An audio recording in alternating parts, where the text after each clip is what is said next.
That's my proposal. There's no harm in giving it some thought.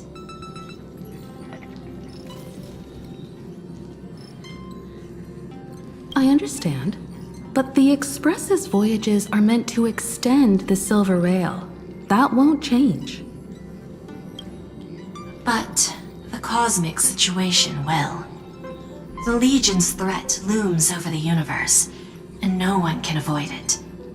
Isn't that why you started the trailblazing journey? To connect? When it comes to the Express's course, I can't make any decisions on my own. Madam Jade, your olive branch should be extended to everyone.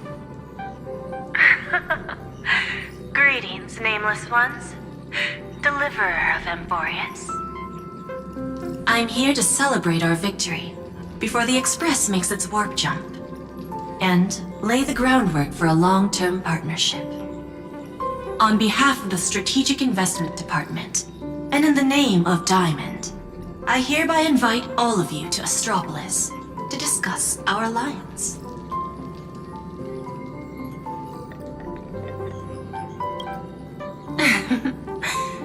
Might as well think of it as a gift. A celebration feast for allies. And a well-deserved vacation.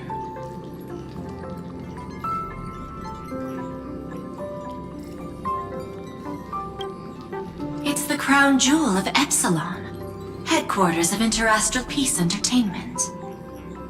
It might not quite match Penacony in terms of glitz and glamour, but in the eyes of IPC folks, it's the ultimate vacation spot.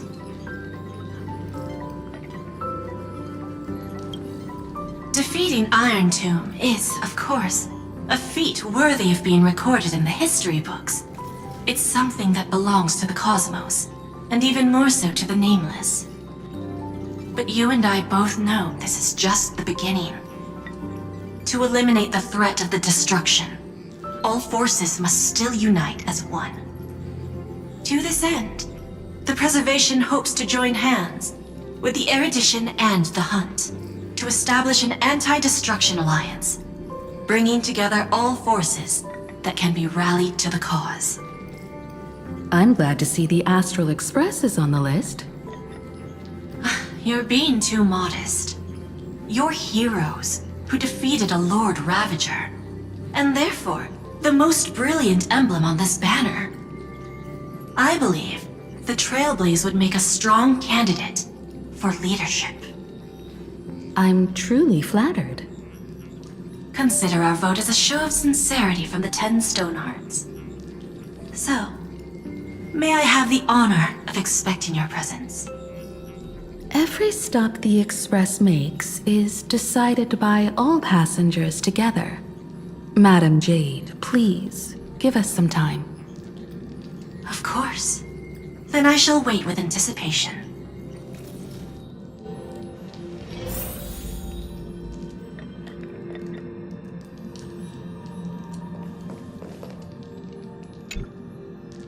Getting to visit the Interastral Peace Entertainment headquarters and become the leaders of the Anti-Destruction Alliance?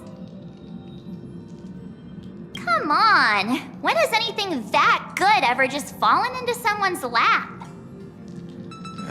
Jade is a shrewd businesswoman. Her idea of a leader might not align with what we have in mind. What do you think?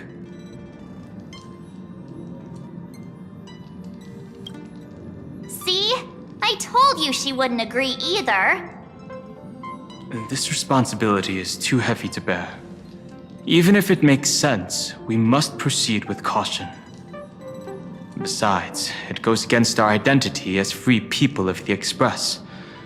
Once we accept, the nature of the Trailblaze would completely change. Anyway, we should politely decline for now.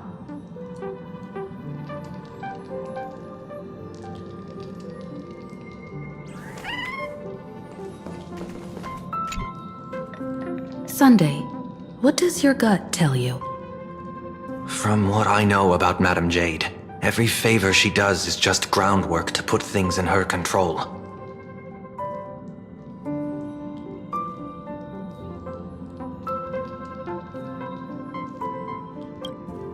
According to her, the IPC sees the Trailblaze as something to rally behind.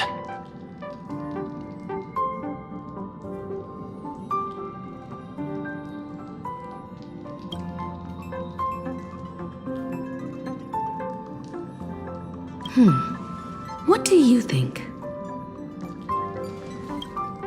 Your misgivings are valid. The Express has its own path to follow. It's not the right time to be getting involved in political games.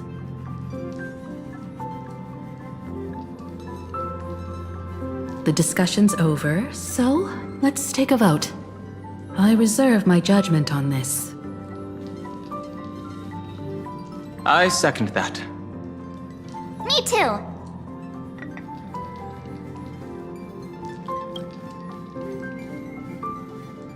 I abstain.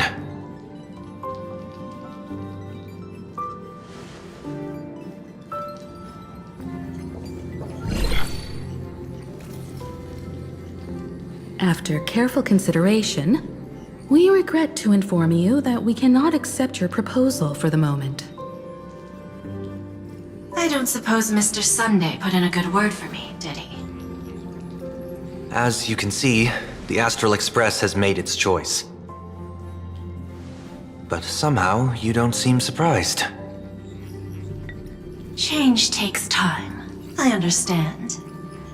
As Miss Himiko said, it's just for the moment.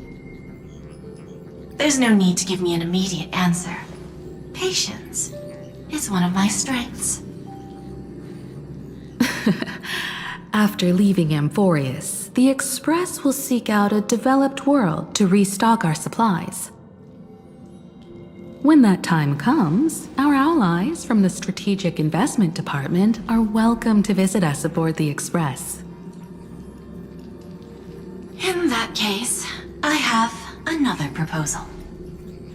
One that might be more familiar to Miss Himiko. I hear the moon of Plain Arcadia is full again. I bet Miss Himiko would love to go home and see it, wouldn't you?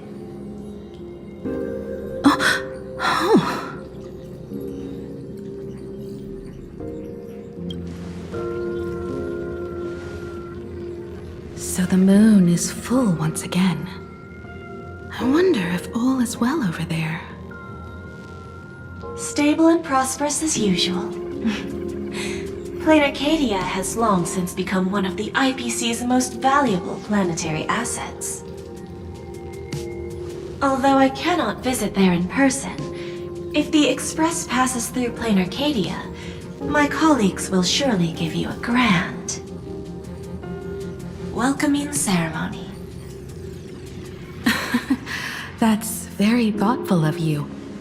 We'll give it serious consideration. Sorry for taking up so much of your time. I should get going now. Remember, the gates of Astropolis will always be open to the Astral Express. May the winds be favorable on your trailblazing expedition.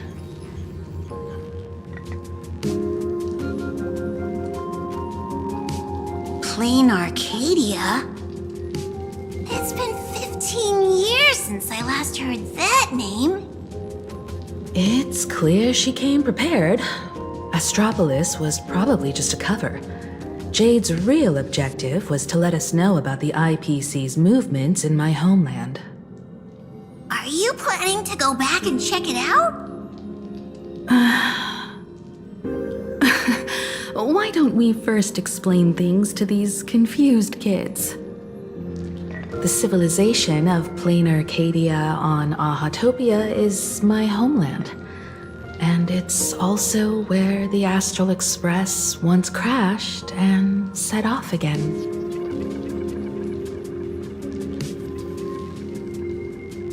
Well, I've been away for so long.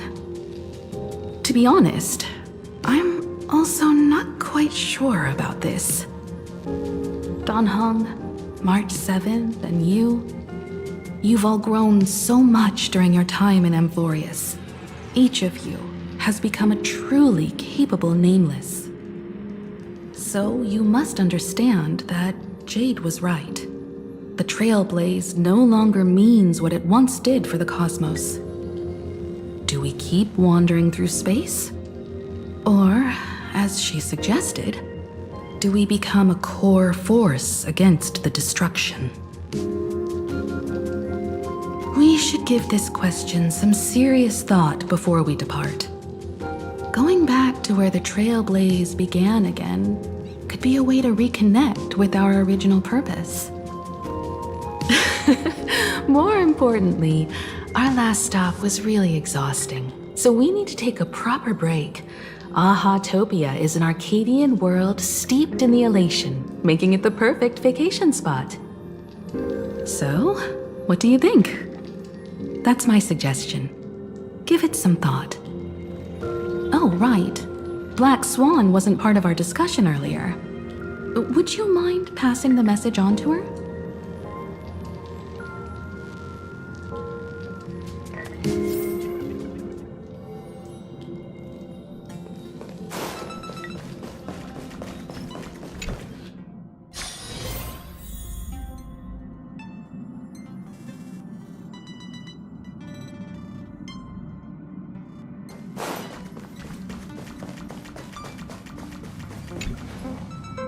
I heard you have some ideas about the next stop. Sorry, but I'm afraid my journey with the Express has come to an end.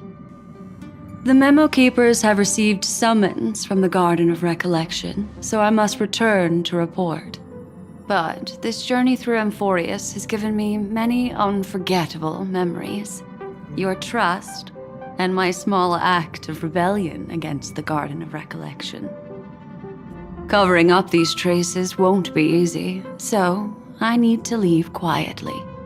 Fortunately, a cremator has agreed to help me out, and she's waiting for me. Of course not. The time I've spent with all of you is a treasure I couldn't find anywhere else. When you miss me, gently call out to me in your thoughts. If needed, the lady slumbering within March 7th knows how to find me. If I need help from the Nameless, I will reach out to all of you. Please convey my apologies to everyone for not being able to say goodbye in person. Farewell, sleepyhead.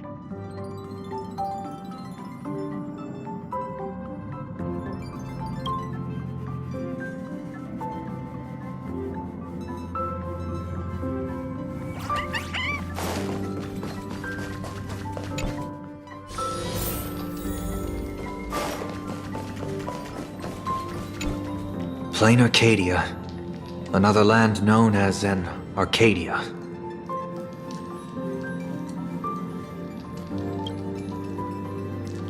Clearly, the fall of Iron Tomb has sent shockwaves across the universe.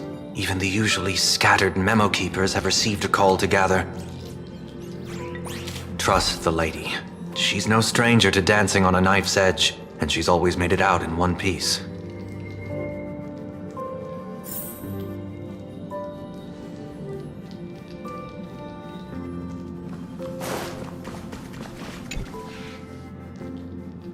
Without Black Swan, the Express would have never made it to Amphorius, let alone experience this unprecedented adventure.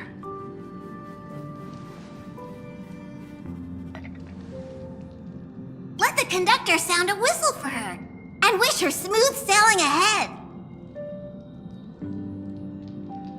So, what have you all decided? I'm on board. Let's head to Plain Arcadia. After such a tough battle, we all deserve a good rest. I have no objections.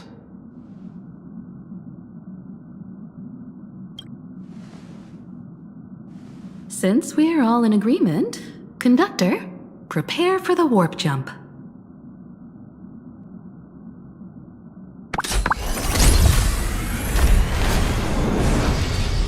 Attention passengers! The Express is about to make the jump. Please be seated and hold on. Destination, Plain Arcadia.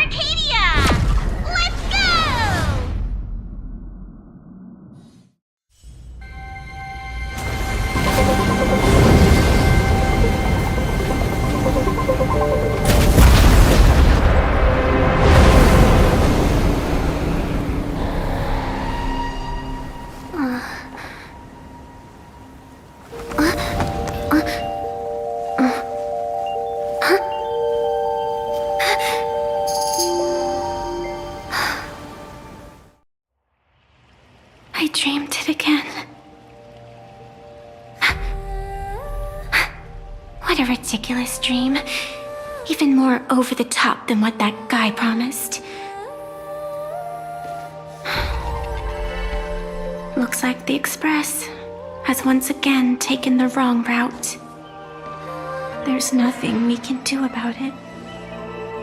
In the river of time, if cause and effect can be kept apart for long, they're bound to have a terrifying reunion. Am I right, Observer?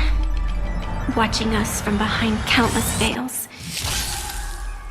I've been rambling on since the show just started. You must be totally lost, aren't you? Then just forget all that nonsense I was spouting. Anyway, stop looking here. What you should be focusing on is them.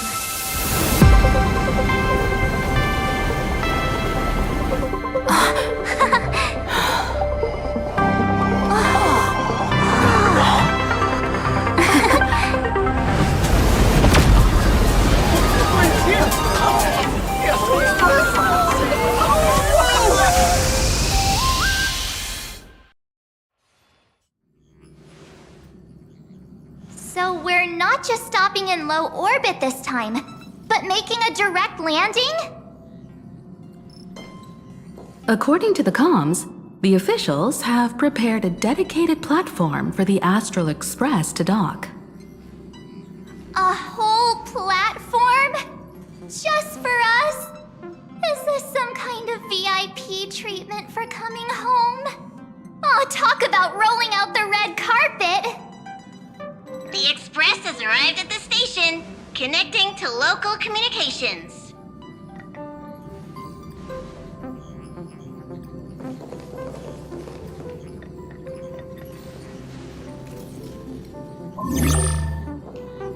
From what I see, the Astral Express is considered a legend across the cosmos. So, preparing a fitting gift would be more than appropriate. Allow me to introduce myself. I'm Pearl, from the IPC Strategic Investment Department.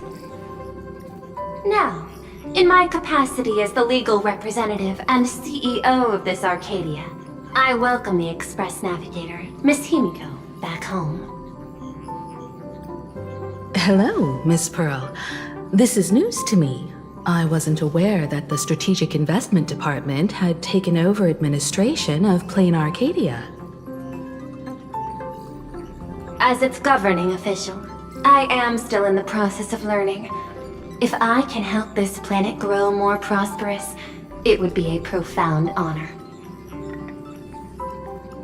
We would be even more honored to have a face-to-face conversation with you.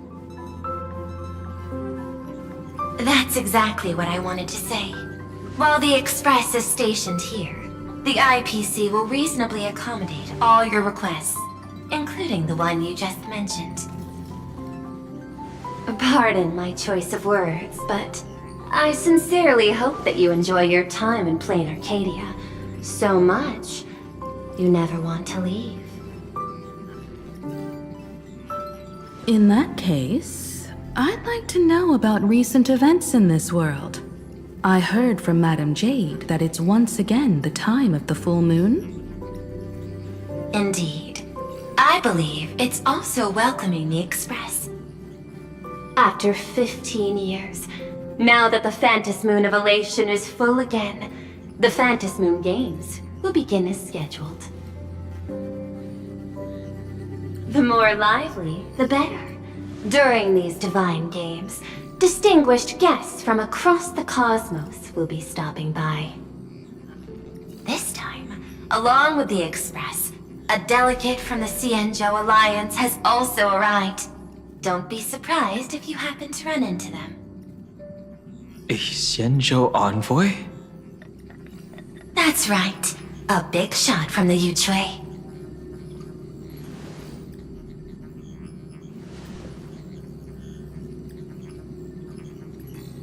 Since you've just arrived, I won't keep you any longer. I've arranged for staff to wait for you at the platform. Feel free to ask them for anything you need. All of this is a token of appreciation from the Strategic Investment Department to our friends. We hope you'll enjoy yourselves to the fullest.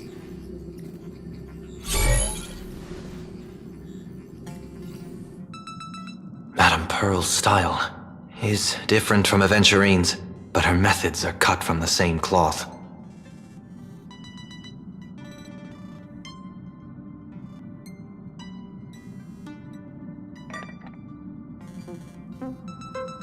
This could go on forever.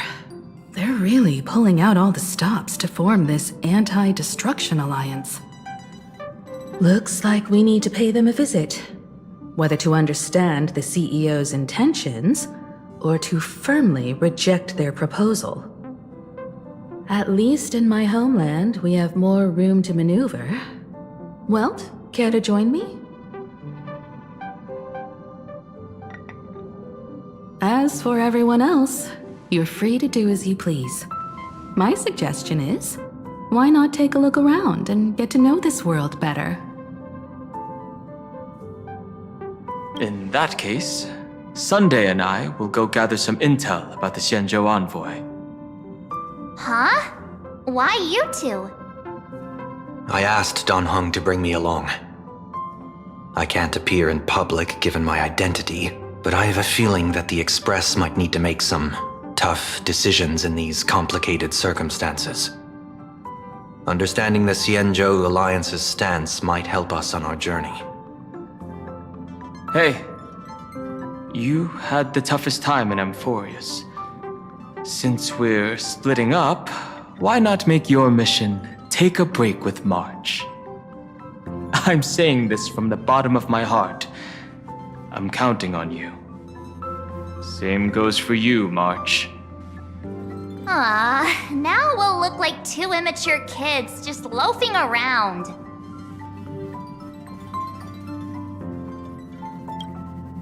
Wow, you grew up pretty fast then. Don't worry, you two. Just make sure to come see me in the parlor car before you leave. I have a favor to ask of you both.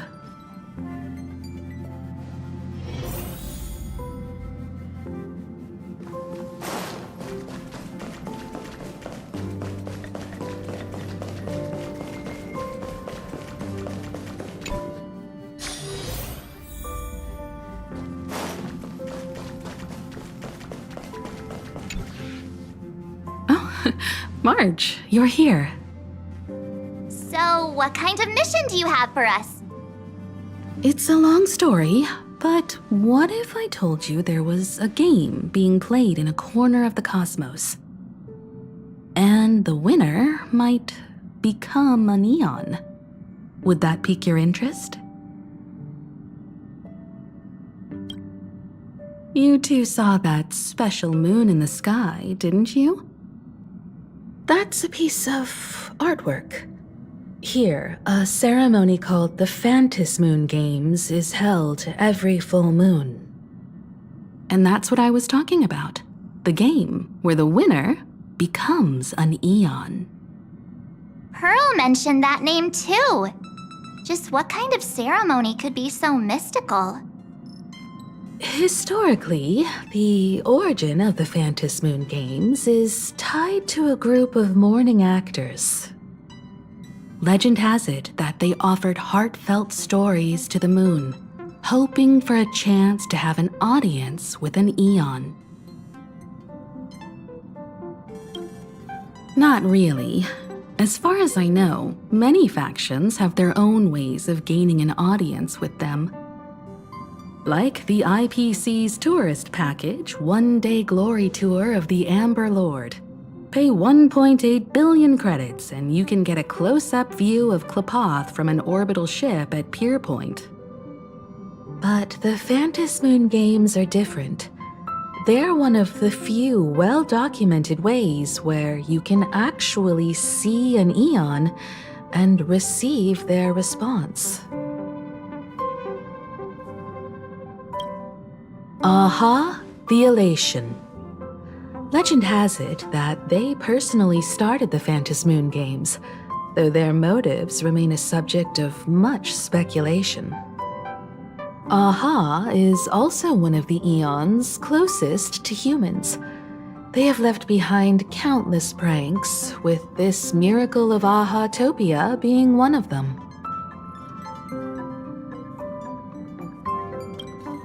According to historical records, when a supplicant rises above the rest, the elation will manifest, listen to the victor's wishes, and share their authority for 1 minute. Considering this eon once injected all their power into a noblesse worm, it's not surprising they would do something like this.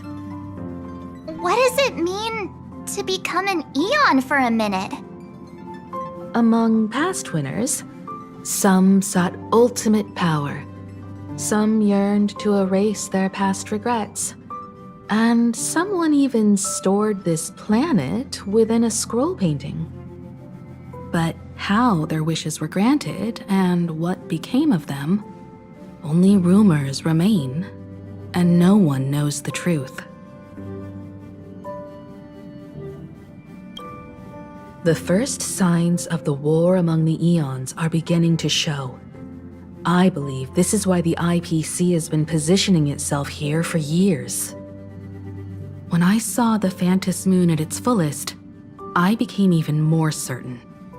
This ceremony to commune with the eon, whether genuine or not, could be the turning point that determines the destiny of the cosmos. With all eyes on these games, the IPC won't be the only ones with ulterior motives. The road ahead will likely be fraught with hidden dangers.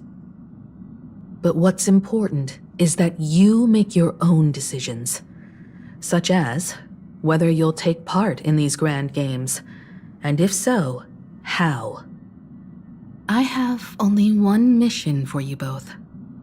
Explore and understand this world in your own way, as the place where the Trailblaze began anew, and my homeland.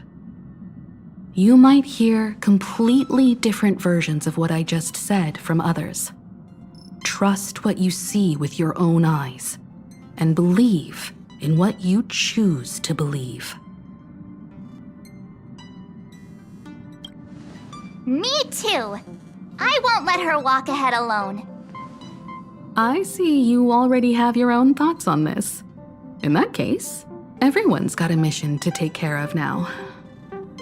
Welt and I are going to meet Pearl. We'll see what kind of surprise she has in store for us.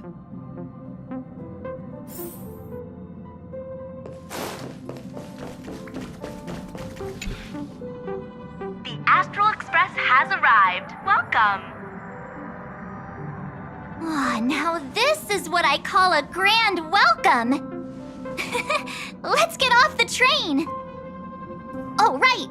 After a few trailblazing expeditions, I've totally figured it out. The first person we meet at every stop is somehow involved in some earth-shattering secret. So when the door opens, keep your eyes peeled.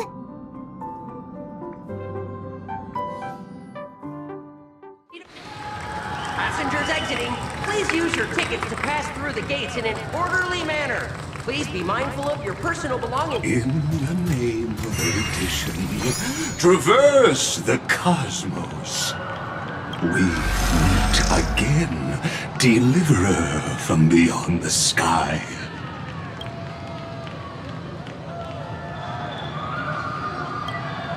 I am not the Theoros you know, but the masked fool, Xandar II Kuwabara.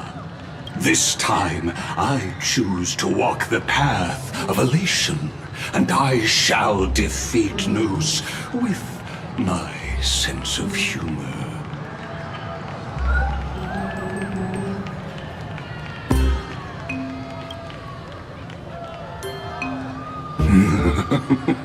After all, I did say before. My latest dream is to join the Genius Society and play the role of a genius. Hey there, gray hair, and darling March. Sparkle? Ah, it was you all along? Surprised? Well, this time, I'm here as Plain Arcadia's cultural advisor, specially appointed to be the tour director for the Express crew. What are you talking about? I am your director, Director Sparkle. I know we had some minor entanglements and panic, but you all had fun there, didn't you? Now, the Astral Express has become quite the hero. Her Excellency, the CEO, wanted to find someone who got along with you to show you around this place. So I took on that job. What kind of misunderstanding does she have about the phrase got along? Time's ticking away. Thankfully, there's no bomb here. So are you coming with me or what? Fine. But from now on, no more pretending to be someone else. Lame. Anyway, shall we get going?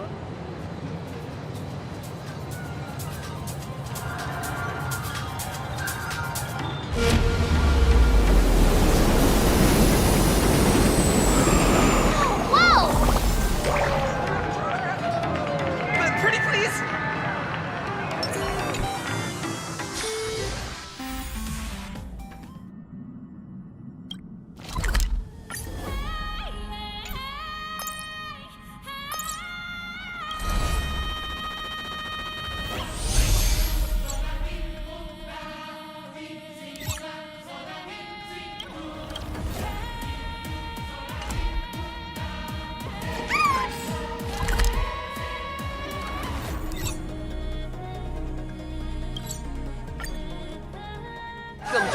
This place is rich with the sweet scent of flowers. Can we stay here for a while longer?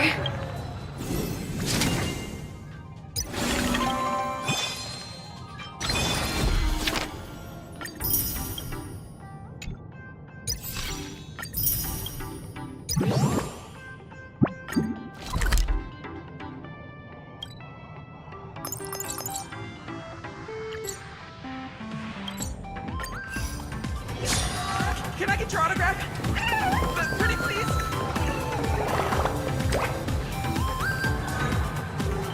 Is this a train? Looking sharp. Thanks for the compliment. Ugh! The train just spoke. Before us stands not just a train, but a strangeling. The term strangeling is so outdated. Times have changed, dear guests. Please refer to the Fekine Protection Act. We prefer to be called Imaginary. Ugh. So by the book, you really love those fancy scientific names from the IPC textbooks, huh? Fine. Have it your way. This here is a species unique to Plain Arcadia. An Imaginary, or a being born from painting.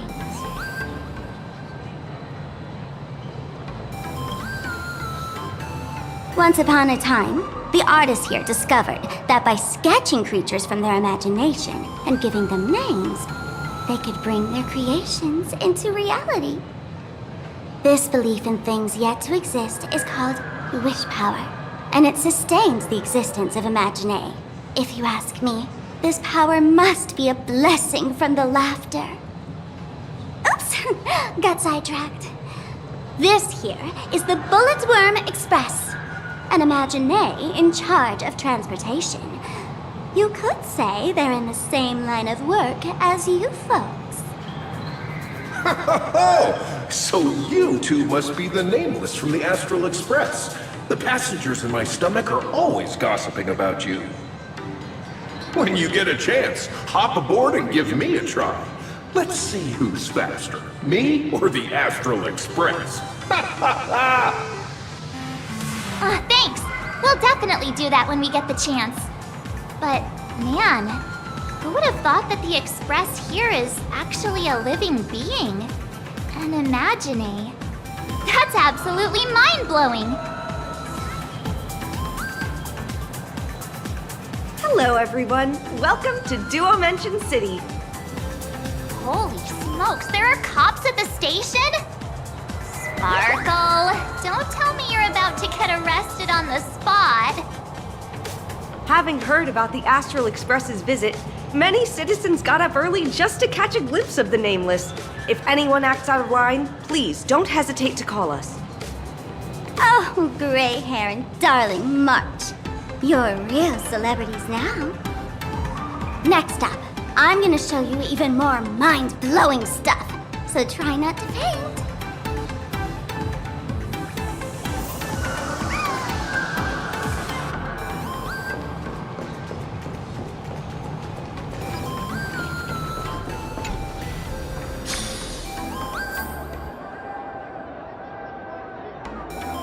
Holy cow, it's packed in here. What do we have here? Don't worry.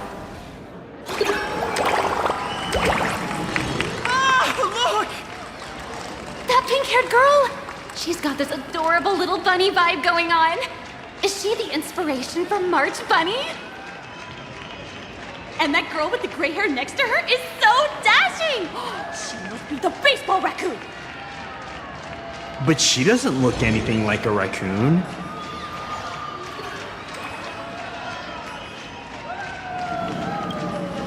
Hey there, friends from Plain Arcadia. I don't know what's going on, but hello there. She spoke to us! By the laughter, this is the most amazing moment of my life! Miss Martin! Oh! Please! Mr. Raccoon! Hello? Can we hear you? Please, son, my forehead! I love you!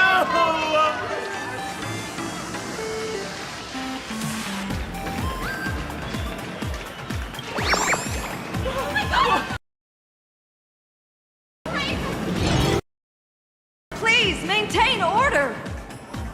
The people here are way too passionate. I've never experienced anything like this before. So, this is what having rabid fans feels like? Feels intoxicating to be the center of attention, doesn't it? Just don't get too caught up in it. You might not find your way out. Excuse me, bosses! Stop getting caught up in fan interactions. Today's schedule is really packed. Hey, you up there, Mr. Noodle-looking cat! Could you tell me how to get these two out of here? Excuse me, that's quite hurtful. I am Station Master Meowton, responsible for overseeing Perdido Station. Whoa, cats really are liquid. Wait a sec. This kitty is the station master? This world is so weird. The station's completely surrounded. If any of our esteemed guests gets so much as a scratch or loses a few strands of hair to these rabid fans today, my measly pension will go right down the drain. So I've prepared the staff passage for our Astral Express VIPs. Please hurry and exit the station that way. Duo-Mention Line. Please, This stay train calm. originates at Perdido Station and is bound for the terminal station, Museum of Power and Past. Next stop is Wahaha Grand Theater. Staff passage? To be precise, it's the Imagine Staff Passage. A long time ago, all of this Arcadia was sealed inside a scroll painting. For people inside the painting, they just entered another dimension. It was completely safe. That's because someone brought everything back to reality. Care to guess why the IPC is here? This nation that was once lost in a painting was salvaged by the IPC. That's right. It's Plain Arcadia's must-see attraction. The portal entrance known as the Interplanar Jump. Though civilization has moved beyond the canvas, the world within the painting wasn't abandoned. Instead, it became part of life for both humans and strangelings. Come on, you two. Follow my lead and let's dive into the... Interplanar!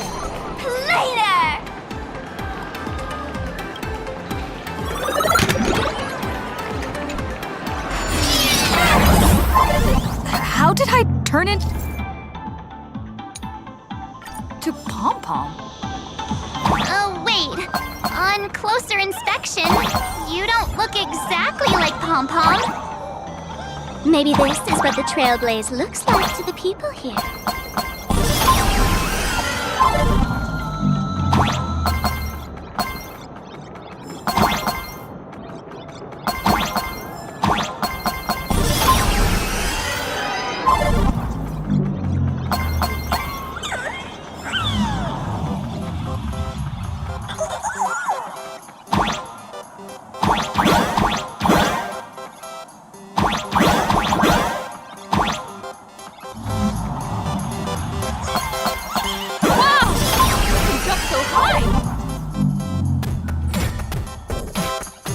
Listen, the music changed.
I thought I was about to go to heaven.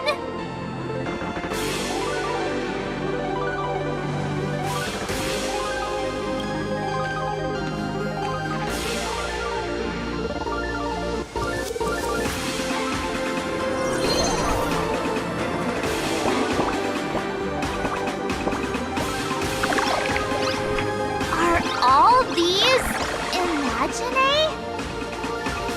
That's right. This is Plain Arcadia, a world where strangelings roam freely, and a paradise woven from elation and wild imagination.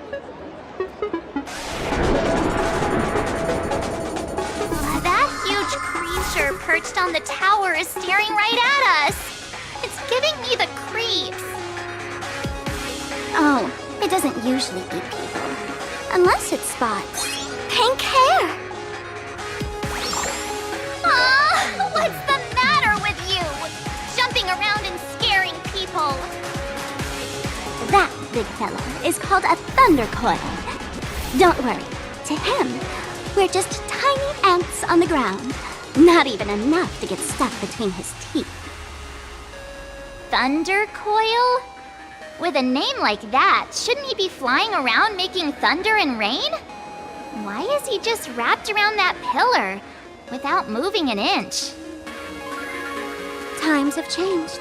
The IPC issued a decree requiring Imaginae to integrate into civilized society. Legally, they have the same rights as humans, which means they have to work too. What? Strangelings have to work too? That's life under IPC management. Who'd dare deny an Imagineer their right to work? Now, the Thunder Coil amplifies TV tower signals, ensuring users worldwide can watch the station's broadcasts without interruption. Boring live streams, lame prank shows, and bleh. Oh, and there's the big news about the Express arriving! Look! What's up with that billboard?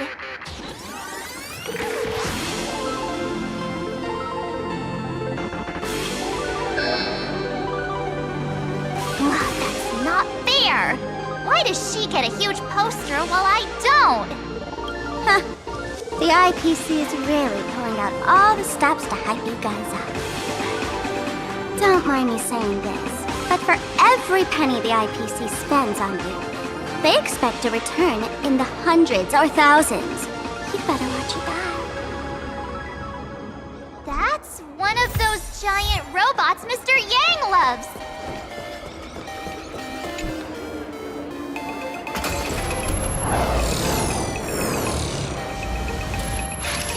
What is that? A decapitated Intellitron? This is a new life form that was born after the last Phantom Moon Games. An Imagineer called a Mechatron, created by the IPC. Technically speaking, it was drawn by IPC machines. Even though in plain Arcadia, the creation of Imagineer has always been the artist's responsibility. For the IPC, well, they always want to improve everything with their industrial mindset. This thing is also an Imagineer? Doesn't look that different from a mech to me. Young lady, I must correct your cognitive bias. We are absolutely not the same as mechs. The Mechatron spoke! Our creation isn't as complicated as mechs, and we're not as fragile as Intellitrons when we're born. That's because we don't need to install an Intellitron's logic center, nor do we require a mech's power reactor. Pour materials into the mold channels, die-cast the parts, assemble them together. And just like that, we Mechatron are complete. We can fly, run, and jump, second to none among technological marvels. I get it. So you move with wish power, I suppose. Oh, seems someone knows their stuff. Yeah, that was 15 years ago. Wish power reaches its peak during the full moon, and so Imagineer take this chance to multiply and thrive. Just like they say in documentaries, when spring arrives and nature awakens, it's mating season for the strangelings again. The novelty's probably worn off by now. Let's keep moving.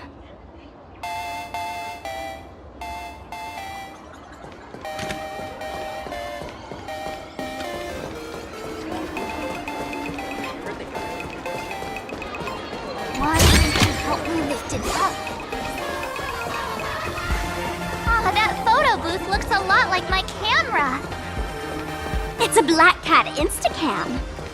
Wanna check it out? Director Sparkle?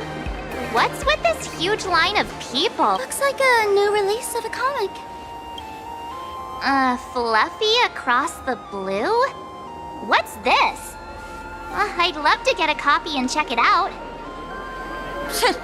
I don't think you guys would enjoy this comic.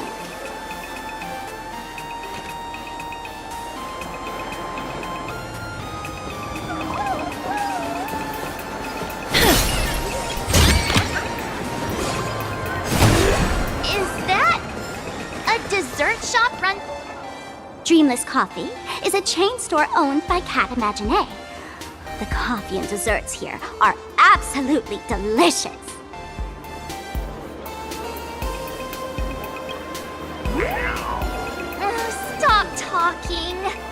buy you a coffee if you'd just shush it. Let me have a taste. Are you two travelers from outer space? Welcome to Plain Arcadia. How's the situation in the cosmos these days?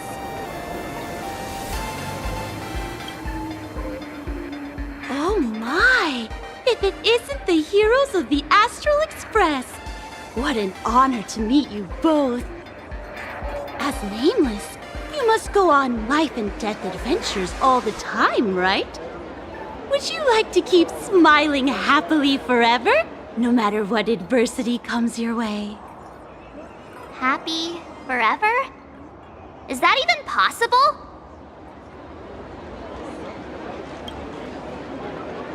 Yeah.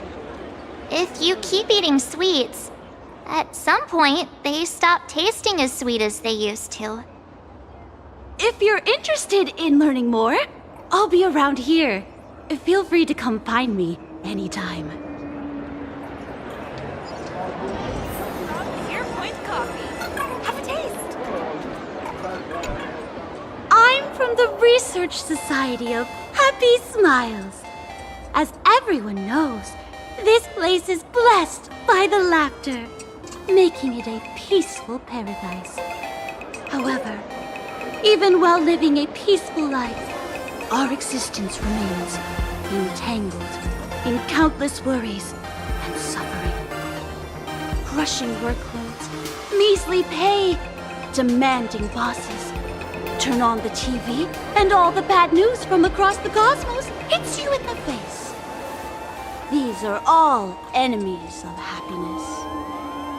Just like how the Astral Express defeated the Lord Ravager, we, the founders of the Research Society of Happy Smiles, have received divine revelation from the laughter and vow to help the residents of Plain Arcadia defeat these enemies of happiness and bring joy to everyone. Every fool in the tavern says stuff like this when they get drunk. Listen, the laughter is talking to me.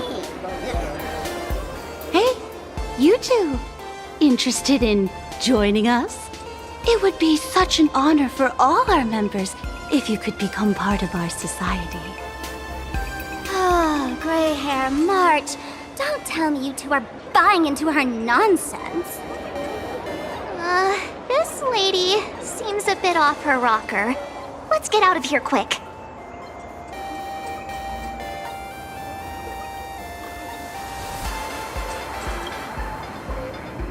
Oh, is that so? That's a shame. But don't worry. Opportunities for happiness will always be waiting for you. I hope we can have another heart-to-heart someday, so that you both can be guided to a life filled with eternal happy smiles. Extra strong Pure Point coffee. Have a taste.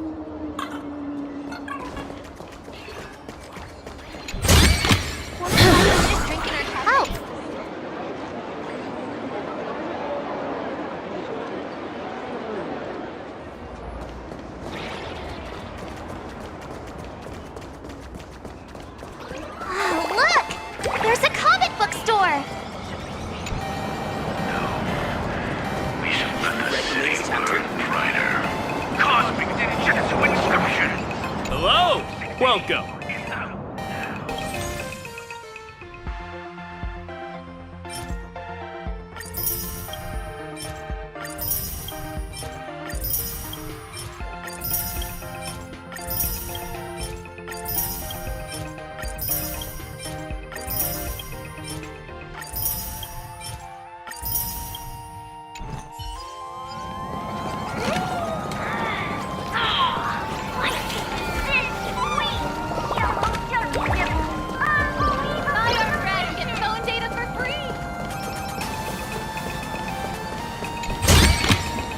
I want to make something with it.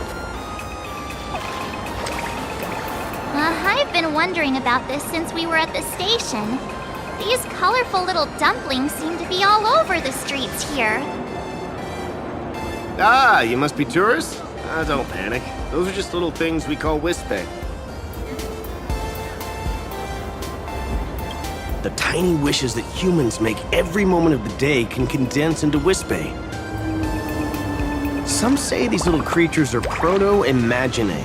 They just never had anyone to give them forms, so they appear in the world in the simplest, most natural state. They do look pretty adorable. Like little wiggly blobs of jelly. Probably shouldn't ask this, but can we eat them?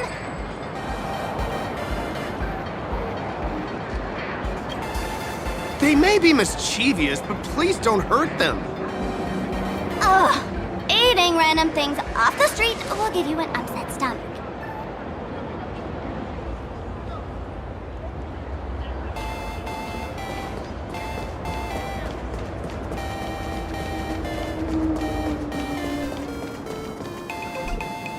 When the express passed through the skies, I saw it. That's the Phantom Moon, right? Legend has it the Laughter themselves painted it. But who knows what's true and what's not. So, does Aha really watch over those who attend the Phantom Moon games through this moon? Well, well. Didn't expect darling March and little gray hair to be interested in this Eonic game too. I knew it! The Laughter once traveled with your Akibilly, and now the Nameless are drawn to their game in this Arcadia. Must be fate. So, what aspect of the Phantom Moon games would you like to know about? You must have heard the legend of the 8 morning actors who offered their stories to the moon in order to try to move Aha. The masks that were worn by these 8 people are the tickets to joining the games. Under the full Phantom Moon, choose one of the masks and become a supplicant. Then you can compete with the other 7 for the chance to meet the Eon. Looks like we'll need to get a mask first if we want to join the games. In modern terms, it's all about getting views and clicks. Views and clicks? Are you kidding me? They didn't have that kind of stuff in, mythological times. That's how the legend goes. The morning actors offered up their stories, but the Laughter didn't even spare them a glance. And so, to catch the Eon's eye, the Phantom Moon games ended up leaving behind incredible feats each time. From forging swords that could cleave mountains in half, to transforming snowy peaks into floating jellies of sugary frost. It's still the same today. The supplicants must give it their all to capture the attention of the people of this Arcadia and accumulate wish power. And the Laughter will only reward the most thrilling miracles. Oh? Don't tell me our little drama in Paniconi wasn't entertaining enough for you. Gray hair, let's drop it this time. I've been dealing with some minor issues lately. Oh, what kind of issues could possibly be bothering you? Don't tell me you're cooking up another crazy scheme. I'll keep you in suspense for now. So, where do you want to hang out next? Let's head this way. We can turn into the food street. They've got all sorts of goodies there.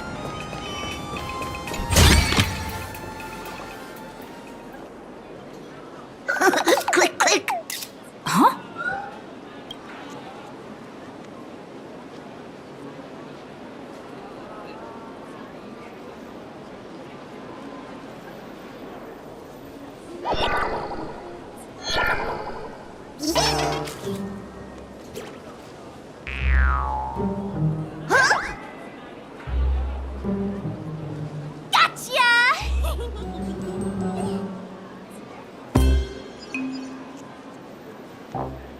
I felt like someone was sneakily following us around for a while now. Looks like it wasn't my imagination. What's this little thing's deal, huh? It's kinda dressed like you, isn't it? Not surprising at all. The Astral Express is quite the celebrity these days, turning heads wherever they go. There's always someone keeping a close eye on your every move. Click, click, click, click! Holy for bowly! For Bobo Weekly exclusive scoop! Famous raccoon from the Astral Express caught in secret rendezvous with streamer Sparksy, seemingly to join forces for the Phantom Moon Games. Famous raccoon? Secret rendezvous with Sparksy? What is he talking about? Some tabloid journalist trying to stir up a juicy scandal, huh? They might both use cameras. But our darling March is way cuter than this paparazzi creep. Hey, I can speak for myself.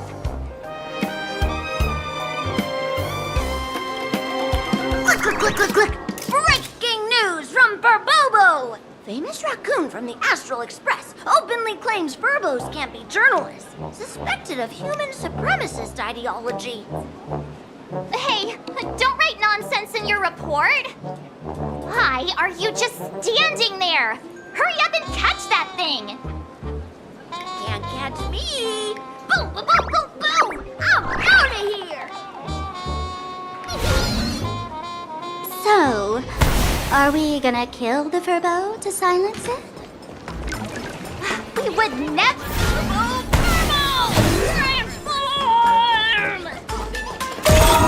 That little fella can.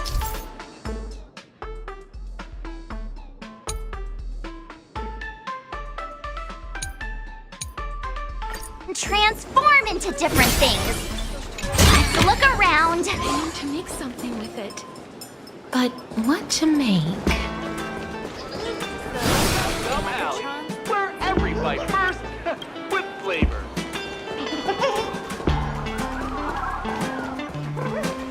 Thank you so much for your help this time. Please continue to...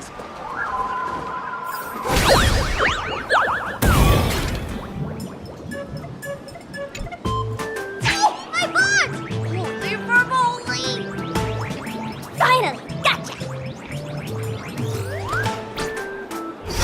Eat your dreams! Boom, boom, boom, boom! Out of here!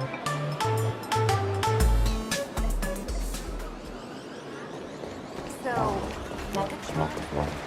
Thank you so much for your help this time.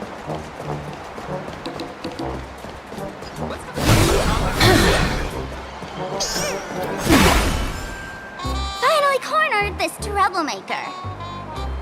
Delete those sneaky photos and don't you dare write any of your made-up stories, or I'm gonna show you what's what. escape now! I, for Bullitzer, may just be a humble tabloid journalist, but I'll never bow down to evil forces when it comes to defending freedom of the press! I'm on fire! Whoa, why did this guy suddenly get into a combat stance?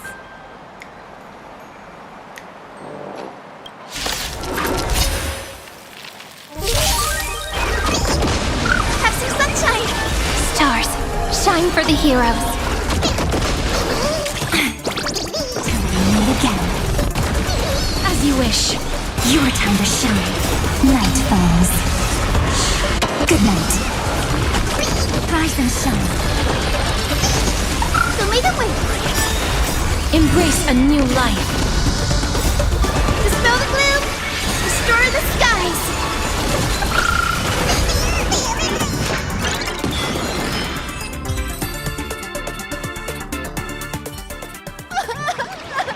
Please, don't hurt this poor working furball.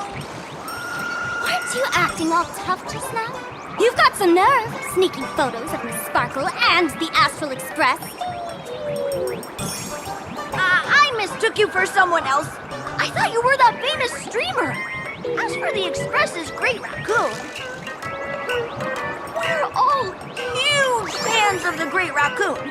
You see, I've even styled my whole outfit after your look. Now, let's talk about compensation. Adding up emotional distress, lost wages, nutrition fees, and whatnot.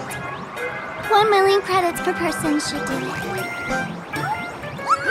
1 million? President Nihilux has already been behind on behind on everyone's wages for months. For the money, who risk their neck being a tabloid journalist, sneaking photos of the bigwigs on the Astral Express. Right now, I've got no money, and well, no life left to lose either. Gray hair. Being this kind-hearted is gonna come back to bite you. Since I offended the Great Raccoon of the Express, I suppose we could settle this with some compensation. Huh? Didn't you just say you had no money? What's with the sudden change of heart? This seems fishy. My pockets are truly empty. However, regarding compensation, I implore the Great Raccoon to visit our Forbresta shore. President Nihilux will definitely... Ugh, darn it! It got away again! Make sure to come claim your compensation? I wonder if I can trust that Furbo's words.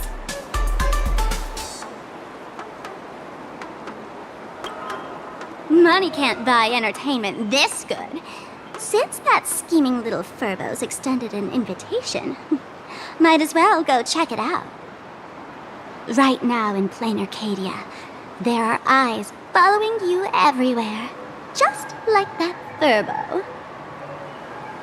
So, Sparkle, what's your angle in keeping tabs on us?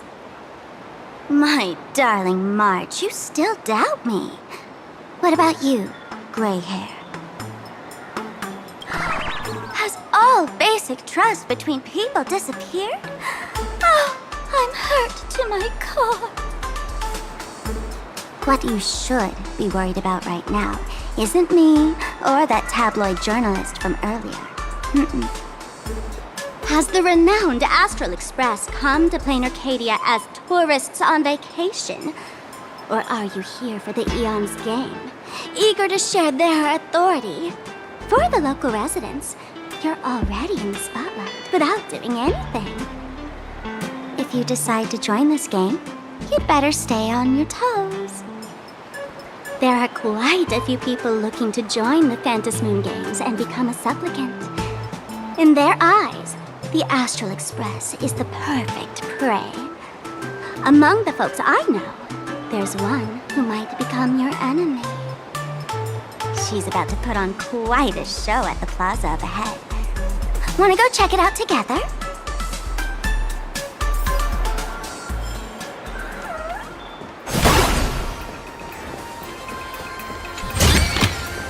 I want to make something with it. But what to make? These little Wismay are quite mischievous. As lively as our darling March. Hey, I'm being super well behaved here.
picture.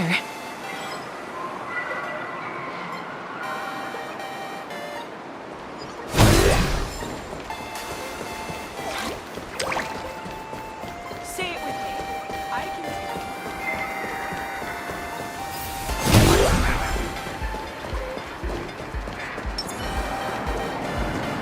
Wow! So many gold coins! Just some unclaimed wish power fragments. Pick them up when you find them.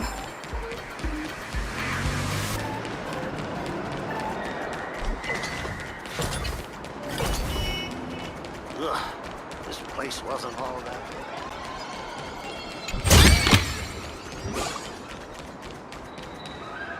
The elation is naturally the most venerated deity here.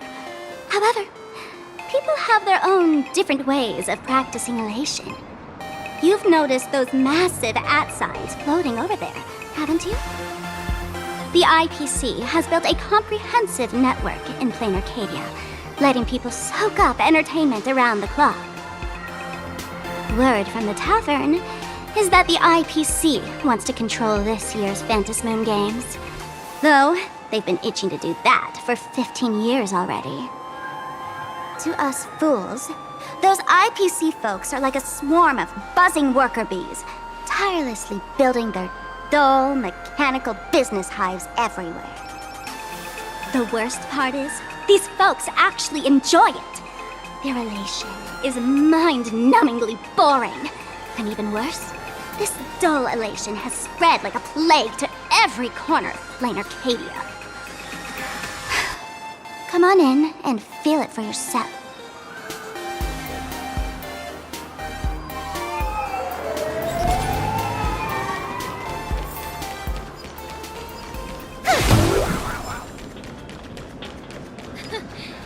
You aren't a dual mention.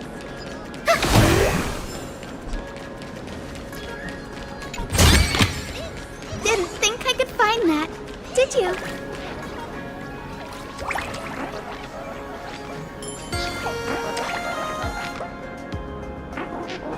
Plain Arcadia has enough entertainment to keep you busy until doomsday without repeating anything. But you know what's missing here? Real fun! What's the difference between being glued to the internet all day and being stuck in a dream? The Phantasmoon Games must not fall into the IPC's hands and be reduced to a business deal decided by internal bidding. It must not become just another bargaining chip in the power struggle between cosmic forces.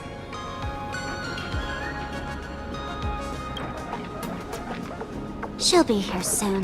Have some patience, gray hair. I witnessed the potential of the trailblaze in Penacony.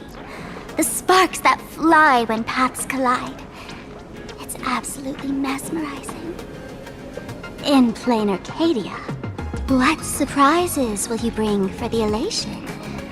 And there's also the preservation, the hunt. Don't you think that on the eve of the Phantasmoon Games, plain Arcadia looks just like a card game among eons? If that's the case.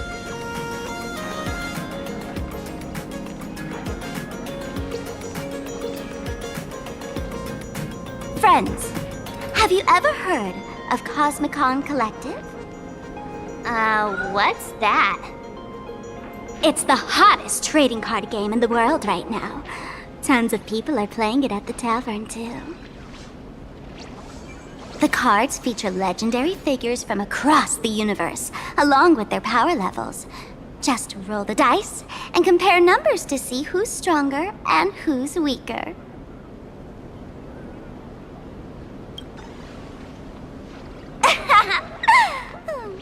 Why don't you take a guess? Gray hair, care to play cards with me? Think of it as a rehearsal for the Phantasmoon Games, right here, at this tiny card table. If you beat me, I'll tell you the enemy's name. Maybe we can team up and take her on.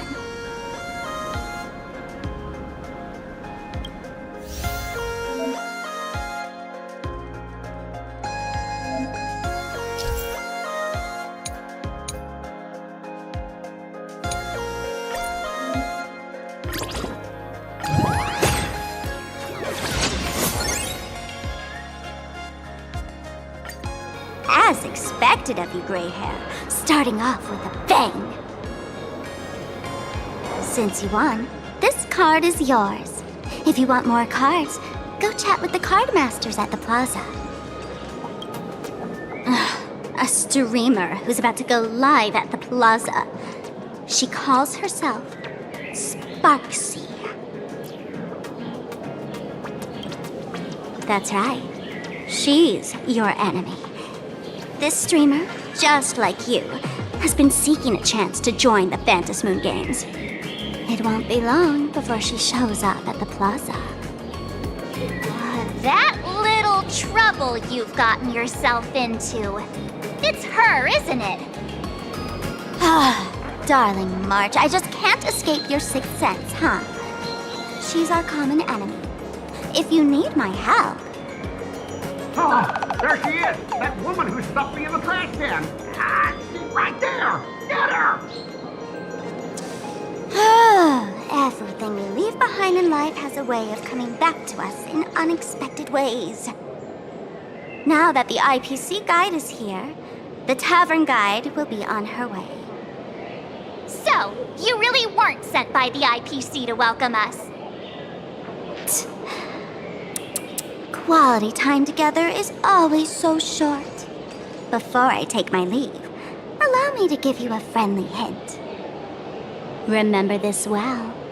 For all supplicants who join the Phantom Moon Games, whether they look up or down, the moon that humanity gazes upon in the sky is always the same Phantom Moon. Is this some kind of riddle? Remember this little riddle? You might need it when we meet again.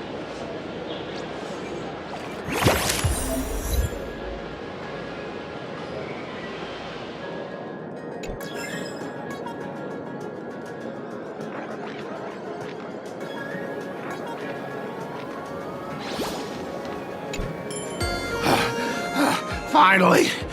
Found you guys. You wouldn't happen to be the guide the IPC assigned to us, would you, Mr. Scott? That's exactly right. We meet again, bosses. After the Holy Grail War back in Penacony, Mr. Aventurine graciously offered me a chance to turn over a new leaf by working for the Strategic Investment Department. And as it happens, Madame Pearl wanted to find someone who got along with the Express crew to be a guide. So I was assigned this important task. But just before I came to start my job today, someone suddenly knocked me out cold. And when I woke up, I found myself stuffed in a trash can. That's right. It was that woman who kidnapped you just now. When I catch her, I'll make her pay until she's completely broke.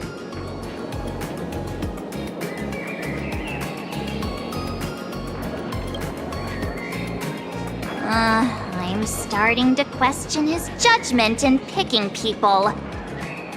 I knew it! You don't want to see my despicable face! I, Scott, totally understand your frustration. As long as you're safe and sound, that's all I care about. So, dear bosses, would you like to grab a bite to eat, keep playing around here, or perhaps enjoy my latest animal impersonation act, huh? Mr. Scott's dedication to his work is so intense. It's almost painful to watch. Enemy? Not on my watch. Anyone who wants to harm my esteemed bosses will have to first step over my dead body.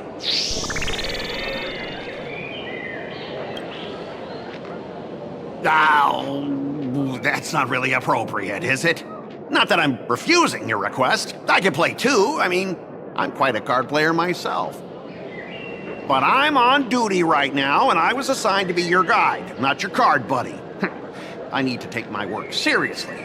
Can't be splitting my attention like that. Now, you see that card player over there? You can go chat with him instead. Since it's your order, I'll humbly obey. But hey, don't go tattling later, saying I'm slacking off on my duties.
Every victory is hard won.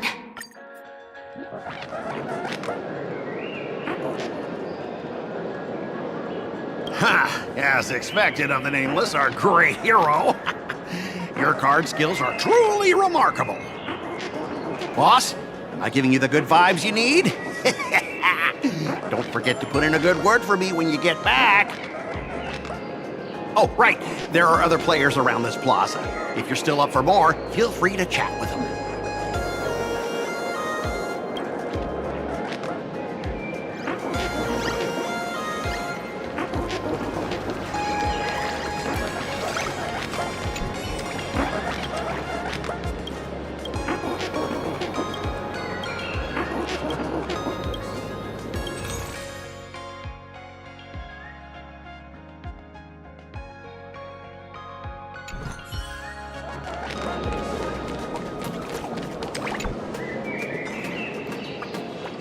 Hello, how can I help you?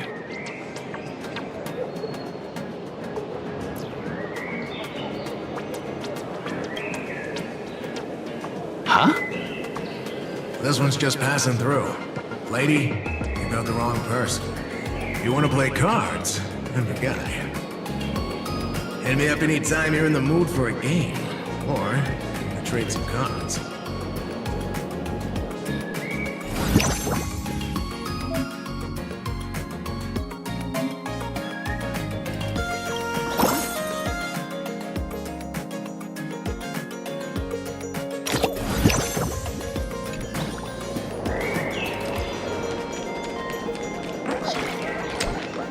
Hey there, young lady.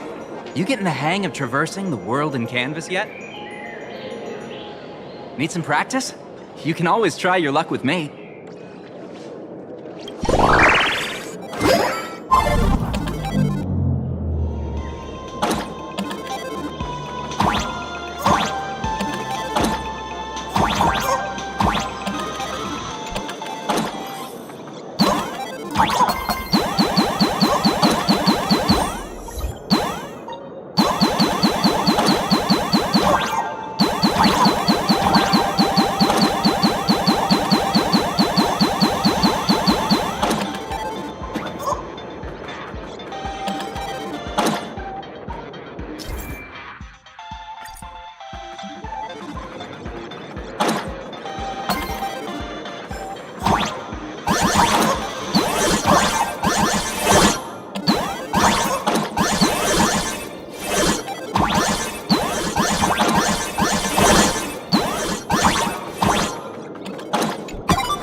platform just now mentioned that name too.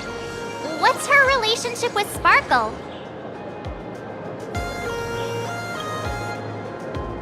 Oh! There's someone who doesn't know the great Lady Sparksy? I smell a new fan in the making!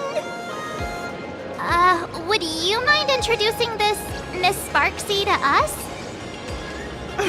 I am so glad I get to introduce Lady Sparksy to those who don't know her. She's the cutest live streamer in plain Arcadia and our savior. The first thing I do after work every day is wait for her live stream. She's about to start streaming right here in this plaza. Stay with us, and we can all enjoy her performance together.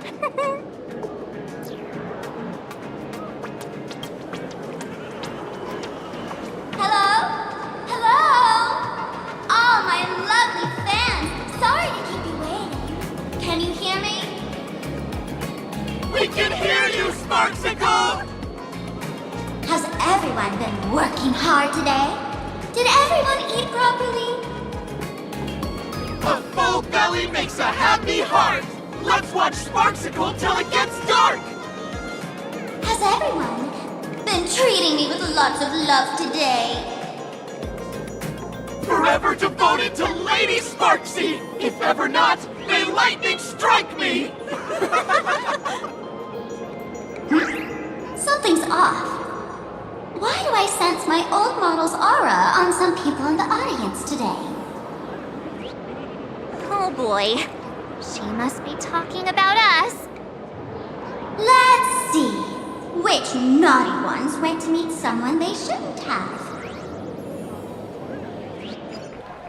Sparksicle! Sparksicle! Sparksicle! Isn't this the gray hair my old model always talks about? Teaming up with her to deal with me? What a jerk! Her favorite toy is mine now!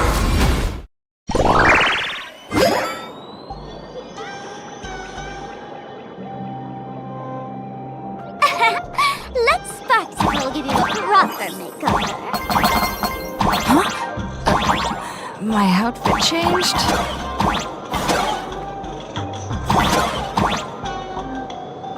Are you the enemy that Sparkle mentioned? What exactly is your relationship with Sparkle?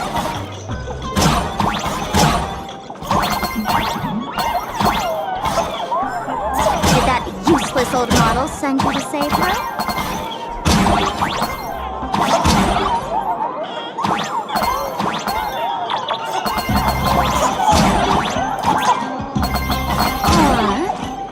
Or is she hoping that you join the Fantasy Games?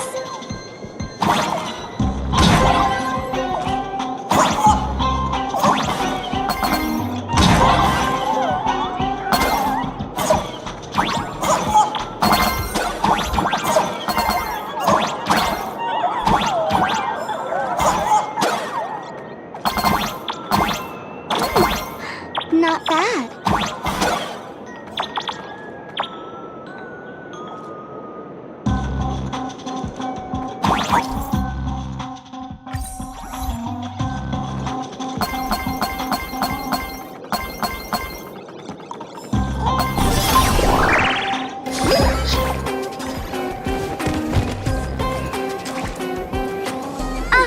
So my little pets managed to escape from their electronic cage.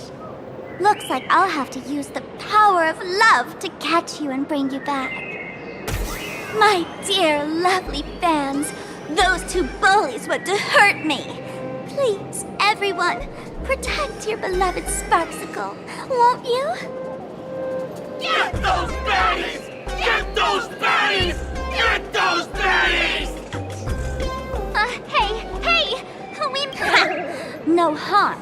Talk this out.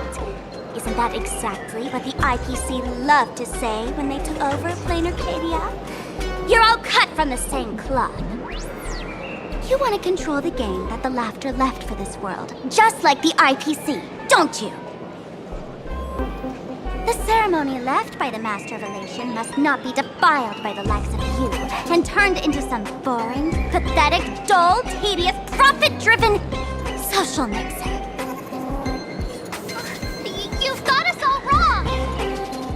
Bringing the fun back to the Phantom Moon Games, that's the Masked Fool's unequivocal duty. My dearest, cutest fans, let's get this party started! In the name of Sparksicle, we hereby declare you are guilty! Arrest them immediately!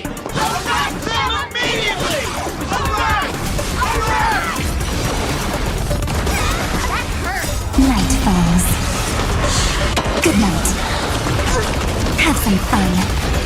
Rise and shine. Just do your thing, Sparksicle! We'll propel the haters for you! Oh, darn it! She's rallying her fans to attack us!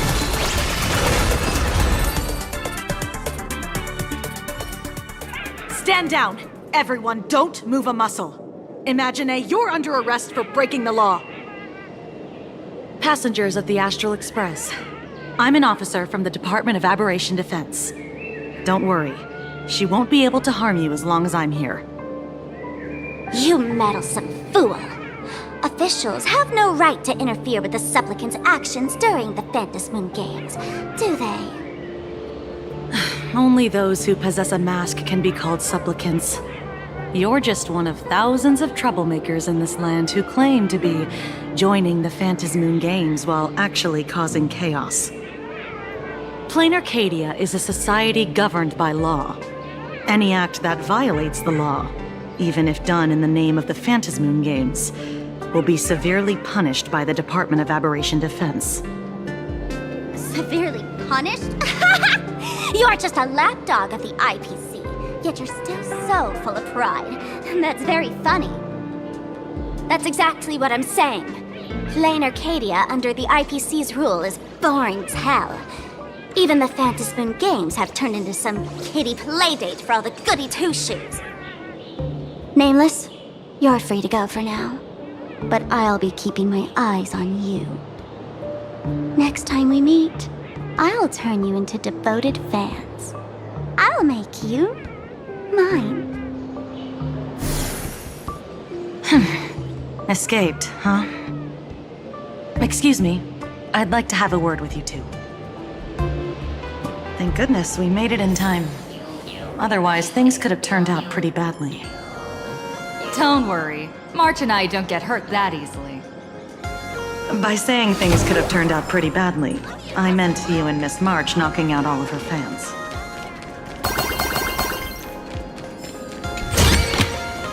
Give it some sunshine and the color will get... Let me introduce myself again. I'm Kuchiba, an officer from the Department of Aberration Defense. We don't need to introduce ourselves, do we? Miss Kuchiba, you probably know who we are. Of course. The newspapers, TV channels, they've all been reporting on you nonstop. Police dog? Ah, you mean those Wufei. They're legitimate law enforcement officers, and some of them have even more experience than I do. However, as a staff member of the Department of Aberration Defense, I have some special privileges that allow me to request their assistance.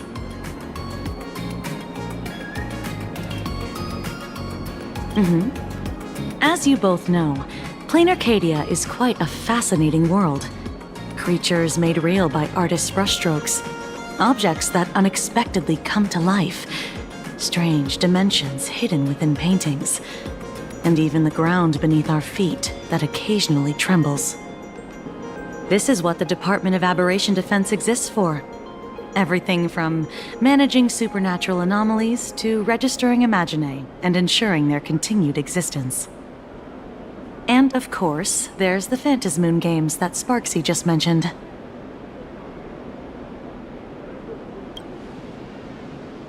If I'm not mistaken, was it Mr. Scott who sent you here?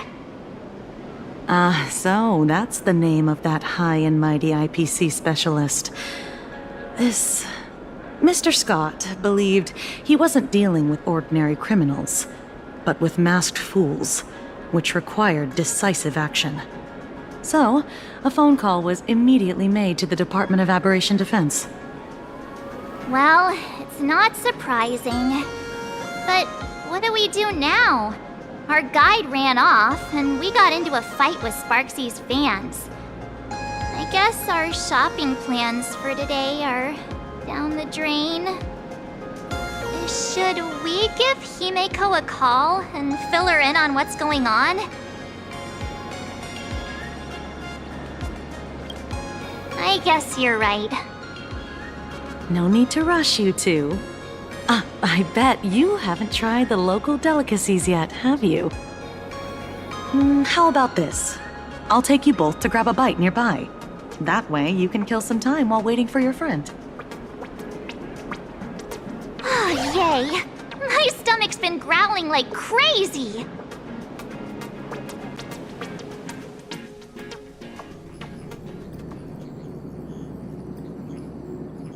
Color reproduction, 96.2%.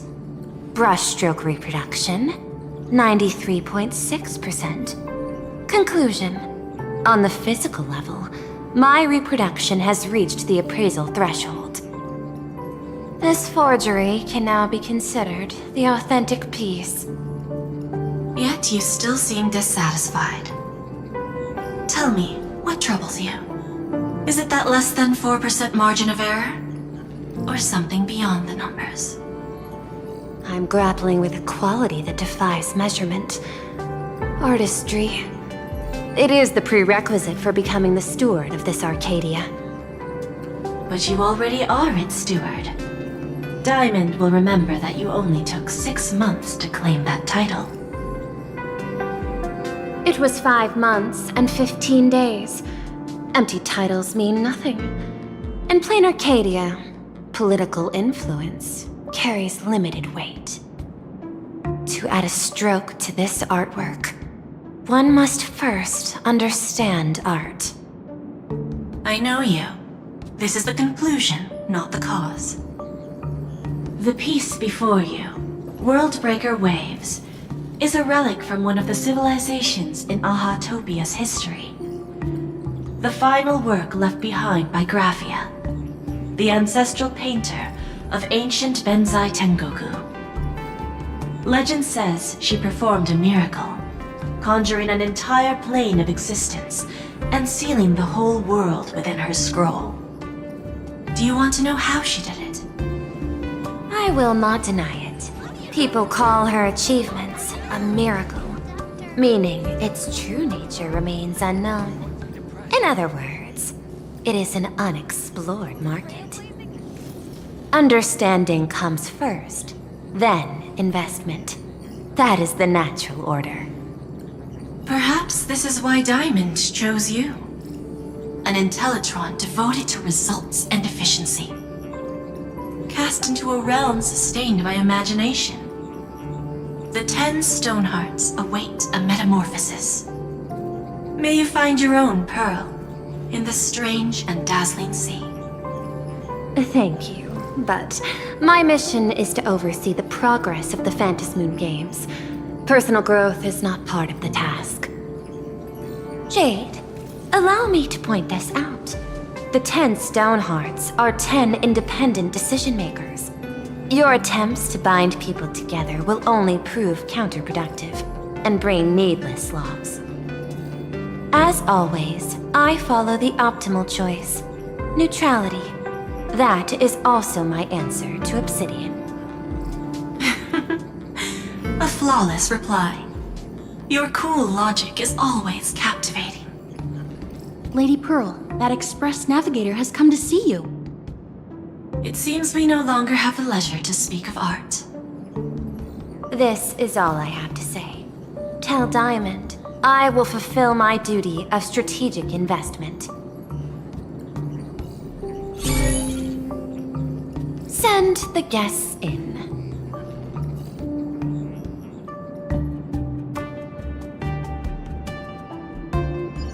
Both of you, please, come in. Forgive the sudden visit, and thank you for receiving us. It is not sudden. In my deductions, a visit from the Express crew was an optimal choice for achieving effective communication. I am glad. Everything is proceeding smoothly. To skip the formalities would be best. I imagine that, at your core, you're already well aware of our purposes. I know that you have come for the Anti-Destruction Alliance. The probability of refusing the proposal stands at 91.2%. Can you tell me why?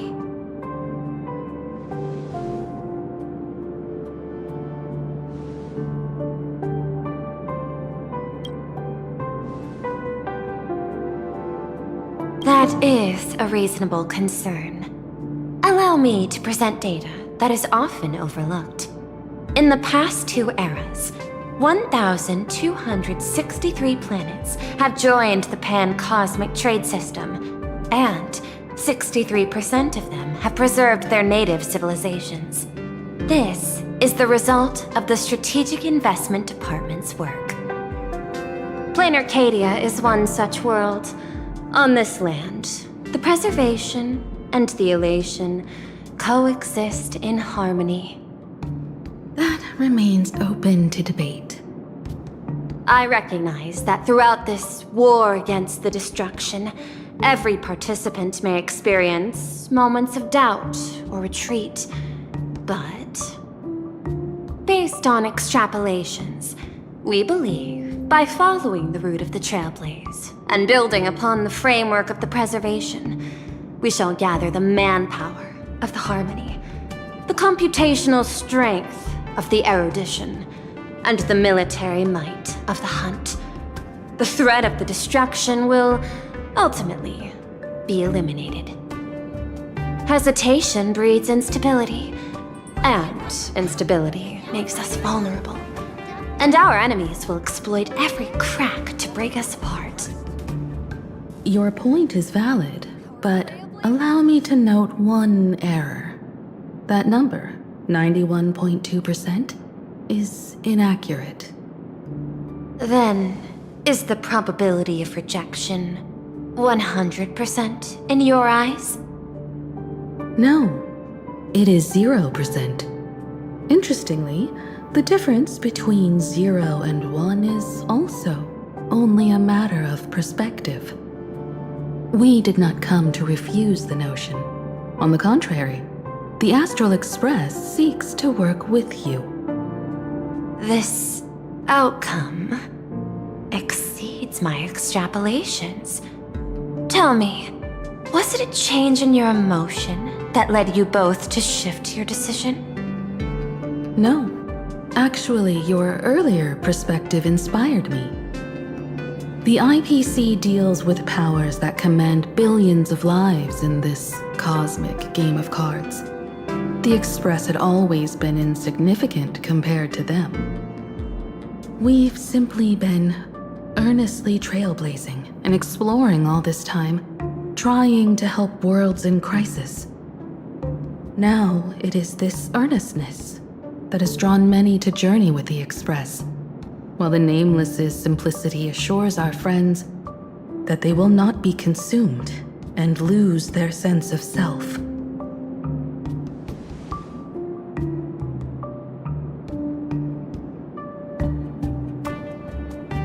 That is why we came to you, Miss Pearl.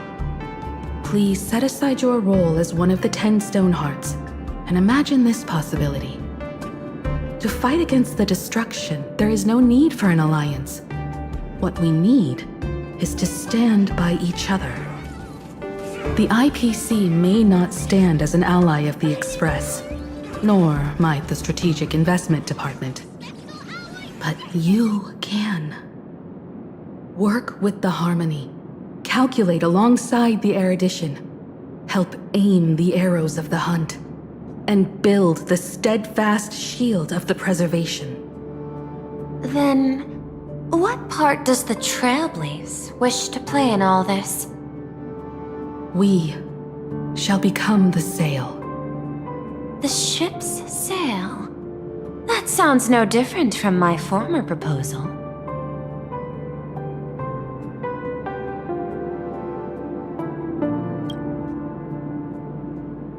Interesting. Logic reminds me that those words you spoke are little more than rhetoric. However, I will follow the optimal decision. Neutrality. You mentioned that the IPC has never changed Plain Arcadia, and it still follows the path of elation. But in my eyes, Plain Arcadia has not been altered because it still has value. Just like the Astral Express. The IPC intends to use the Phantasm Moon games to reach out to an Eon and draw them in. Am I right? That involves classified information. I have no comments. However, since Miss Himiko is open to cooperation, I can share more within reasonable limits. This way, guests.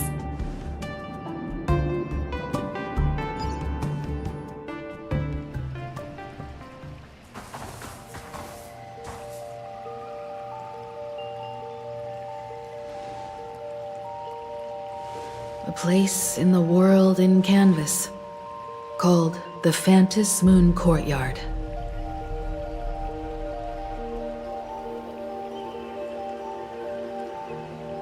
This ancient tree has stood for 1,000 years, blooming only on the eve of the games.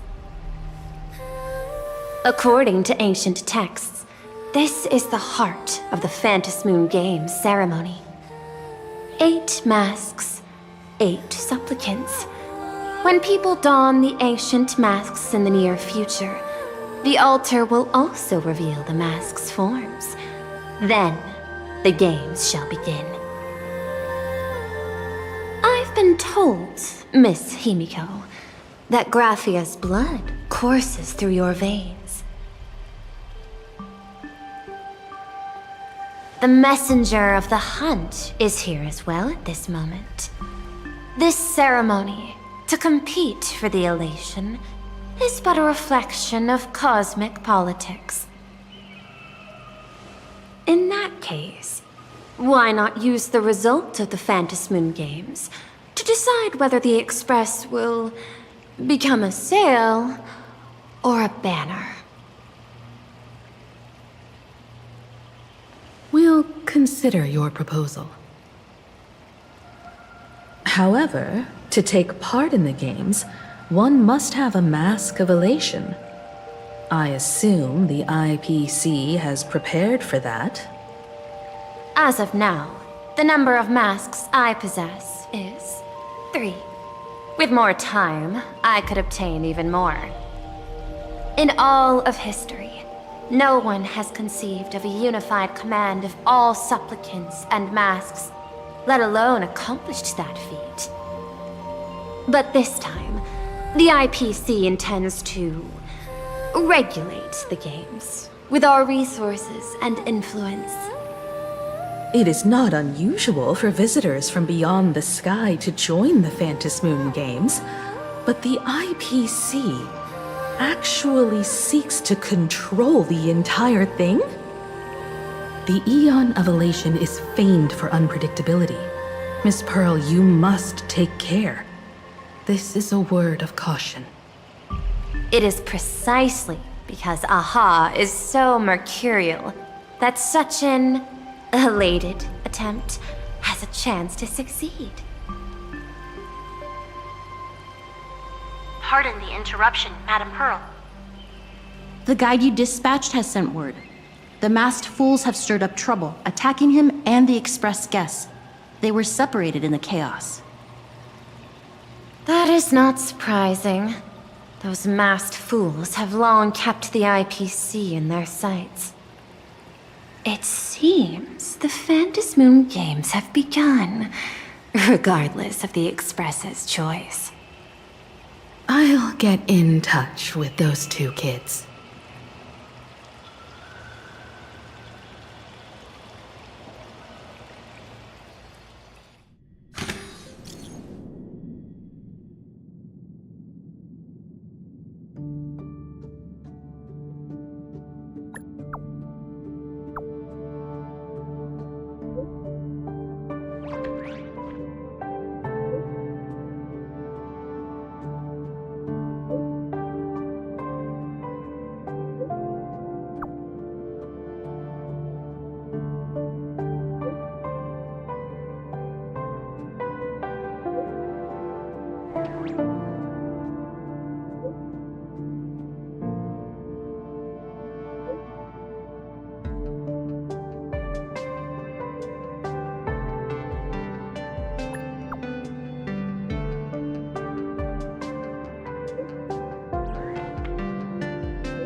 Miss Pearl, Welt and I must take our leave now, for the sake of security. Are you both leaving already? I had another plan in mind. To speak with Miss Himiko about the art history of ancient Benzai Tengoku. Especially your ancestors' final work, Worldbreaker Waves, and her unparalleled mastery of imagenesis art.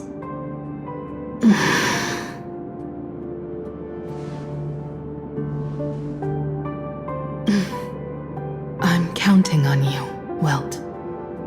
Mr. Yang, please accept this gift before you leave.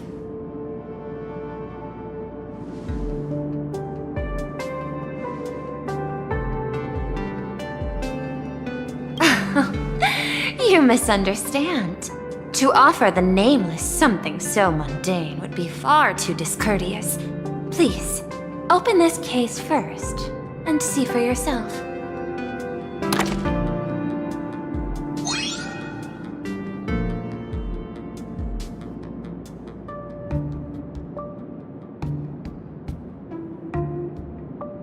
I am aware. Mr. Yang has an expert understanding of robotics. I chose this gift especially for you, and I hope it pleases you.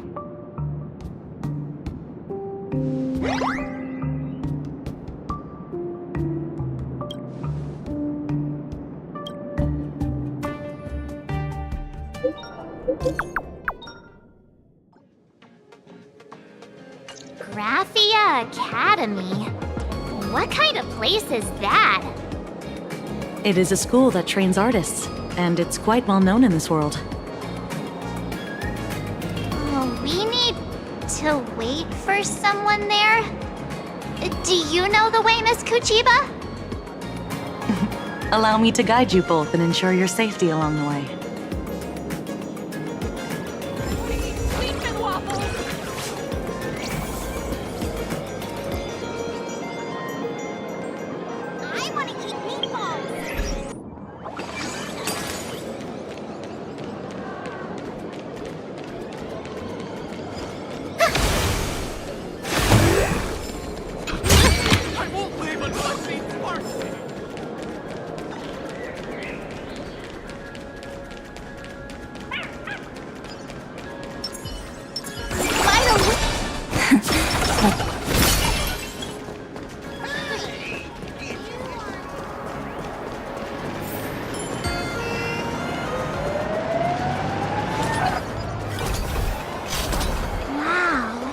This path to school, lined with falling blossoms? It's such a youthful feeling. Definitely worth a photo. Yes, quite a few TV dramas have been filmed here. I imagine it is perfect for those classic series, where couples part ways, or lovers miss their chance, right? Exactly. Follow this road straight ahead for a while, and you will arrive at Graphia Academy. Man, like those lovely stellar jades behind. This is Graphia Academy. You can wait for your companions here. Oh, and to prevent further surprises, I have already informed your guide of your situation. Here is my contact info. If you encounter any problems during the Phantasmoon Games, you may reach me at any time. Thank you so much, Miss Kuchiba. Sorry for the trouble. We're here. Let's check in with Mr. Yang first and see where he is.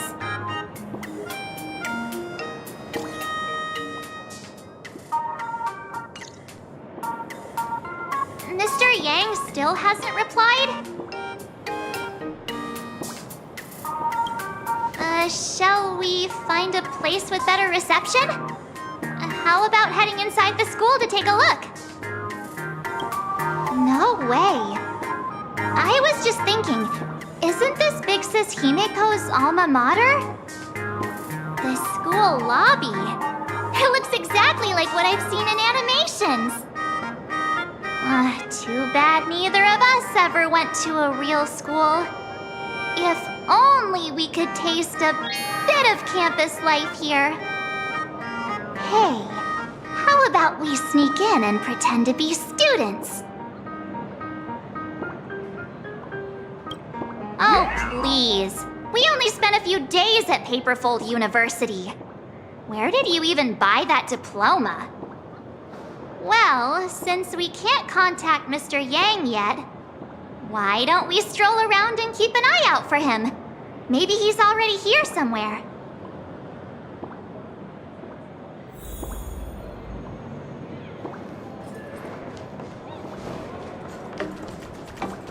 I heard Sparks has some big news to announce. Come here, quick! Look at this wave. It's so spectacular. It won't suddenly come crashing down and drench us, will it? Wait, this is painted too? The painter's name is even stated next to it. Graphia. Who's that?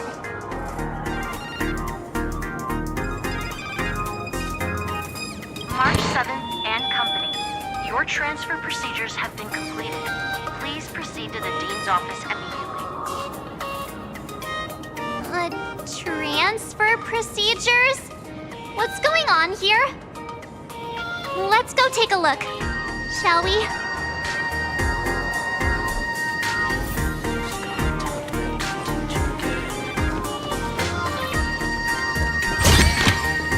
Ta-da! If you find any treasures, please share them with me.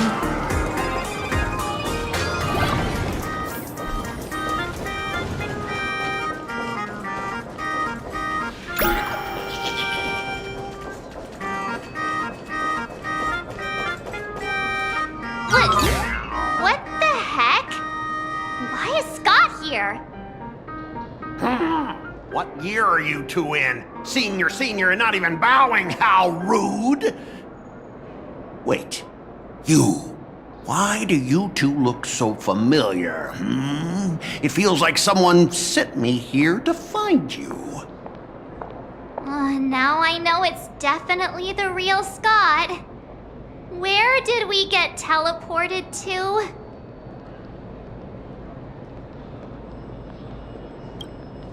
Well, I don't want to go to the same school with someone like that. Mr. Yang, you're here!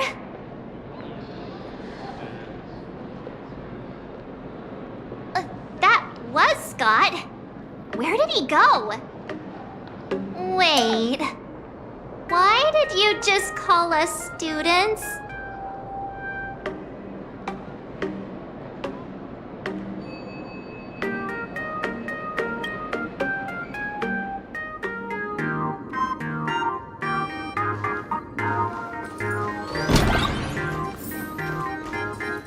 What's this transfer business all about?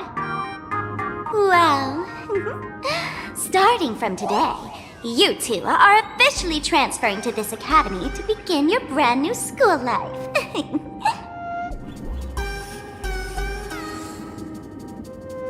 Sparksy! Yoo-hoo! My good classmates, we meet again. What are you doing here? What news on the net could possibly escape the all-knowing digital fairy Sparksicle?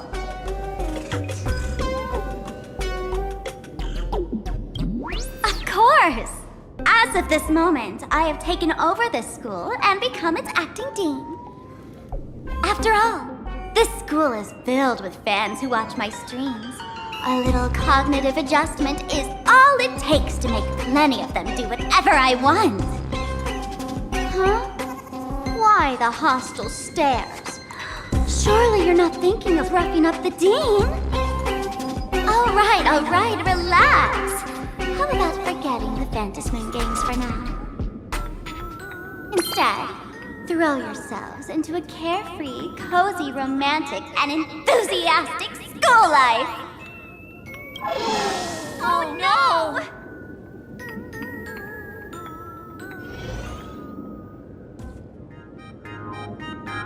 Wake up!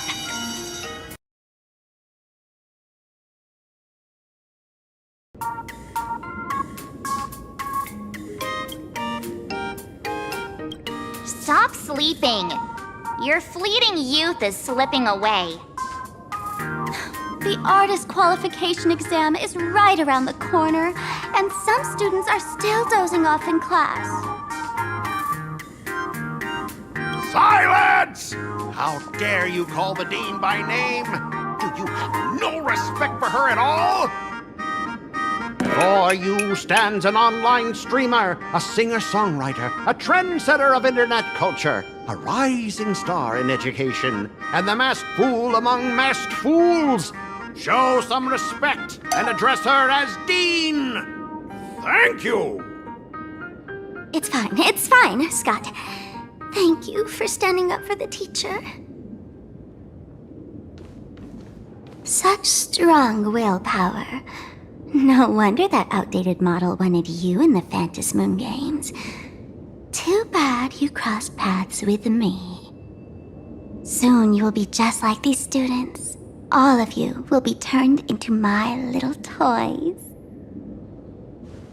Students, today is campus cleanup day, so help Dean Sparksy find that thing. Search places like the archive room from top to bottom.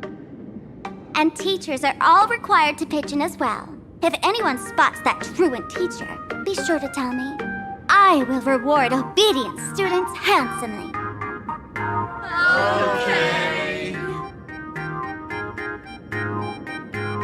If not for Miss Sparksy, I would have beaten you to a pulp right now.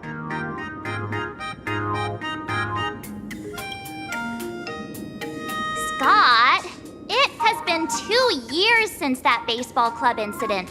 Are you still holding a grudge against her? Ha! Easy for you to say. If it weren't for this one, I would already have made my mark at the school sports meet.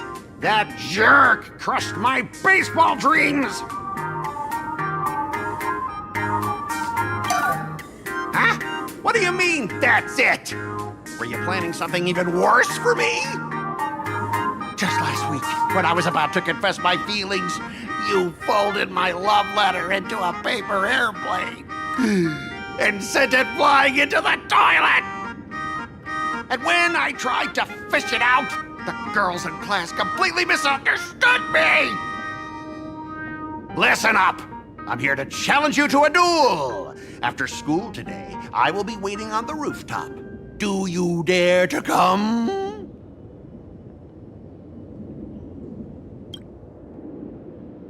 You two! Out of my way! I'm done with class! School students? What in the world is going on here? My dear classmate, you're acting kinda strange today. Is it because graduation's near? She has always been our dean, hasn't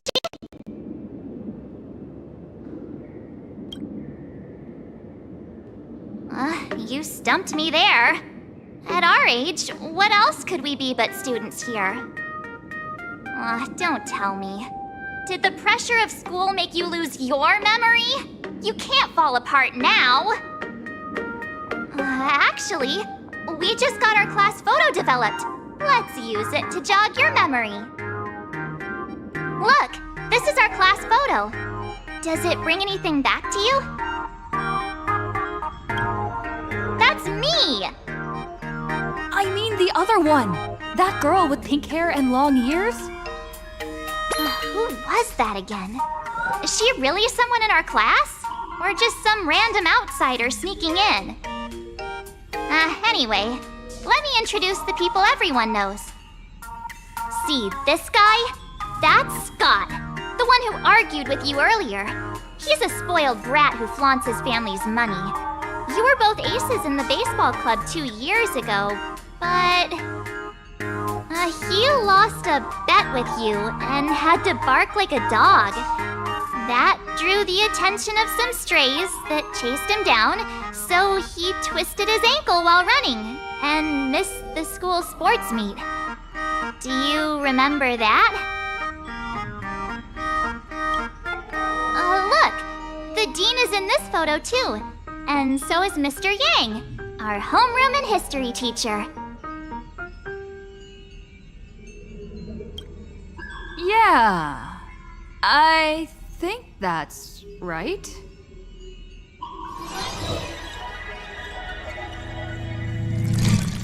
Remember that night we snuck into the archive room to retrieve the camera we left behind? And that time you bravely stopped Scott from bullying the underclassmen. We've shared so many wonderful memories in this school. Don't tell me you've forgotten them all. Yeah, I think that did happen. No wonder Scott hates me so much. See? I knew you'd remember. Nothing sparks our memories better than Scott's barking like a dog. With graduation just around the corner, these are likely our last days at Graphia Academy. My classmate. Is there anything left you still wish to do here on campus?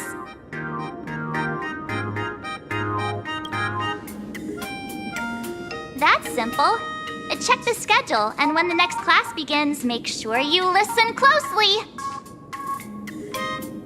Anyway, even though our time at school is running out, we still have the chance to do something now, don't we? Many adults only start to regret once they step into society, longing to return to those carefree school days. But time does not go backwards, and life gives no second chances. How does the saying go? Youth is fleeting, and time waits for no one. So, let's seize the fleeting moments of elation before they slip away. Let's spend these last days of youth together.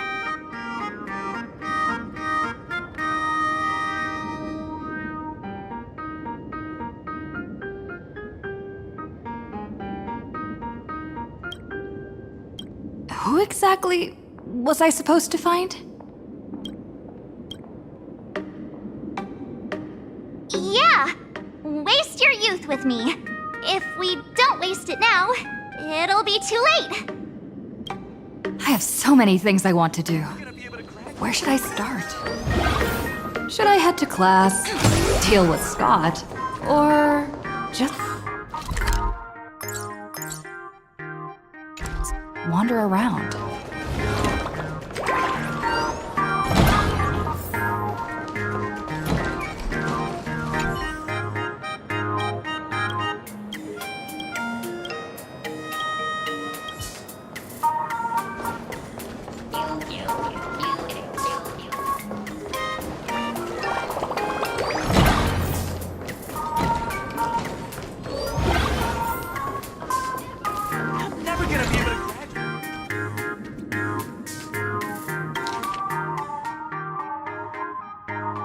Next class is history? Should I go? Or check out another classroom instead?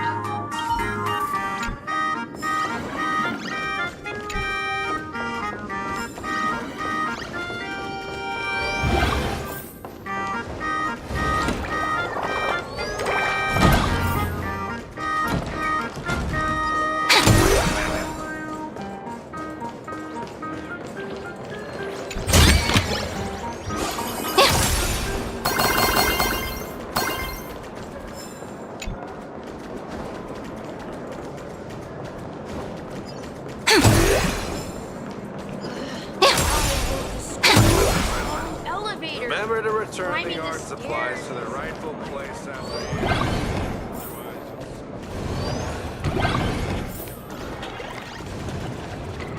The competition is coming up.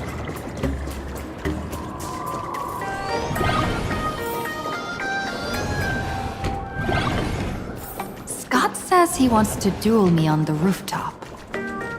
Why not take the side path up and see if there's an ambush?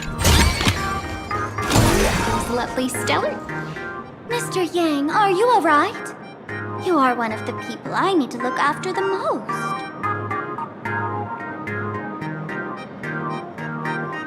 That was only a dream. You are a teacher at this academy now, and you must remember that. Oh, that reminds me. I wanted to talk to you about the student named Himeko. Hang on. Students are coming. Let's continue this in my office. Turn over this eternal page.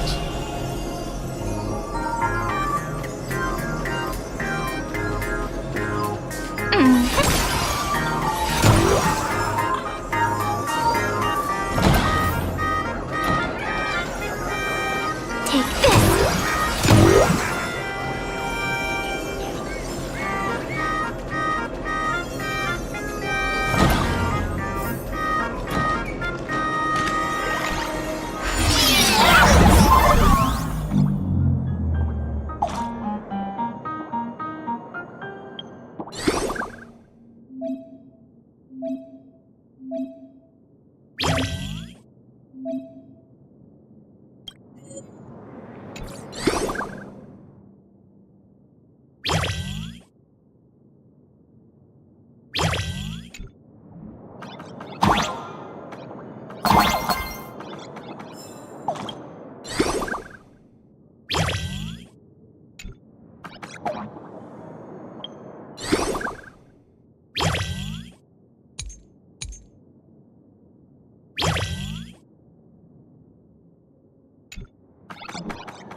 I can jump even higher now.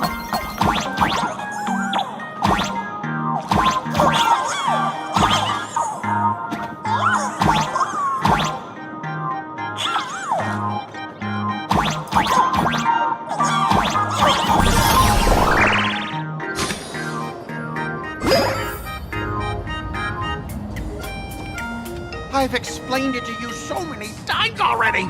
They're jealous of me, jealous of my passion for you, blazing as bright as the sun.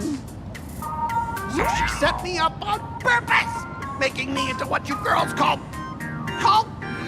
the maniac of the swirling waters. You have to believe me, Lakshmi. I'm innocent.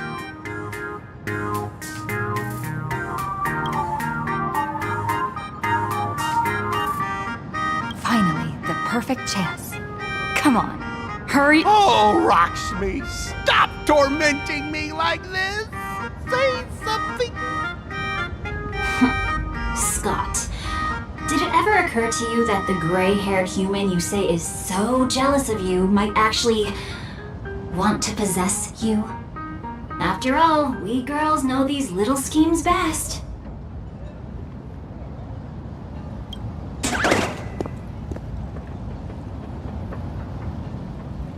Ah! Someone else hiding in the shadows! Lakshmi? Why did you say someone else? And you, ash hair, every single time! Why do you have to completely ruin all the important moments of my life?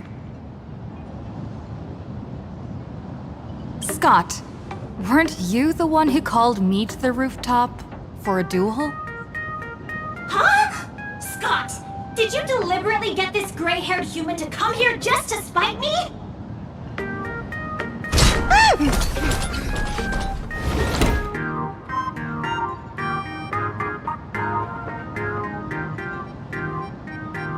No! I challenge you to a duel.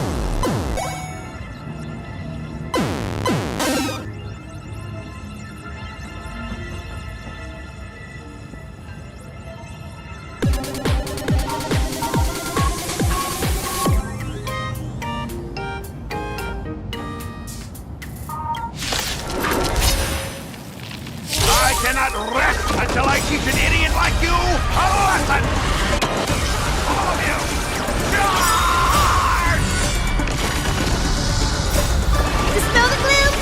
Destroy the skies! Hey! Why aren't you getting in on this yourself, Scott? It's just as by numbers! Even the understand the rules of a duel! All right, enough! Please, I'm begging you, ma'am. It's over! My campus romance and the gang I built with my own hands. You ruined them all. Are you happy now? Quiet! I need to calm down. You stay away from me.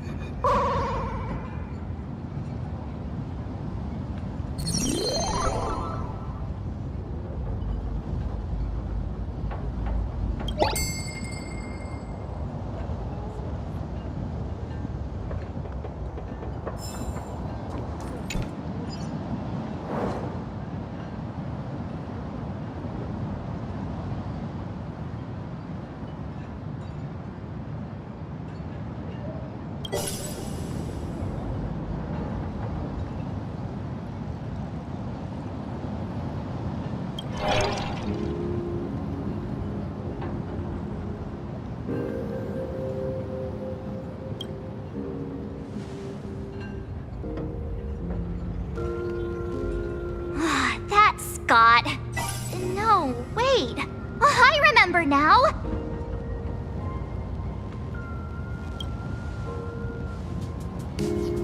We found Mr. Yang in the dean's office, but Sparksy suddenly popped out.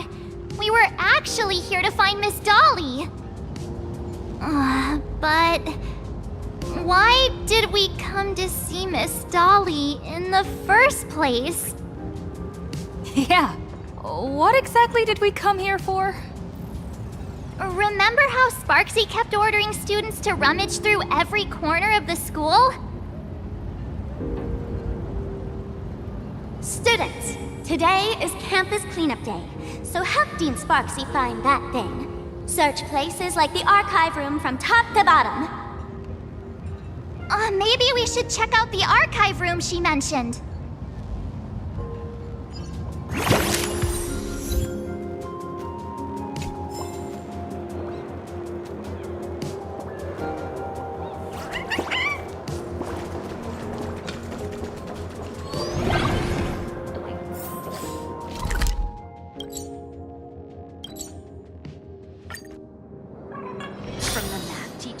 That the gym teacher is sick again. The fitness club's looking for new members. Anyone interested?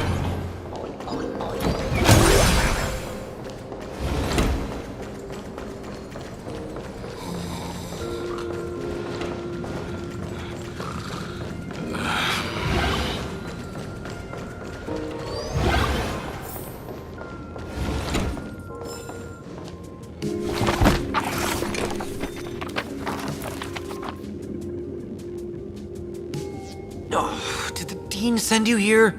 Seriously, leaving us here to do all the work is just too much.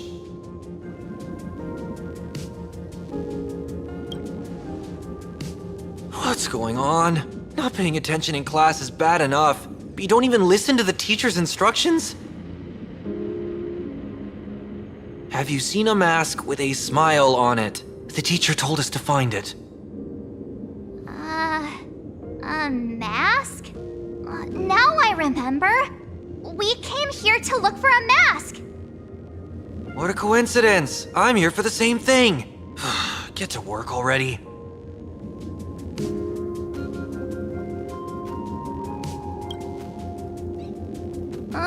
Do you know which teacher is Miss Dolly? How should I put this? She is such a unique woman. Super unique. Once you meet her, you will never forget what she looks like. Whoa. How beautiful is this Miss Dolly? Huh? Beauty and Miss Dolly have nothing to do with each other. If you have any group photos or faculty event pictures, I can point her out to you. But seriously, are you going to help me with this work or not? March, didn't you show me a group photo earlier? I have a class photo right here. But it only shows 2 teachers. Seriously? There are 3 teachers in this photo. Isn't Miss Dolly right here? Wait, that's Miss Dolly? She's a charm doll? Probably the teacher who's worked the longest out of the entire staff. Wait, don't tell me you've never taken her Imagenesis class. I finally remember it! Himeko told us we must find Miss Dolly and take the mask back from her. Darn it! That wretched Sparksy had us running in circles!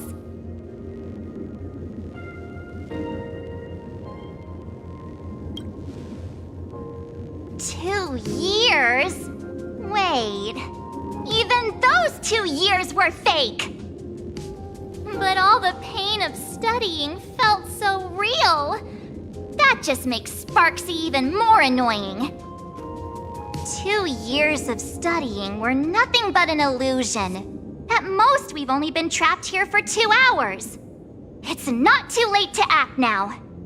Now that we know what Miss Dolly looks like, it's time for me to step up.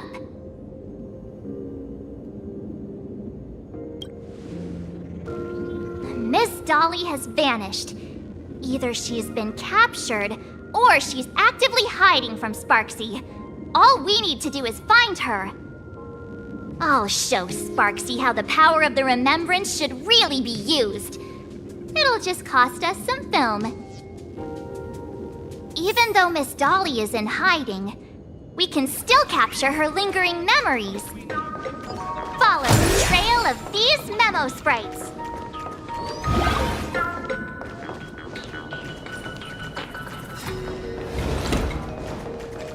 We're getting real close. There's a fragment of Miss Dolly's memory here. Ta-da! If you find any treasures, please share them with me.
Dolly looks so cute.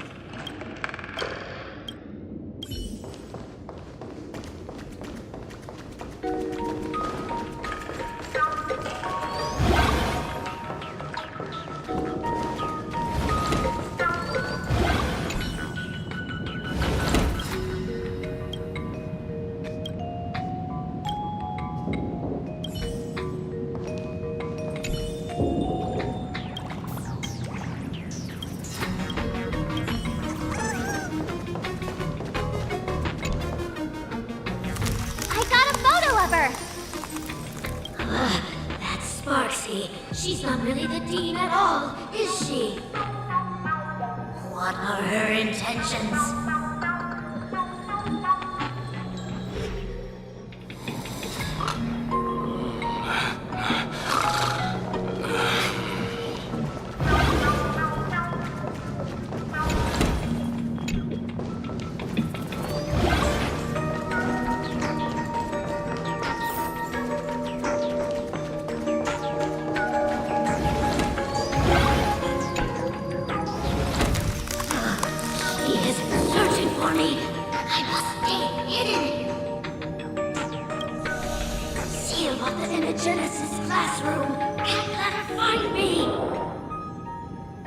found it.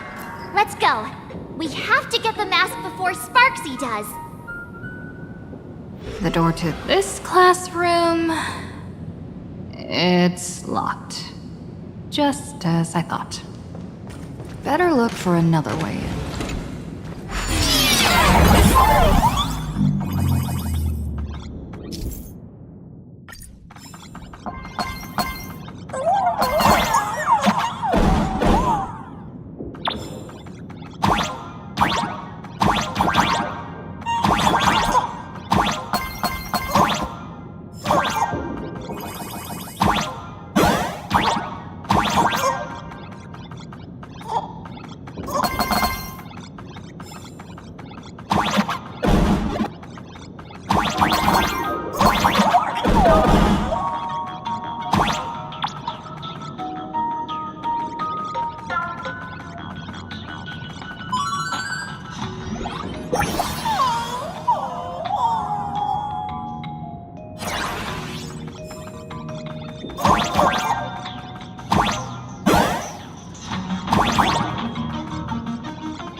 Miss Dolly?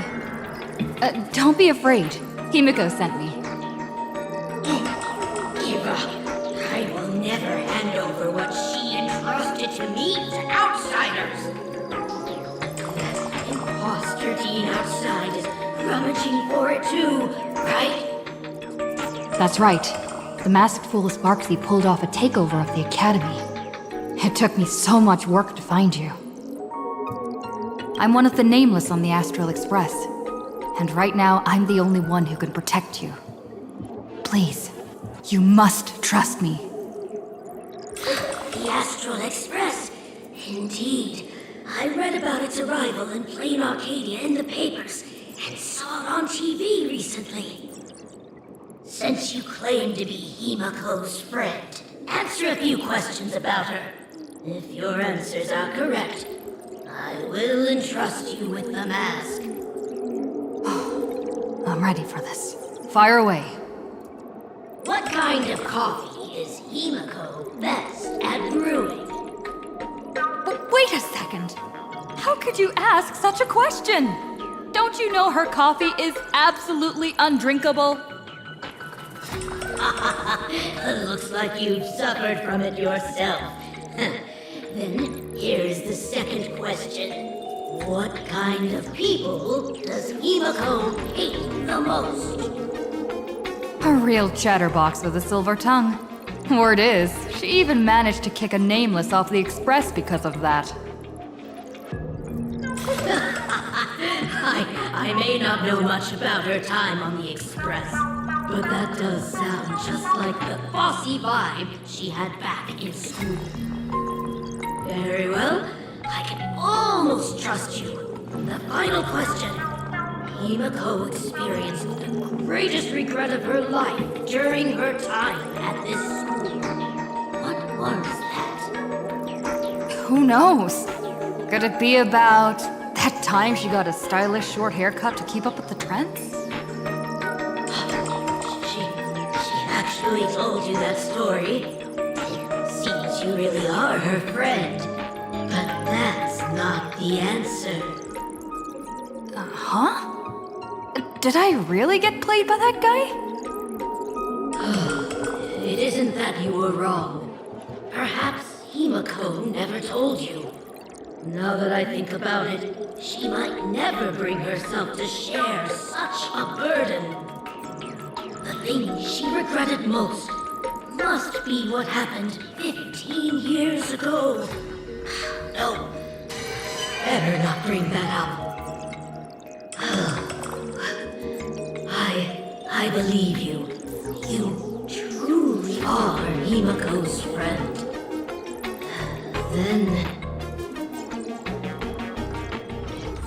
Since you proved that you're Himiko's friend, I will give it to you.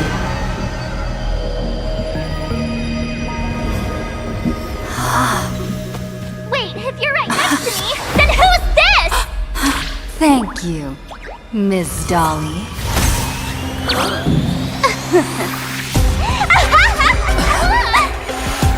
The mask is mine now! What? I actually let myself be fooled by such a cheap trick! You two came much too late. Sorry, Miss Dolly. Darn it! Sparksy got ahead of us again! But how could she know so much about Himiko? That man with glasses seems to have no issues with becoming a teacher. Once I took your forms and chatted with him, I got everything I wanted to know. Sometimes trust among companions can be quite dangerous. Now you've done it! How dare you trick Mr. Yang!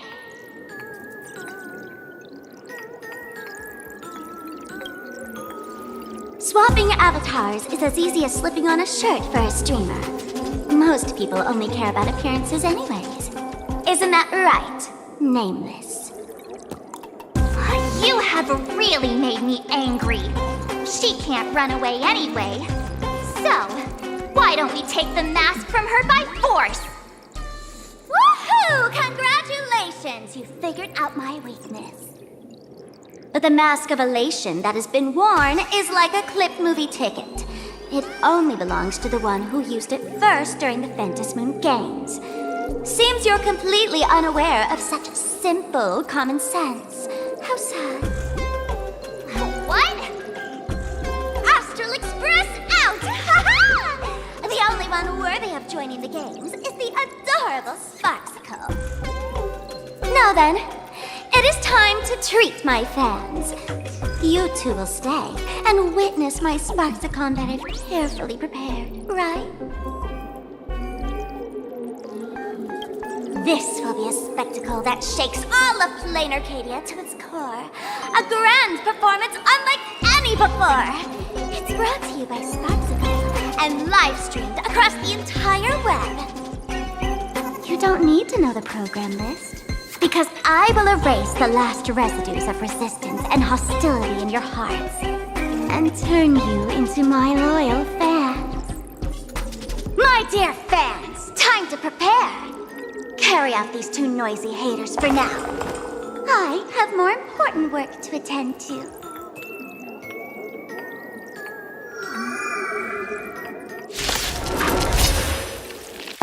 My dear fans, be charmed by me. Fight for me. Give me all of your joy, sorrow, and obsession. Give me every last drop of it. Give me your willpower! Fashion! Embrace a new life. Aw, these hands! They're far too strong!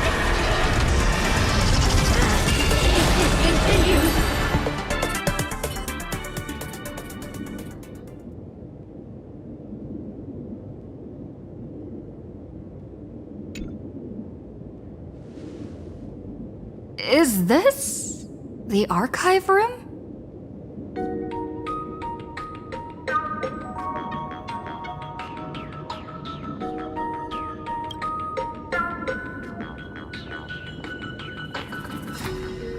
Hey there, my sweetest fans! The mission of finding the mask in Miss Dolly has been a complete success! But just moments ago, a gray-haired, black-hearted hater slipped into the academy, plotting something dreadful against Sparksicle. I am so scared! You won't stand by and let the adorable Sparksicle be hurt, right? Where could she be hiding in the school? Please?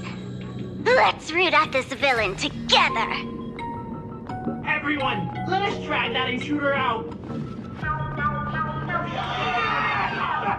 They will not be able to hide for long.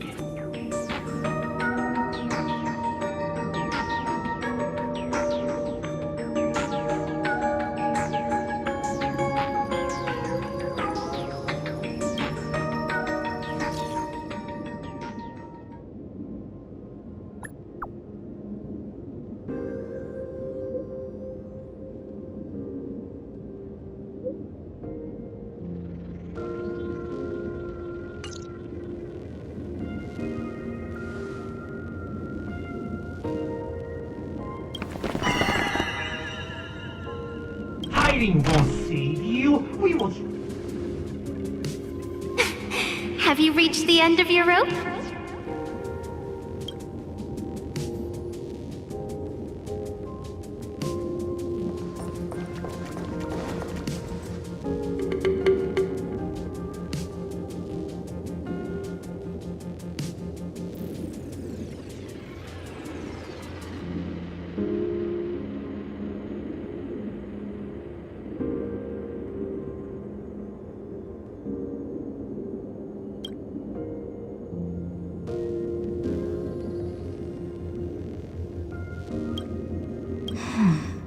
This pink-haired person. Where have I seen this person before? Is that right? No. That can't be. Right? I remember now! She's the fox girl in the class photo! So you actually managed to remember. Seems like this is what they call in comics a fateful encounter. You stumble into a bit of trouble and I will happen to show up here. Hey, come a little closer, will you?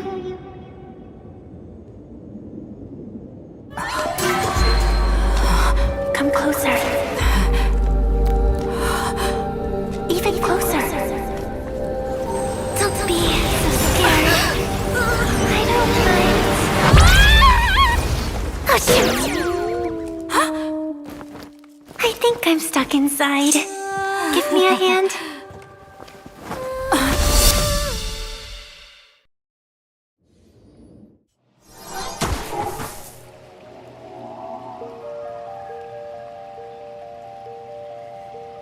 What is this place? Two nameless came through here a few hours ago and asked the exact same question. I'll use their answers to reply to you.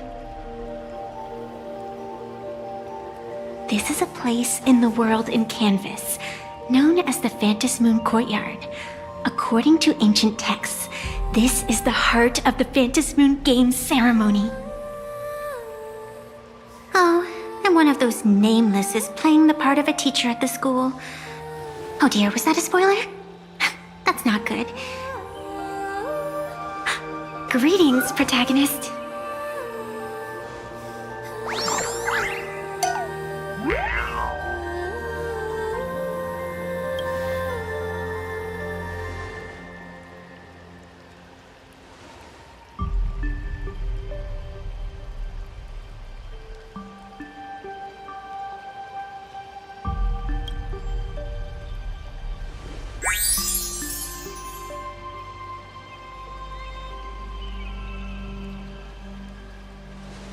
Greetings, Miss Fox.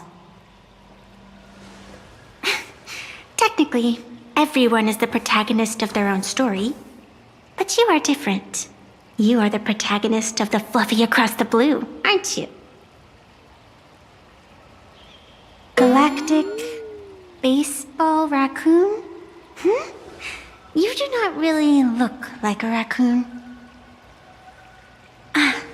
I forgot to introduce myself. You can call me Evanessia. Great seeing you.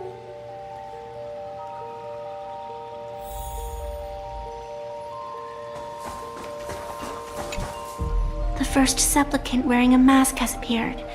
The Phantom Moon Games will soon begin.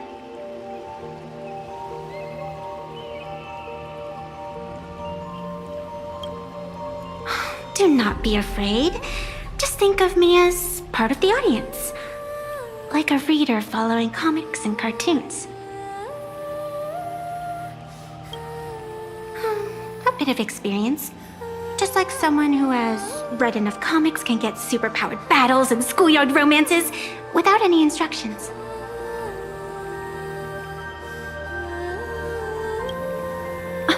Do you seriously mean you've never read it? The comic that has taken this world by storm?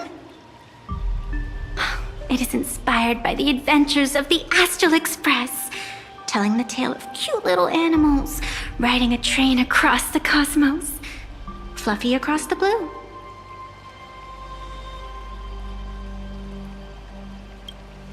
Of course, this is plain Arcadia. Any story can be turned into a comic in here.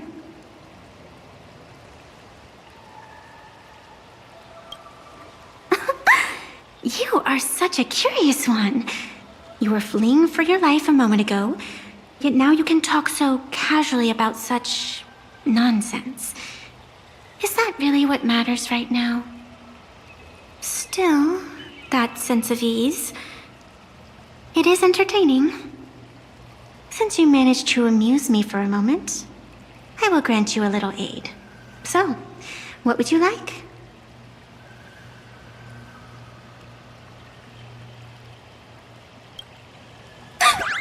You are hiring a killer? That will not do.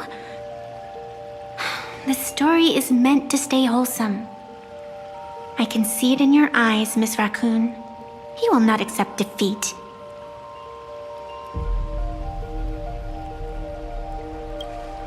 That resolve is interesting.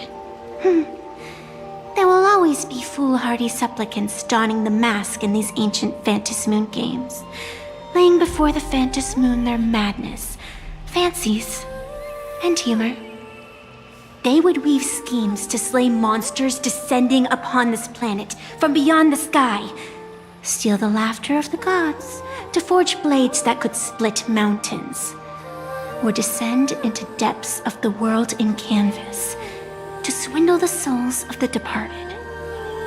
Such entertaining individuals have not appeared for ages.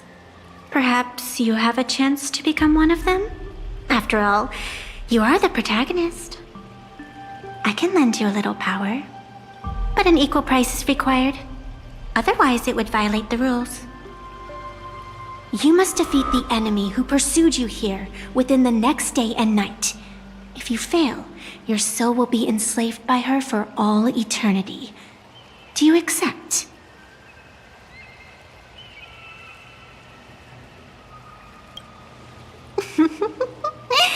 Then it is done. Phantas Moon above and sacred tree below, witness this oath at this moment. As constant as the vault of heaven, as certain as the moon's rise, let it be never forsworn. Now come, let me make you more of a protagonist. Yes, that's it.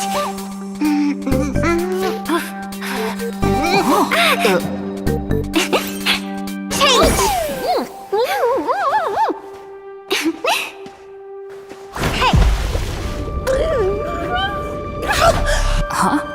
Where's this?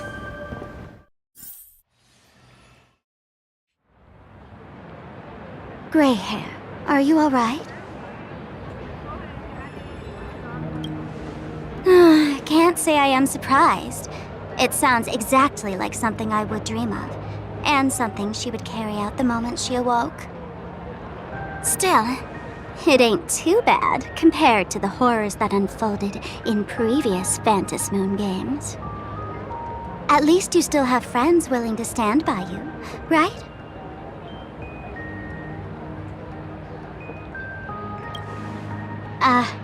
And now and then I do odd jobs here. Live streaming is one of them. Sparksy is the name I use to stream online. An avatar that I personally sketched line by line. To keep the streams running, even when I was absent, I breathed a trace of power into that avatar. Who would have figured that everything changed after the Phantom Moon turned full?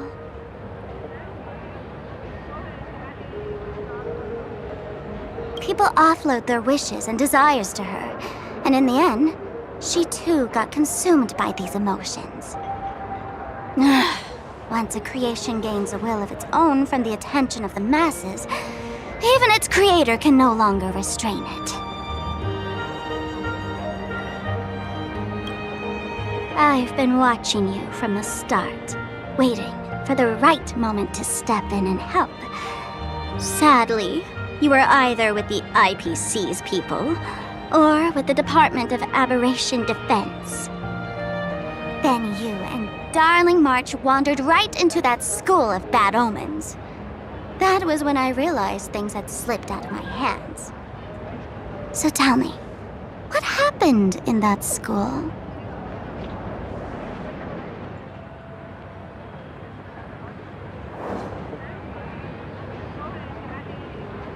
Is this the Mask of Elation?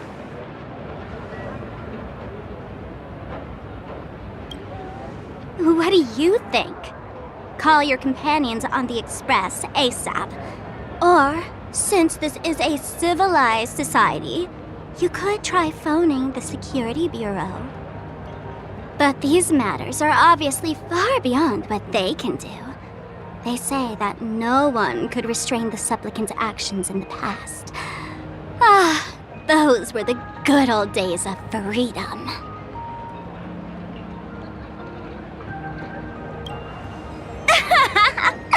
Gray hair, you are so naive. You've been to countless worlds.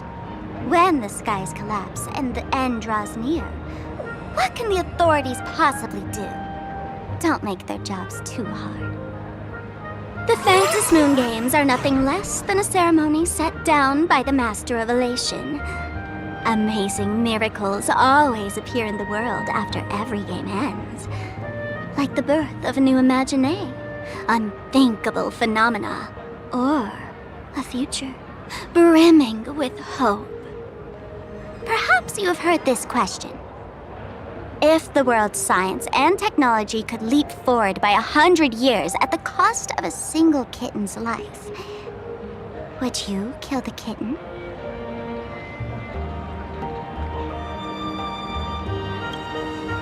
Wow, how ruthless.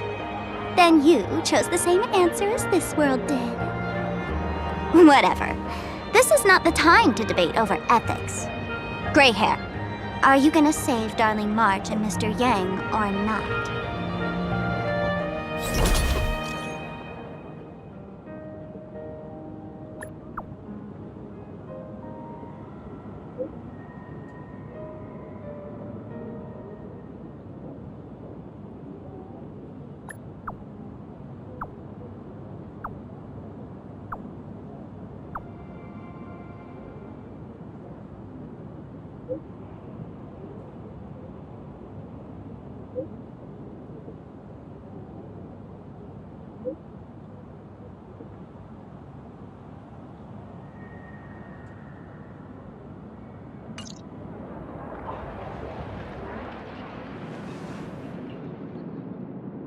The hour grows late, Miss Pearl. Matters regarding the Express demand our attention. Be it the Alliance or the Phantom Moon Games, if you seek deeper cooperation, my doors remain open. Then, I shall take my leave.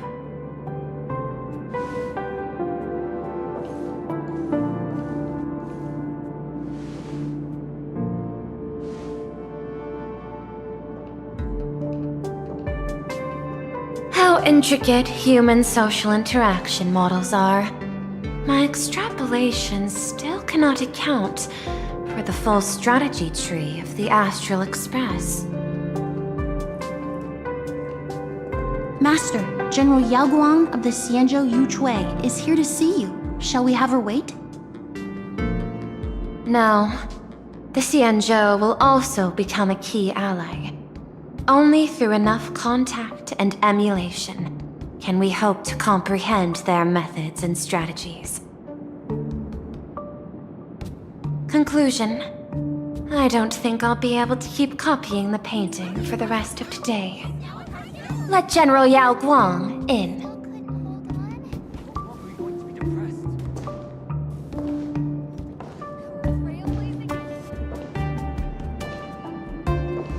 I am the Honorary Dean of the Omniscience Sapientia Academe, Master of the Decalite Reflection Barrier, bearer of the Xianzhou's intangible cultural heritage, the Sparrow-Shaped Fist, and the Seer Strategist, General Yaoguang. Thank you for seeing me despite your busy schedule, Madame Pearl. For a moment, I nearly mistook your words as a fault in language processing. I believed you had brought the entire delegation inside. Few Intellitrons in the cosmos have a sense of humor. I have heard that, like that genius, you are one of the many wonders wrought by the celestial differentiator of planet Scrulum. Meeting you in person far outshines your reputation.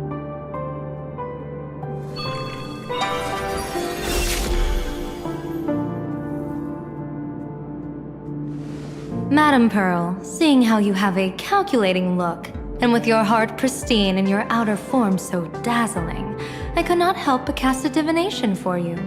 The hexagram lies between fire and heaven, demonstrating a bountiful harvest with your fortunes lying at the zenith or even beyond. I have no training in divination. General, may I ask you to interpret it? Then let me speak in terms even an Intellitron can follow. I extrapolated your fortune using the Xianzhou's predictive algorithms. The result is 101111, a sign of great blessing. If you treat others with sincerity, abundance will follow. I have long heard of the Arbiter General's legends. The strategy of General Jing Yuan. The courage of General Fei Xiao. The ingenuity of General Hua Yan. Often, I have wondered, what kind of figures are the Xianzhou generals who remain away from the public eye? Meeting General Yaoguang today, I cannot help but think that, with such beauty, you should step into the light more often. Looks like you've studied the words of the Xianzhou well. You've even learned the art of provocation.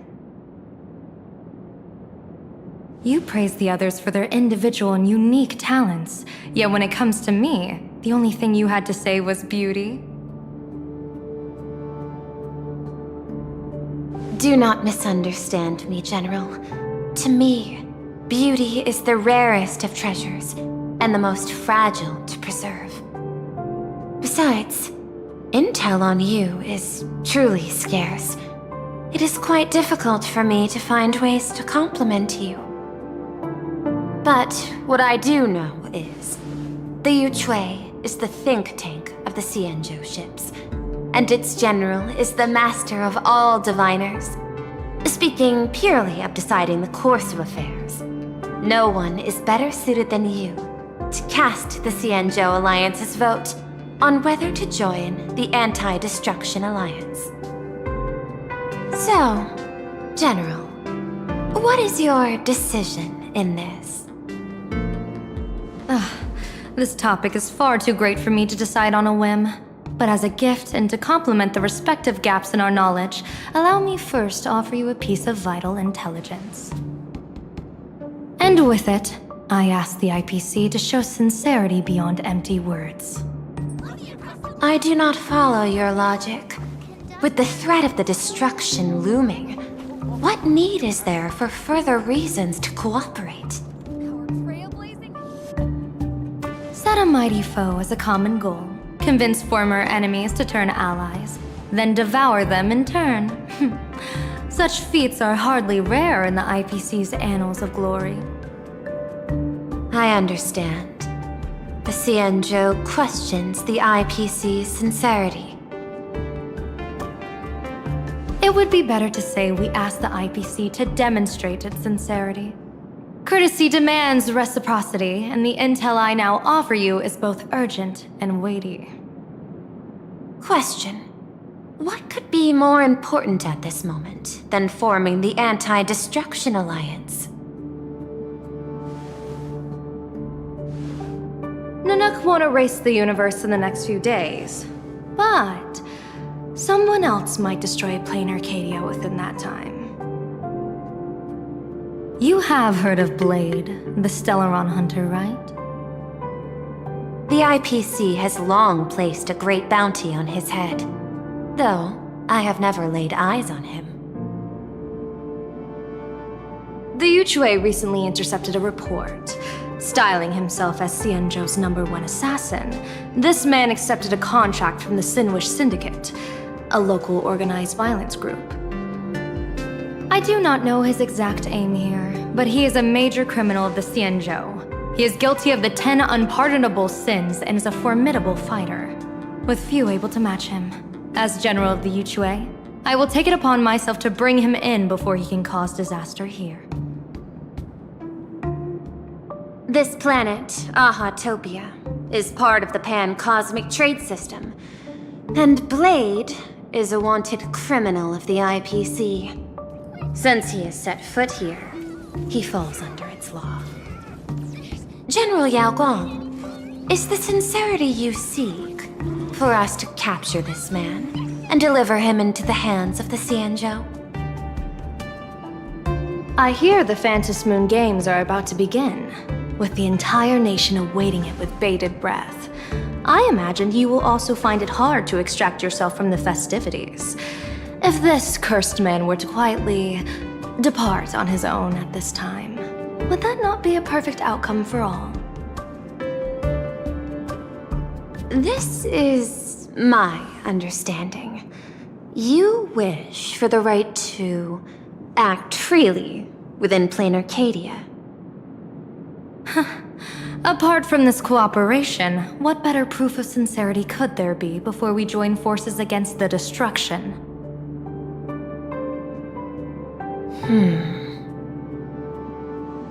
Deal.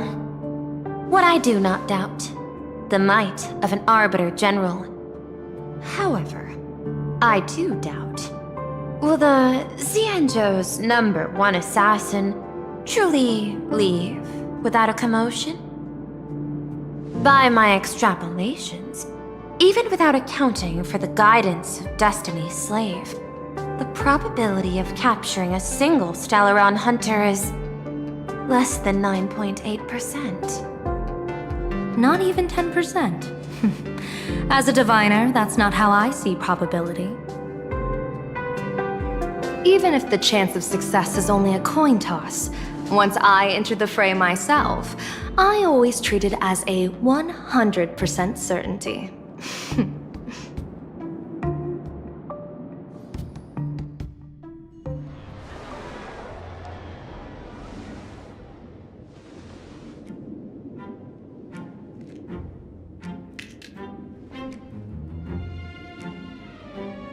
Is that even a question? 100%. Of course. In other words, there will be no survivors. Anyone who recognizes my face, I will not let them off even if they hide at the ends of the world. I was willing to make an exception when I was hired by your gang's leader, but I see you folks are not interested in accepting my goodwill. Not that I don't trust you, but you know the rules of the trade. You hire someone to do a job, you gotta see what they're made of first. People say that the Lords of Hell are easy to deal with, but their underlings are the real trouble. If a group's underlings don't know their place, even their masters may not be safe. So, since the mighty Sinwish Syndicate gang actually had the guts to hire the Xianzhou's #1 assassin,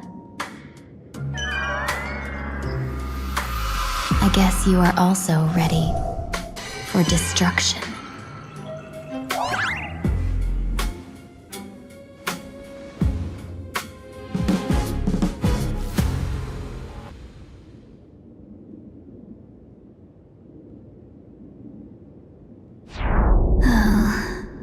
Years of wandering have given me nothing but exhaustion, and I have finally come to know how harsh the road of life truly is. Impersonating the Xianzhou's #1 assassin, Madame Yao, you really stuck me with a wonderful task.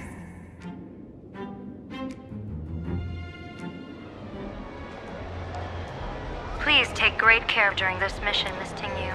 If any misfortune should befall you, I would have no way to answer to your Helm Master Yukong.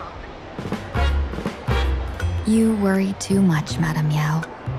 When I pledged my resolve to Madame Yukong and departed for the Yuchui, I had already steeled myself for the worst. But, may I ask, does this task of misfortune really have to fall upon me? I cast a divination today. This task lacks the fire element. Without the Whistling Flames Ambassador's knack for diplomacy, this task cannot succeed. The place you're heading to is crawling with gang members. If they pick a fight, you can try to drop the name Xianzhou's #1 assassin, and they might step aside. Do not worry, General. I have journeyed far and wide with the merchant guilds for years and faced no shortage of danger. A handful of gangsters is hardly difficult to deal with.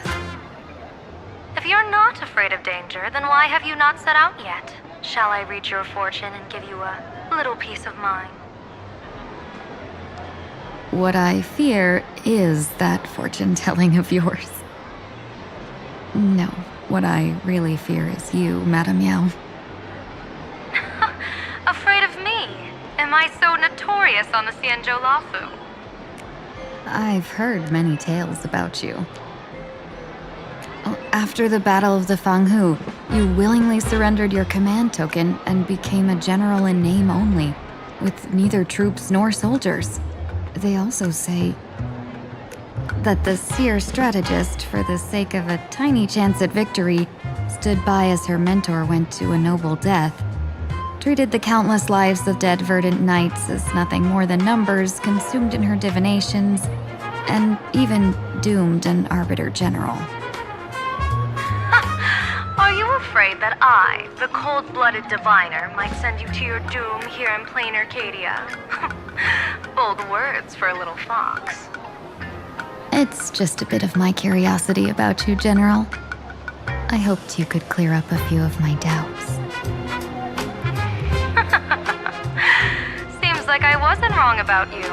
Few can face a Xianzhou general with such composure and dignity.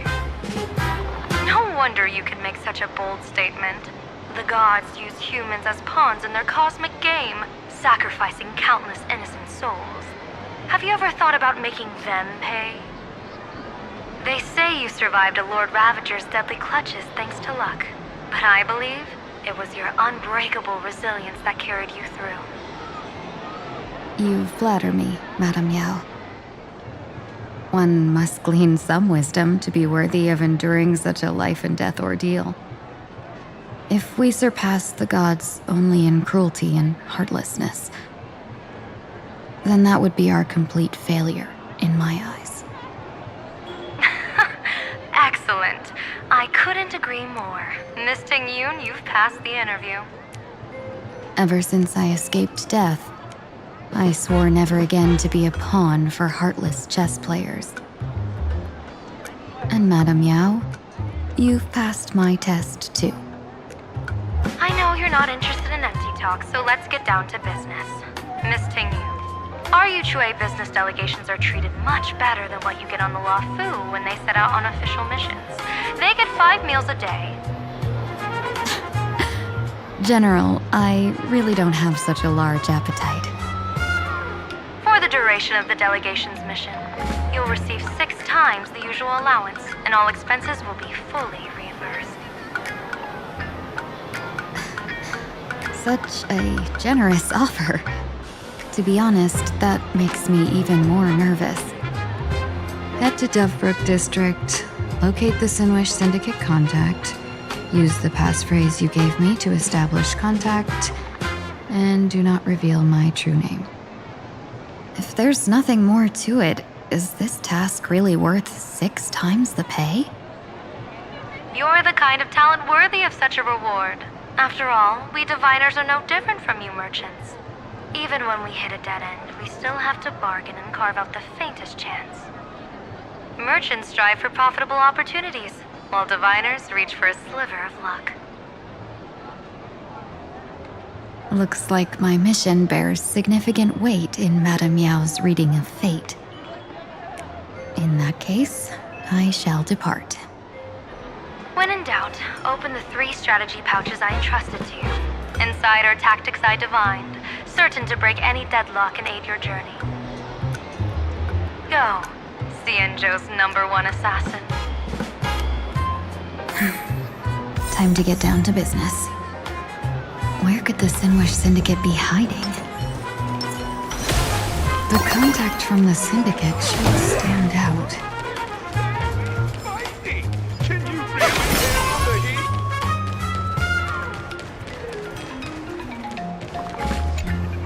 Please, tell the boss I want to return to the Sinwish Syndicate.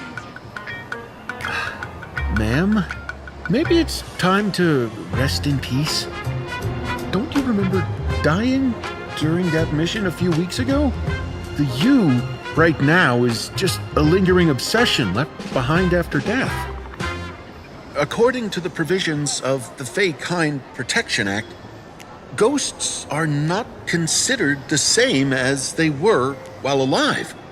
In other words, you are a new Imagine, barely 3 months old. Are you a lawyer or a gangster? I gave my life for the Sinwish Syndicate, and now you mean to shut me out? These two are members of the Sinwish Syndicate? Don't you get it? The old you's dead, and even your criminal record got wiped clean.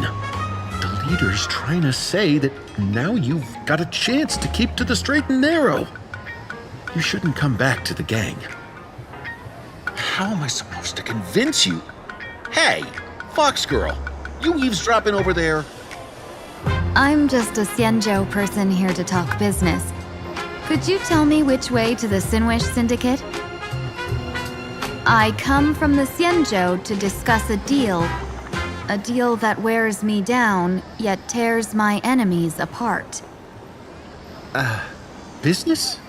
From the Xianzhou? The Sinwish Syndicate office is just across the river. Have a safe journey.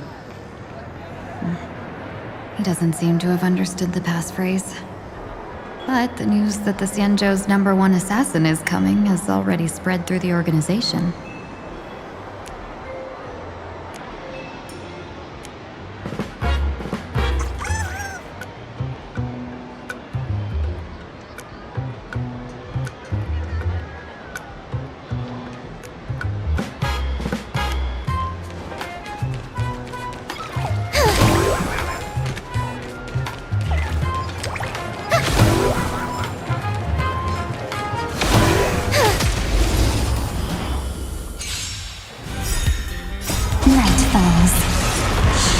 Good night. Power, AC, low battery, exciting, the fantastic flight. Sign the contract. Have some sunshine. Stars, shine for the heroes. Rise and shine. The tower. Sign the contract. Dispel the gloom. Destroy the skies. As you wish. The price of wishes.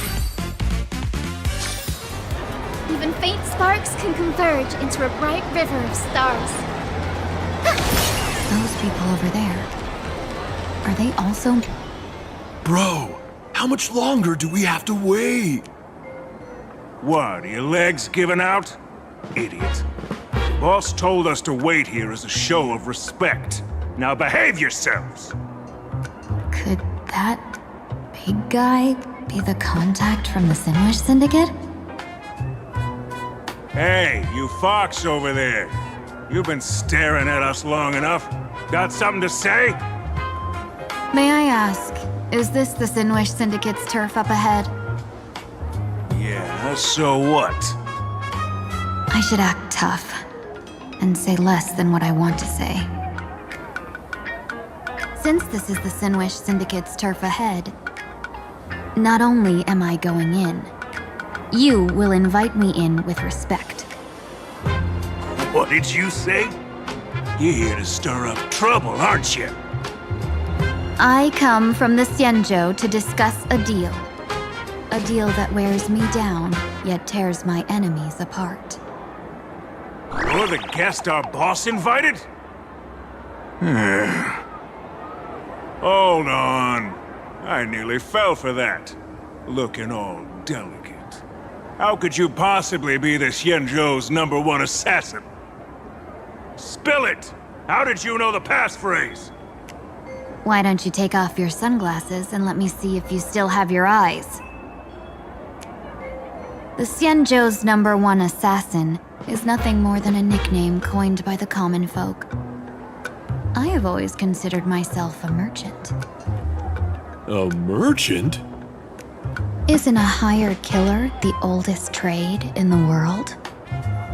By the way, Mr. Imagine, do you know why they call me #1?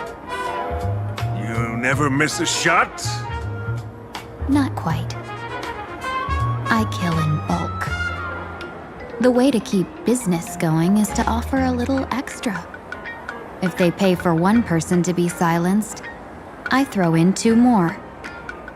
With that hot temper of yours, always picking fights, you've probably given your boss plenty of headaches. I doubt the boss would mind if I took you as a bonus kill. You punk! How dare you disrespect the underboss! Shut up, all of you! The boss's orders come first. My name is Kostine. Sorry about my underling's rudeness earlier. I'll cut a finger off later to make amends. There's no need for that. I only collect heads, not fingers. No worries. It won't be my finger anyway. These brutes should be easy to handle. They've never seen the face of the Xianzhou's #1 assassin, so this'll be much simpler. What should I call you? Yelling assassin, assassin every time just won't cut it. Just call me the Tarrying Fugue. The Terror in Fog. That name oozes menace. Completely overwhelming.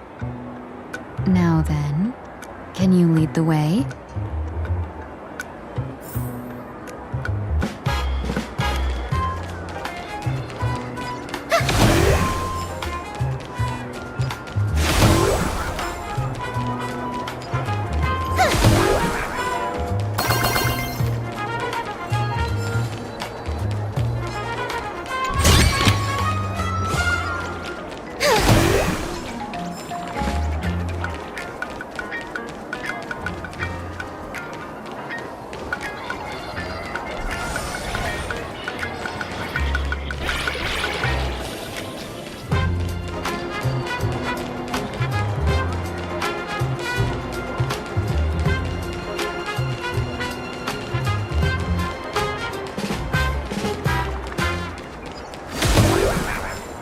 That's the Sinwish Syndicate headquarters across the river. Quite impressive, don't you think? Please, follow me. Is this the passage in the painting? Of course. The Sinwish Syndicate has it under our command for now.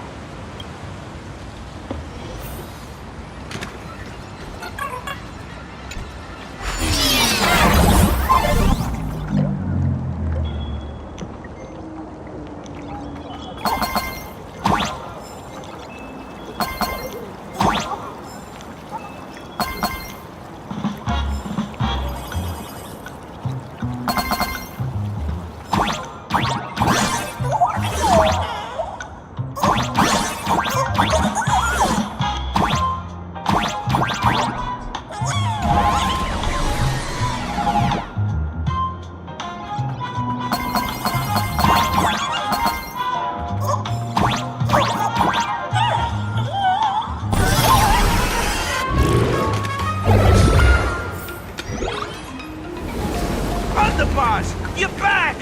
Thanks for your hard work! Who's this fox? Welcome home, underboss! Is this the one the boss brought?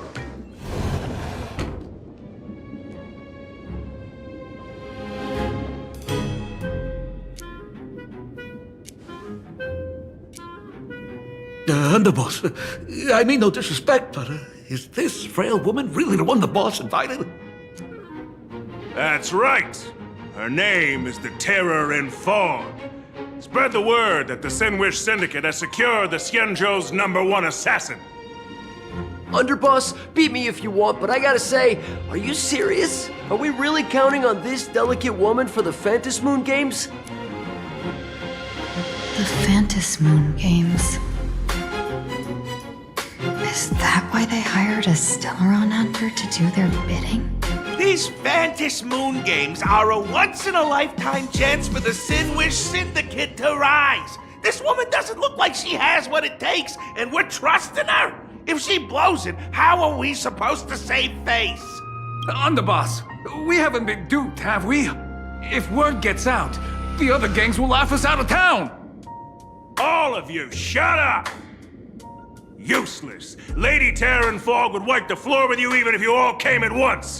Since you doubt her, why not let Lady Terran Fog show you a few moves? Lady Terran Fog, what do you say? I can find you...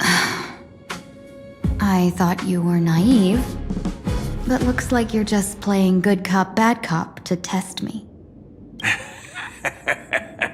I'm neither good nor bad. Just opportunistic. Still playing dumb, huh?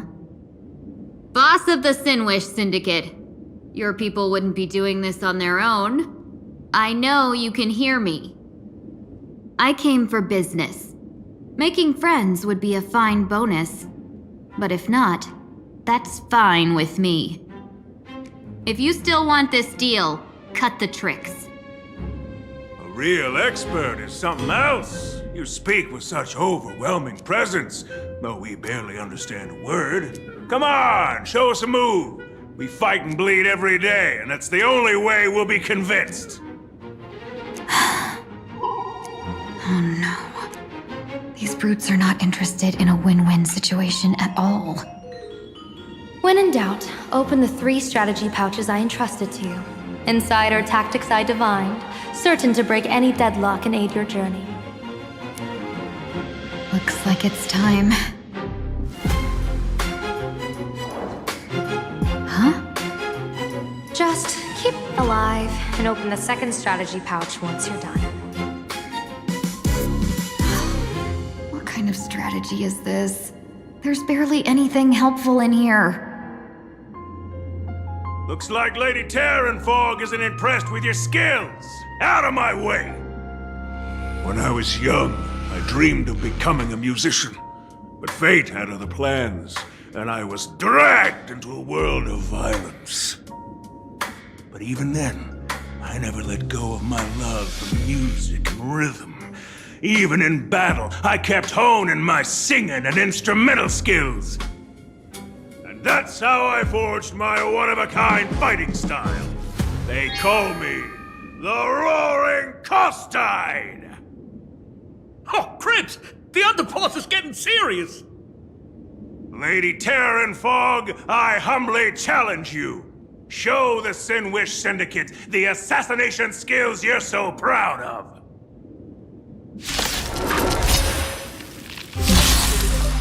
Looks like I'll have to go back against these reckless brutes. Night falls. Good night. Flowers bloom for tomorrow. Till we meet again. Root here. Again. Rise and shine. As expected of the Terran Fog. Such incredible strength! The power of destruction within me. It's still hard to control. Madam Yao, done everything in my power to keep them alive, as you said. I don't want to take your life. Back down while you still can. A true warrior of the Sinwish Syndicate fears no death. Don't underestimate my Underboss, bad news. 2 more weird dudes just showed up. Cut your bull. I can see for myself. Never thought visiting an ally would mean crashing into a local gang's hall. Oh. This will take some explaining. What a twist of fate. But for us to reunite with an old friend here? So be it. You two, stand down. Listen well. This will be an honorable duel. A duel. You dare duel a Xianzhou? Xianzhou's #1 assassin? And you still dare to act so brazen? Huh? Wait, What do you mean, Xianzhou's #1 assassin? Who exactly are you? Even a cunning hare keeps 3 burrows. Who ever told you there was only one Xianzhou's #1 assassin? So, there are 3 of you? No, it's 300. Times have changed. The title Xianzhou's #1 assassin is already a brand. At my side stands the organization's 7th-ranked Talovian Reaper, the Winged Death Knell. He sends every target into the sweetest sleep of death. And this one is the 2nd-ranked assassin in the organization. A ruthless killer surpassed only by me. His spear strikes like a falling star, and his presence soars like a dragon. They call him the Jade Dragon. Then you are... You can call me Whistling Flame Fox. I humbly hold the top position in our organization, though I mostly handle business relations and HR work.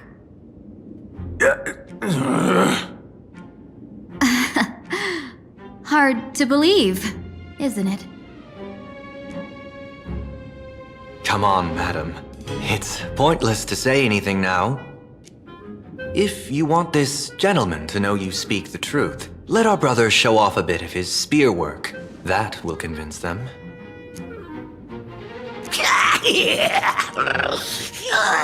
I say, there's no need for that. Course tied. You insisted on testing them and got nothing out of it, did you? If you had let them meet me sooner, none of this would have happened. Boss! I cannot hand your grand enterprise over to people we know nothing about. You are the one who hired us? The boss of the Sinwish Syndicate? That's me. I am Polewave, current leader of the Sandwich Syndicate. My apologies. Our gang is full of roughnecks. I will make sure they are disciplined. As for that business, we'll discuss it upstairs. Everyone else, clear out!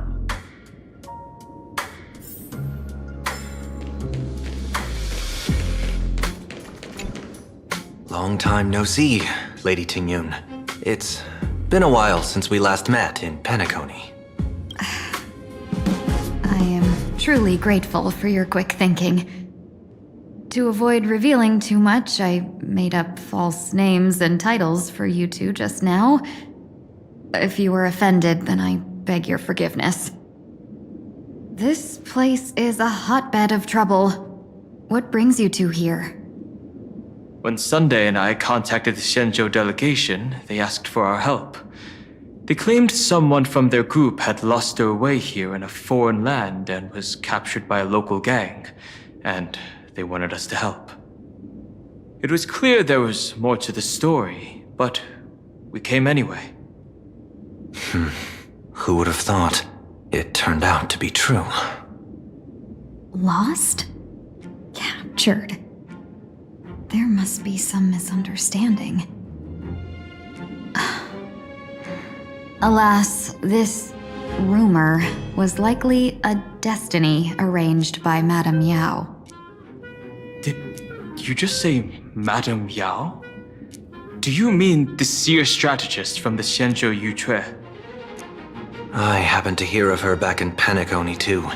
They say she is the diviner general, one who lives in seclusion. Did the Alliance send her this time? Lady Tingyun, you stepped into such danger yourself. Do you have a vital mission? You two are no strangers, so I will speak plainly. She's the one who sent me here on this mission. The Sinwish Syndicate invited the notorious Xianzhou's #1 assassin with the intention of hiring this person to participate in the Phantom Moon Games. But the delegation's intelligence revealed that the person was none other than the Stellaron hunter, Blade. Him? I assumed the title to come here, to uncover why the Stellaron hunters are involved, and how he will enter the game. So, how's it going so far? By sheer twists of fate, everything has gone smoothly so far. But as for what comes next, I still don't know anything either. Still, Madame Yao entrusted me with 3 pouches before I departed. Each said to hold a stratagem. Well, let us call them stratagems for now. And at this moment, it is time to open the second. A strategy pouch? So you revealed my identity after all. No worries, I've sent you some backup. Use them however you like. Open the 3rd pouch only after you've met the Sinwish Syndicate's boss.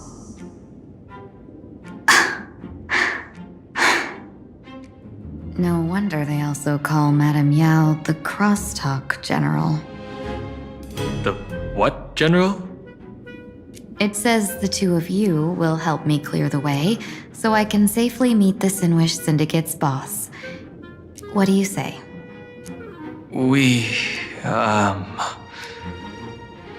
This place is perilous. Of course, we will accompany you, Miss Tingyun.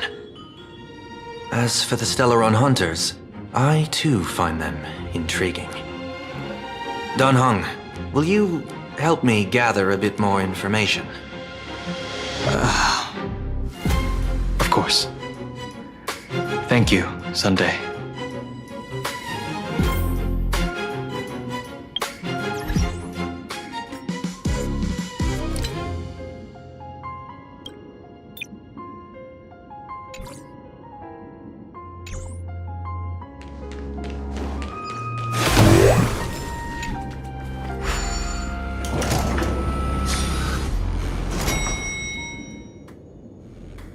I gotta say, this place is decorated with a touch of style. The gang does not always flaunt brute force. More often, they need to flaunt. Gee, before I even realized, the scenery of Dovebrook became unrecognizable. Gee, back then, who would have imagined iron hulks running wild on the streets? Let alone us gang members being treated like vermin. You didn't call us here just to reminisce, did you? Of course not. Please forgive Corstide's rude little test. That narrow-minded fella never understands why young people flock to things that come from other planets. Like Mechatrons, Masked Heroes, and the Astral Express. What he does not see is that while cosmic novelties are more enticing, big shots that hail from the cosmos are even more fearsome. Wouldn't you agree? You're a clever one, so there's no point in keeping up this charade. We're not Xianzhou's #1 assassins. You knew that already, didn't you? Yeah, I might not live as long as those Xianzhou folks, but I've got a decent eye for sizing people up. You may not be the #1 assassin, right? But your skills surpass even such assassins. So I don't care who you are. I pay good money for a sharp blade. I don't give a fig about its brand. And where do you intend to use this blade? On the Sinwish Syndicate. What? No, don't get me wrong. I'm not looking for bloodshed. Instead, I intend to perform surgery on the Sinwish Syndicate. Look here. Through certain connections, I secured this mass correlation. The entry pass to the Eonic game. Some covet this treasure, while others fear it as a curse. Now, you claim the name of Xianzhou's #1 assassins, huh? So surely you came for this. You want the god's reward, don't you? You are our employer. Therefore, the festival's prize should rightfully be yours. What do you want from the Eon, Mr. Polewave? The Aeon? I harbor no such unrealistic desire. I'll leave this prize for you to claim as your reward. I'm happy enough to share in a bit of your glory. Whether you win or lose, all I ask is that when the press comes a-knocking, you say this. You were sponsored by the Sandwich Syndicate of Toughbrook. That is enough for me. So this is a sponsorship deal? The Sinwish Syndicate only wants fame? Since we are not truly in your employ, are you not afraid we might break our promise and ignore your request? If you truly cared nothing for what I asked, why even raise the question, huh? As I said before, I may not have the long life of the Shenzhou people, but I do know how to judge people. One more question from me, please. Why are you so set on chasing fame? In plain Arcadia, Imagination exists due to wish power. And that wish power comes from the attention, curiosity, and demands humans place upon these imaginations. The Sinwish Syndicate was founded to provide for those imaginations who were ignored, had no wish power, and were not needed by humanity. Unfortunately, ever since that seashell woman rose to power, our path of blood and violence had run its course. That's why I want the Sinwish Syndicate to take on a new form. One that will draw more attention than ever before. The Sinwich Strangeling Pension Foundation, huh? What do you think of the name? It's a cozy and heartwarming name. So, will the three of you, accept this job?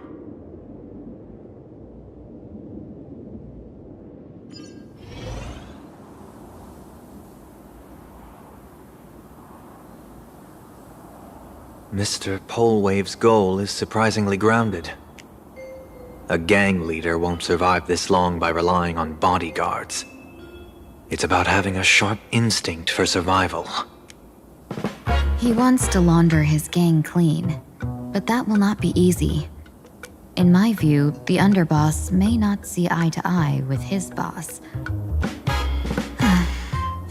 My thanks to you both. With your protection, I managed to leave without harm. Yet, we carried off the mask meant for the so-called Xianzhou's #1 assassin. When I think of it that way, this mask feels thorny in my hands. That man. He seeks to enter the Phantom Moon Games? What does he plan to do? Whatever his purpose, this matter is grave. I'm afraid I must take my leave for now and report to General Yaoguang before making any decisions. No need for that. I've been waiting here for you all for some time. Madam Yao, you came in person?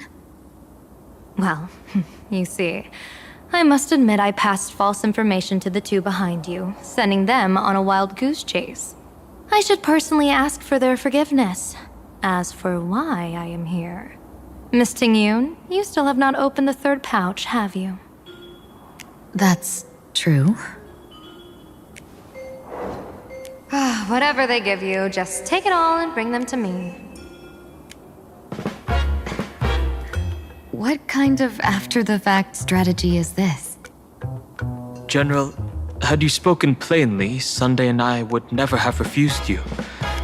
Why did you lie to us and claim that someone was lost and captured?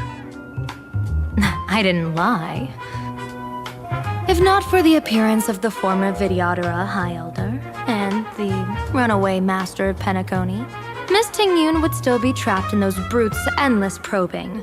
Her being lost and captured was exactly the future I divined.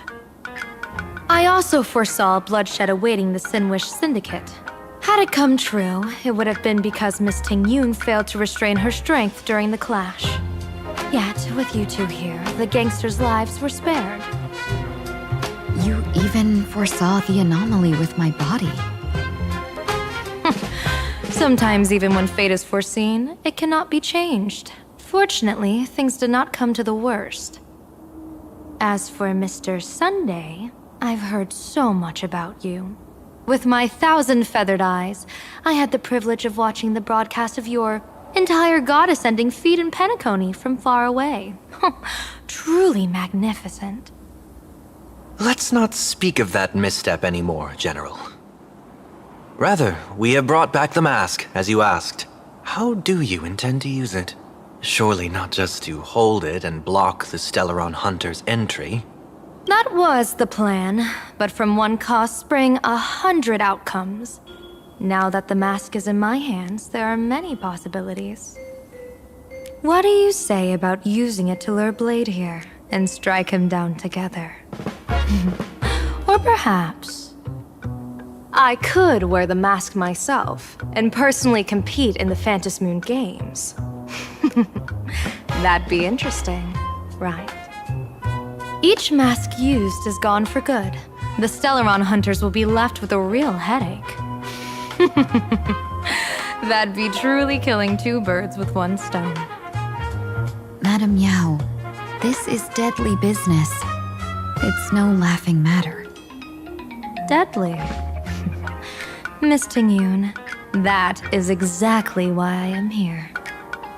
Not to put Blade in his grave, that is. His ties to the Xianzhou have long since frayed. There was no need for me to snatch someone else's assignment and come here only for his sake. Snatch someone else's assignment? So the Xianzhou envoy was supposed to be someone else? To be frank, this journey to plain Arcadia was meant for Jingyuan, the divine foresight. The Luofu Cloud Knights recently returned from the great battle against Iron Tomb, and the honor should have been his. Yet, before his departure, I cast several divinations on all parties involved and received this result.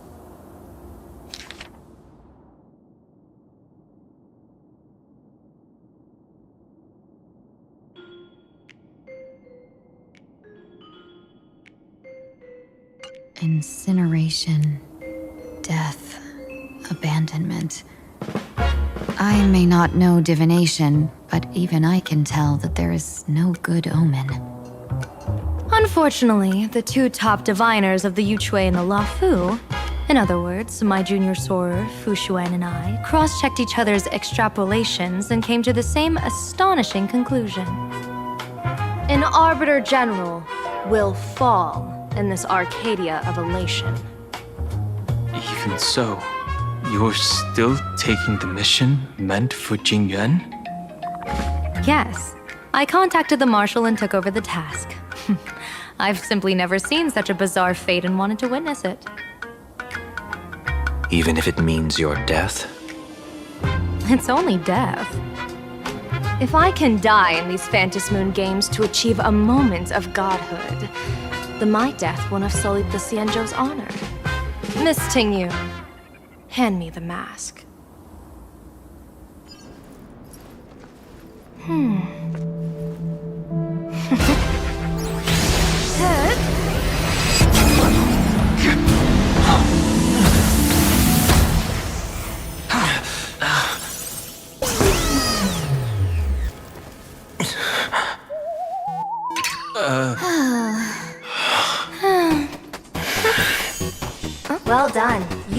your fitness goal. Another active and fulfilling day. Sorry, Sunday.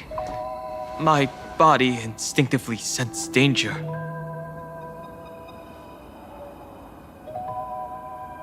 Once the mask for joining the Phantom Moon Games is worn, it binds tightly to the supplicant and manifests the shape of the wearer's soul. I read something like this in the Views of the Universe from a Star Skiff. It's confirmed now. This mask is indeed genuine. Congratulations, Mr. Sunday. You're now a supplicant in the Eonic game. What exactly are you trying to do, Seer Strategist? Twice now you've acted without warning. Do you mean to make an enemy out of the Astral Express? Dan Heng, let me take care of this. Sunday, are you planning to fight? Don't worry, I'm no match for this general.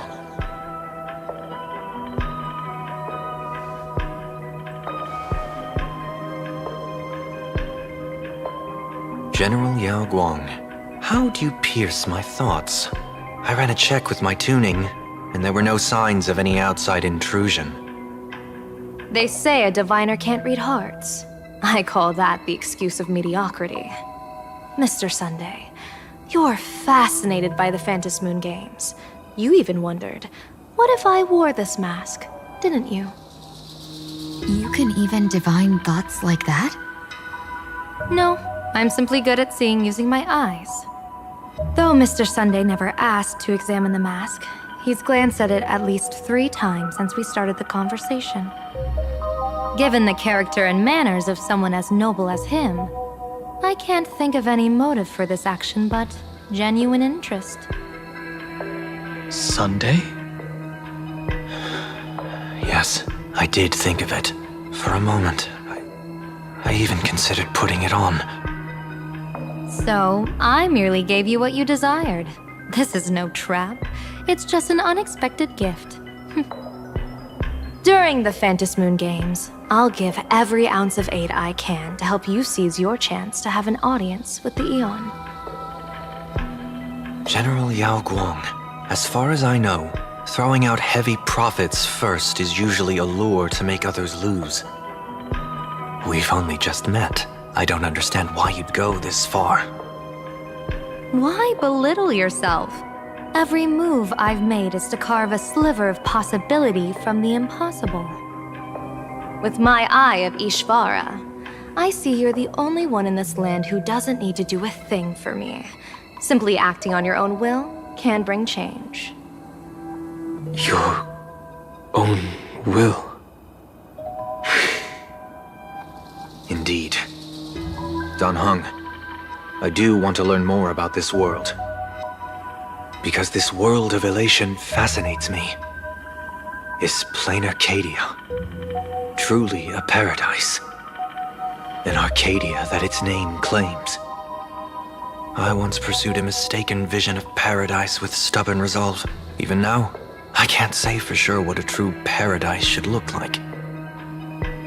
That's why I want to see with my own eyes whether this Arcadia lives up to its name. So then, as long as Mr. Sunday acts, that omen of death Madame Yao foresaw. Of course it would still come to pass. Did you think just a lavish gift could let you stroll out of Destiny's shackles alive? Pardon me for butting in, but does the Xianzhou know about this? This is such serious business. I'd never make this decision on my own. I've talked it over with the 6 charioteers of the Yuchue. If something happens to me, I'll line up a solid successor. She headed to the Yuchue on the day I left on this mission, just in case anything went wrong. There, with the other potential successors picked by the 6 charioteers, she'll train at the Omniscience Sapientia Academe in divination arts, war strategies, and civil governance. You mean Lady Fushuan? She'd take over the Yuchue after you? Fushuan? What Fushuan? If I don't make it back from this trip, maybe Qingchue from the Law Fu Divination Commission could take the seer strategist position and command the Yuchue. Qingchue and Yuchue. Whew, what a perfectly rhymed match. As for the details, shall we discuss this somewhere else, you three?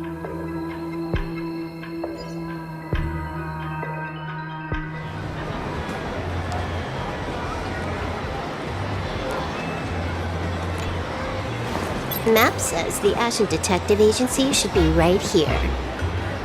But why is there just a magazine publisher's office? Holy for bully! Big drama hit Raffia Academy!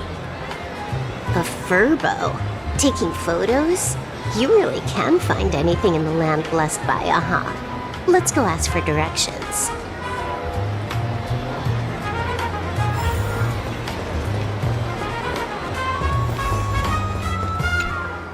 Hey, little furbo. Know if there's an Ashen Detective Agency nearby? Beats me! But if I find 10,000 credits on the ground, I might recall the spot. 10,000 for directions? Fine. Job first. Oh, wow. Looks like 10,000 credits from my account just hopped to end up in yours for no reason. Now, spill. Whoa! Generous, miss! The place you're looking for is upstairs. That detective's renting my boss's space for his agency. But he's zonked out in the day, and his doors are locked at night. No clue how he earns any money. Maybe he's a vampire?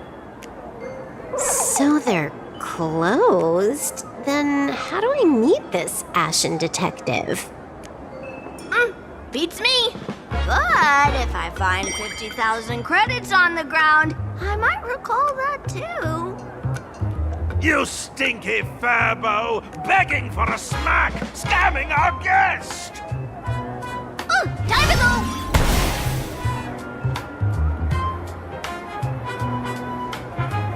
Hi, I'm Narrator, receptionist at the Ashen Detective Agency. I'm the assistant of that Mr. Detective. Narrator? What sane person gives their pet that name? That would be the dude upstairs. By the way, that mangy furbo didn't fleece you, right? It did. A full 10,000. Do you want me to catch that sneaky furbo for you and get your money back? Nah, save your breath. Got it fixed. Money's back in my account, plus the last 26.5 credits from that guy's account balance. Oh, not bad, punk lordian hacker. You seem pretty knowledgeable. So, would you mind showing me the way? This way, please, Ms. Hacker. Sorry, but you will have to take a side path. The landlord of this magazine office fled to dodge his debts, and creditors have been storming in one after another. In the end, Mr. Detective sealed the front door entirely.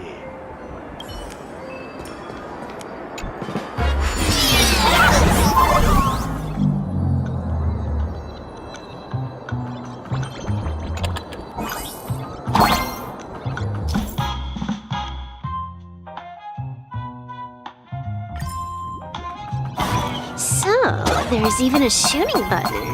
That's interesting.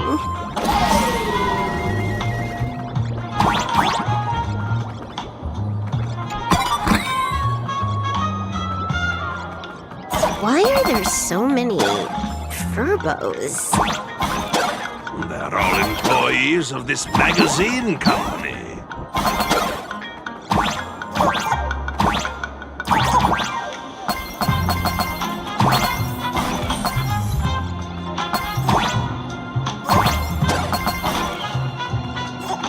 Why does this scene feel like a punishment round from a game.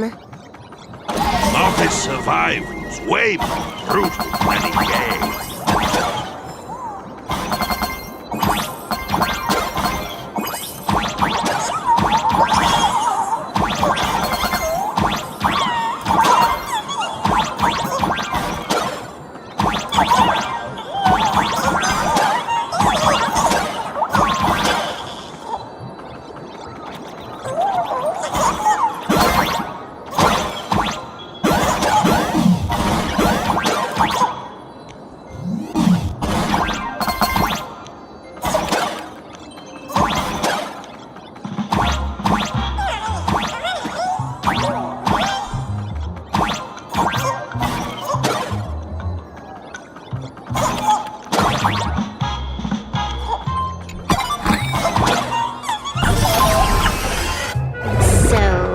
This is where the detective lives? Yes, his office and living quarters are one and the same. It is a little shabby, I admit. At this hour, he is probably fast asleep. Visitors here are rare indeed. Visitors being rare. That really does sound a little sad. Please, come with me. I will wake him at once.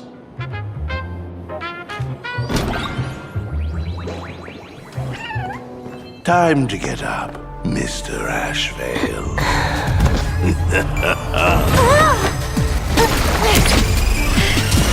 How many times do I have to say it?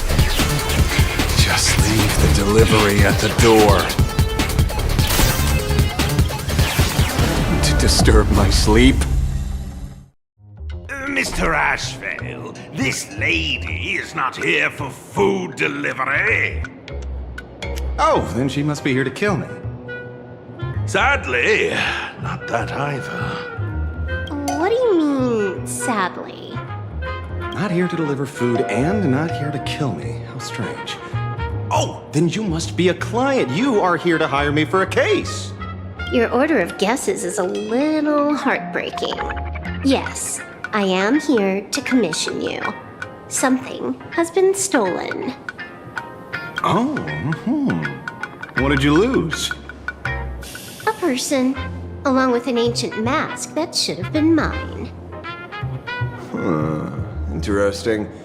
Are you here to join the Phantom Moon Games? At that moment, a cloud of suspicion rises in the detective's mind. Who exactly is this girl? Mr. N, stop the voiceover when we're talking business. Oh, stop! You pay me 900 credits an hour plus 2 bananas just for this, don't you? Yes, but at least throw me a few clues while you work. Between the detective and their assistant, at least one of them should know a thing or two about deduction, right? A name flashed through the otherwise empty mind of the detective. This unremarkable-looking girl was, in fact, one of the top 10 most wanted terrorists on the IPC's bounty list, a Stellaron hunter. Kafka! It's Silverwolf! She's Silverwolf! Mr. Ashvale, did you get your head caught in the fridge door or something?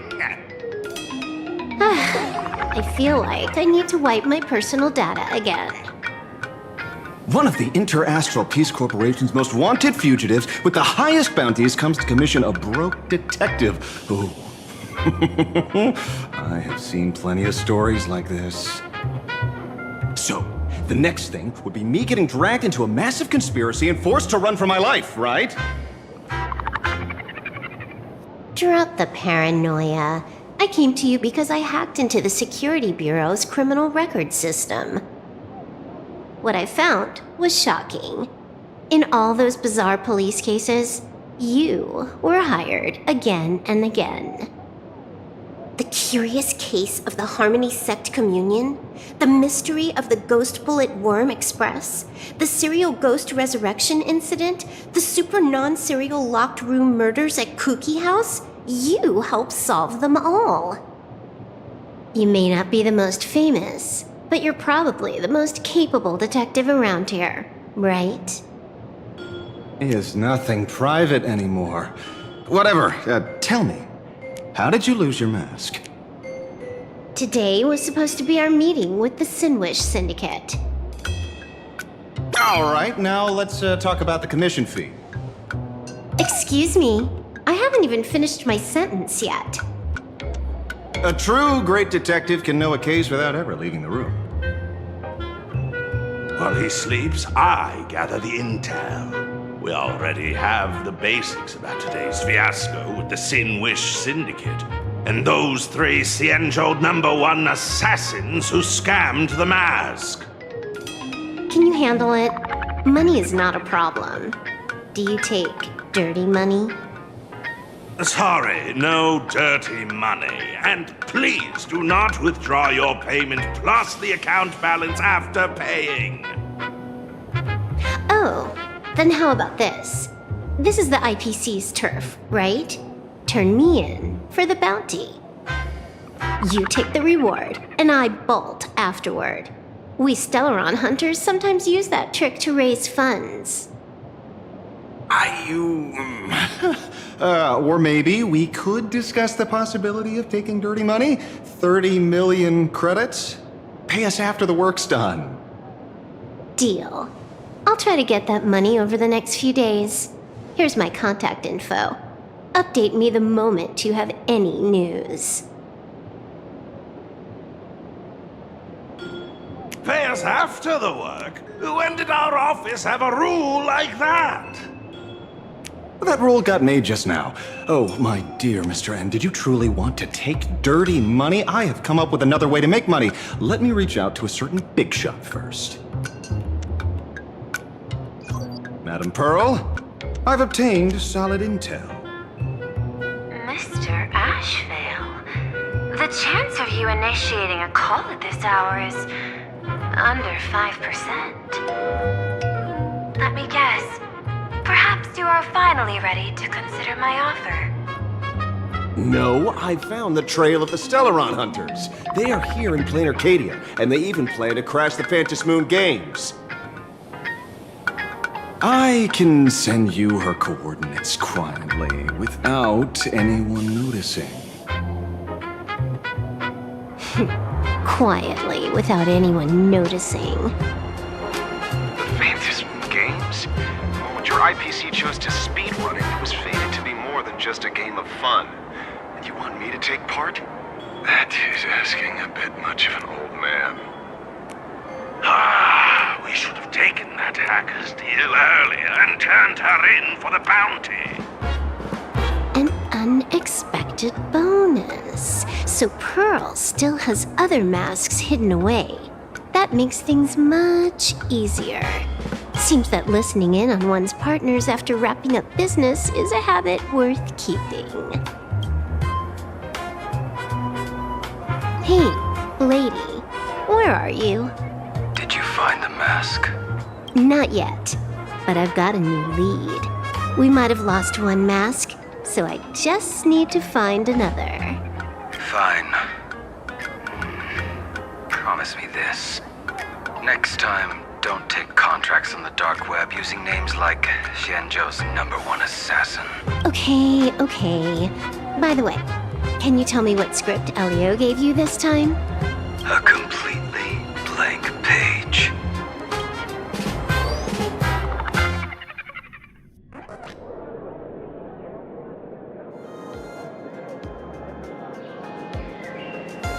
So, what you're saying is that this Miss Sparksy, who was originally just a virtual avatar, has now crossed into reality and taken entire school staff and students hostage. I get it. So it's just a typical case of the idiogenerative imaginary phenomenon.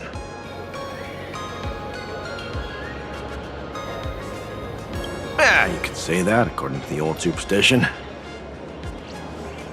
Modern science believes that when something receives excessive attention, it would suddenly gain life and becomes an imaginary due to the accumulation of too much wish power.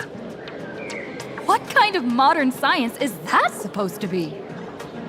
Plain Arcadia's modern science, of course.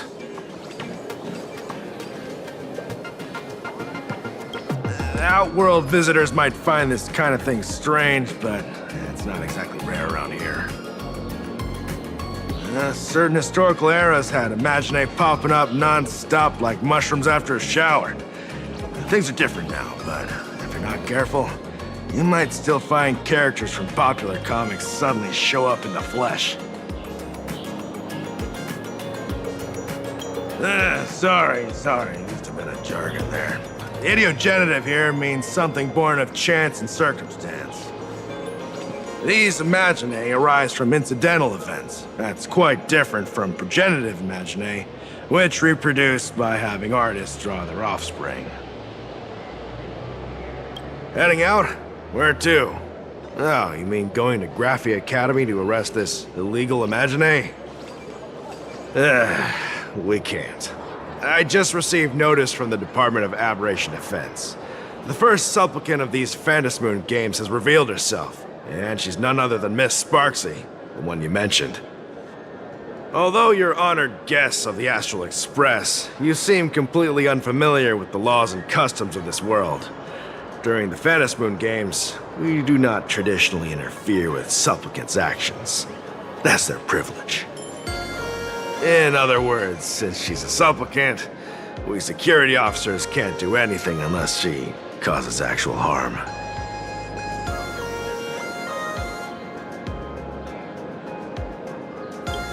You say she took a school hostage, but the intel I have says otherwise.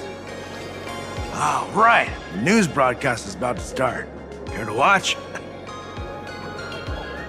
Hello, everyone! Welcome to Full Wish TV's special news segment, Arcadian Morning Report. I'm your host, Poofy. Hi, everyone! I'm your host, Snowy! We've entered year 1999 of the Arcadian calendar. What an exciting time! Just one more year until the new millennium. Over 500 years ago, a famous prophet made a prediction. In year 1999, a terrifying devil will descend from the sky. Will this prophecy come true? Can Plain Arcadia safely make it through this crucial year? You idiot! Are you cursing our viewers? They didn't tune in to hear your fear-mongering nonsense. Just read the news and stick to it. Yes! Incredibly, after just 15 years, the Phantasmoon is full again, and the time for the Phantasmoon Games is upon us once more. Surely a blessing for the master relation upon us, Arcadia! Which supplicants will appear in these Phantasmoon Games? And what mind-blowing miracles will they bring to everyone? With permission from the Department of Aberration Defense, we'll be following and reporting on the Phantasmoon Games from start to finish. Just now, the first masked supplicant has appeared. How intriguing! Who are they, and where did they come from? Let's take a look. Wow! Internet-famous streamer Miss Sparksy announced 2 hours ago that she's donning a mask to become a supplicant! The Department of Aberration Defense has confirmed the news is authentic! As an ideogenitive imaginae, Miss Sparksy's birth wasn't approved by the Department of Aberration Defense. But that hardly matters at this point. What sort of miracle does this live streamer plan to produce during the Phantasmoon Games? Let's switch over to her stream and see.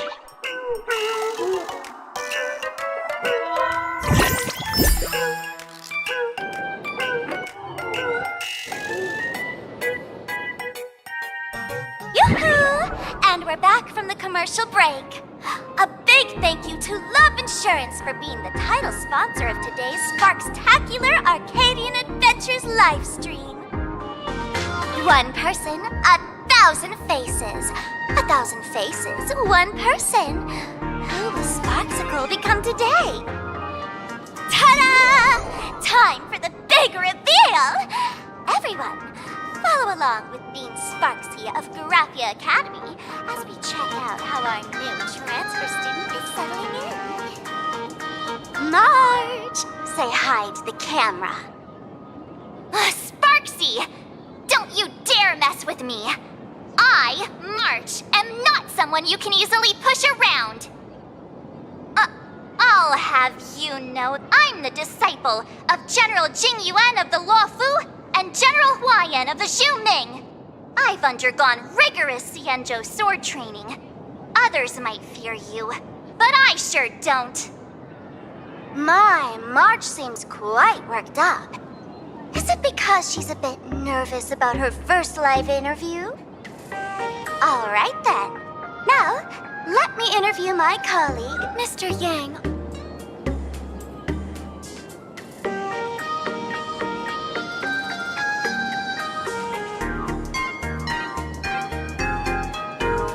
All right, that wraps up our interview for now. Let me give you all a sneak peek at what's coming up in our next live stream. Thank you all for your wholehearted support. Sparksicle will work hard to repay your kindness. In 3 hours, I'll be hosting a special live stream performance, Sparksicon, alongside our special guests, the legendary Nameless from the Astral Express, who have carved countless legends across the cosmos. Tell your friends, your family, even your enemies. Let's set aside all grudges and meet in the stream to witness the most dazzling sparks light up Plain Arcadia!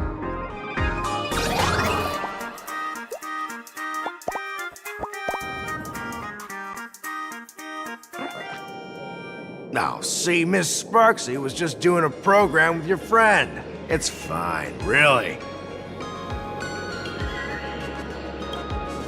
Have you seen shows like that before? You know, where celebrities go somewhere to do everyday jobs, like those reality shows where they trade places with regular people. She picked Graphia Academy as a target. That school had its fair share of trouble 15 years ago, too.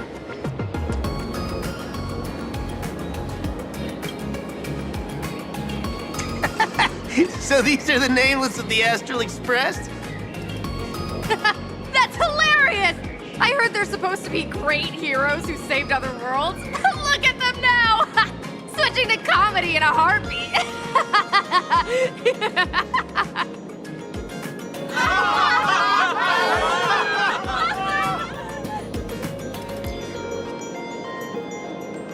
Darn it! Soon the whole of Plain Arcadia will be saying Sparksy caught the Astral Express crew in one go and made us the butt of jokes. Our reputation would also turn into her trophy. Oh, right. Please keep this Phantom Moon Games emergency response guide safe. Some sections in it might come in handy.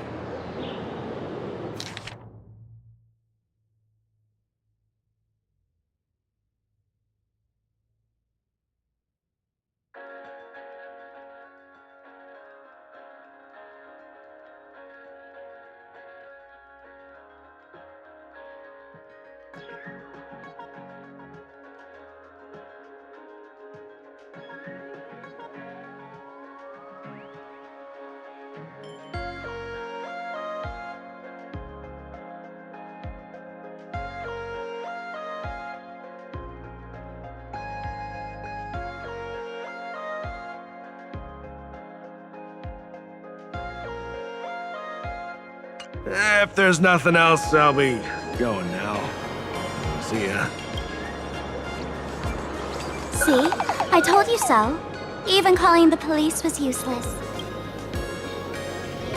Right now, you're their only hope.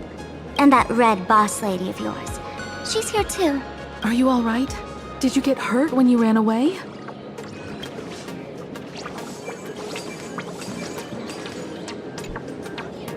So, March and Welt are both trapped in Graphia Academy now?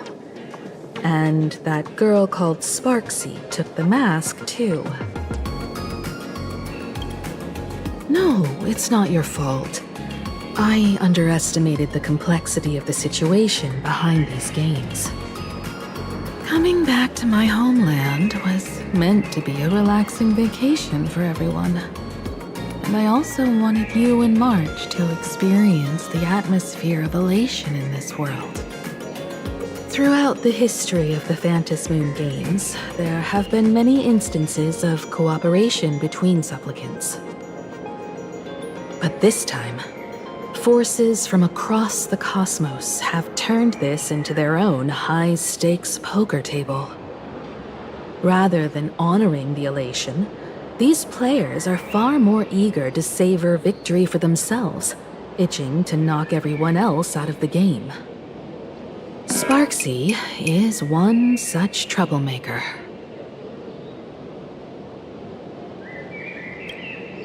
It's dangerous to rush back to school on courage alone when we don't know what Sparksy has done and what she's planning to do. For every supplicant, there are 3 key acts that must be completed once the Phantom Moon Games begin: the roll call, the miracle, and the promotion. Sparksy has completed the roll call. She took the mask and declared her entry into the games, drawing everyone's attention to the news that the first supplicant has appeared. Next, she must strive to make a miracle happen, bear the people's wishes, and answer with a great feat. If I'm not mistaken, Sparksy is waiting for us to walk right into her trap. For her, there couldn't be a better opponent than the Astral Express for this first battle between supplicants. What could be more earth-shattering than defeating a renowned cosmic hero on a battlefield of her own meticulous design? So here's the question, Sparkle. Based on what you know about this imposter, what's her real agenda for joining the games? Simply toying with and defeating the Express crew alone won't be enough. What kind of world-shaking miracle is she after? Sure, she's a fake. But she's still a fake of Miss Sparkle. Guessing won't get us far. If you ask me, we should check out the tavern. Might find some leads there.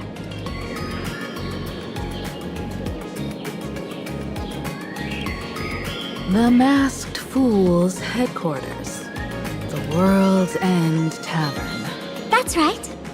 How could we pull off something this insane without Miss Sparkle's prized collection I've been hoarding all these years? That imposter must have known this well. Before this operation, she definitely went to the tavern, using my name. Most fools can't tell the difference between me and that imposter. Or maybe they just don't care. But if we can find out who I talked to and which treasures I stole from my collection of items, we'll naturally figure out what that imposter is up to. That's a good plan, but I can't let you act alone. Can you take both of us into the tavern? Take this business card. The address of the tavern is printed on it. However, you'll have to find your own way to the tavern. That's been the rule since it was established, and there's nothing I can do about it. Since there's still time, I'll head out first. You two can come over when you're ready.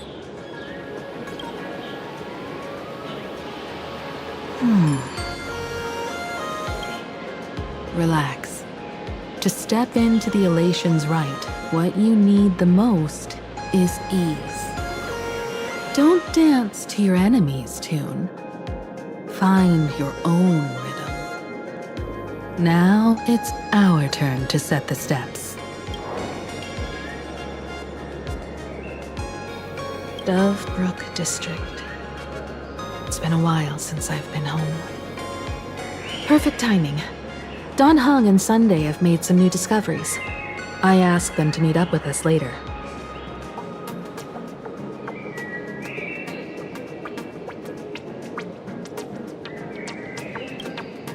Don't get your hopes up too high.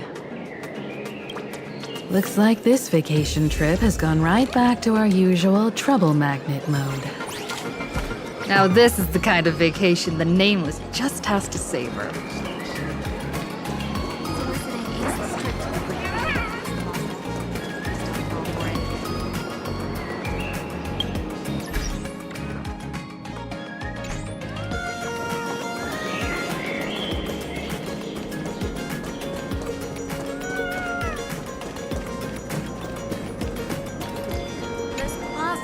designed very well. If I were the designer,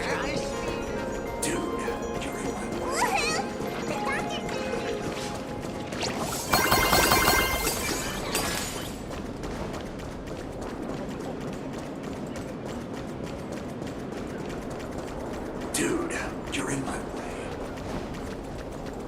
Hey! Did you miss me?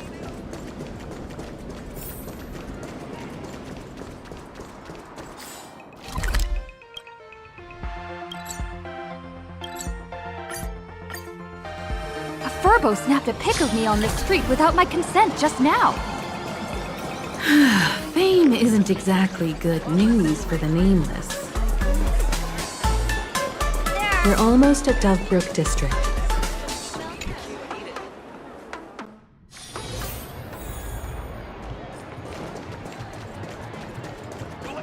Quite a bustling district. Is this really where Himiko lived back then? It's been 15 years since I've been back. I wonder what's become of these houses now. If they're being rented out or if they've been sold off already. Perhaps they've become like the Graffia family.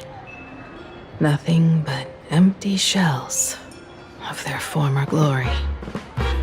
Let's go. Stay safe on the road.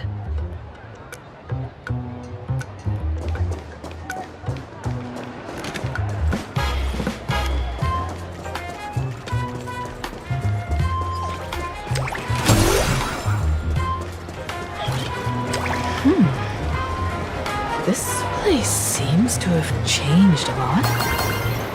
Holy for holy! Rest assured, I haven't forgotten a single thing about the compensation.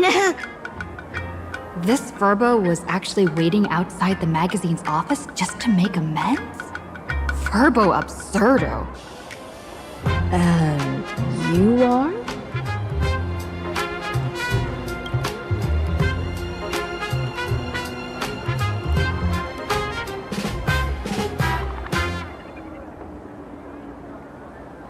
Would you mind coming into our magazine office to talk?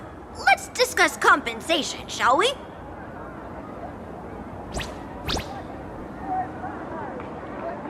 It looks like the magazine publisher has taken over this entire building.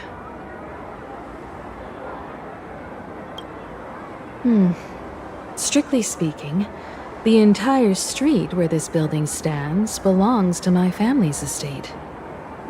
It's said that, in their heyday, the Graffia family owned property all across plain Arcadia. But by my generation, very little was left. When my journey reaches its end, will anyone in this world be able to inherit anything from me?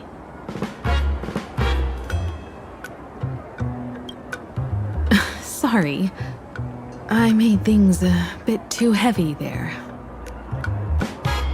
Come, let's go inside the magazine office and see what this little furbo is up to.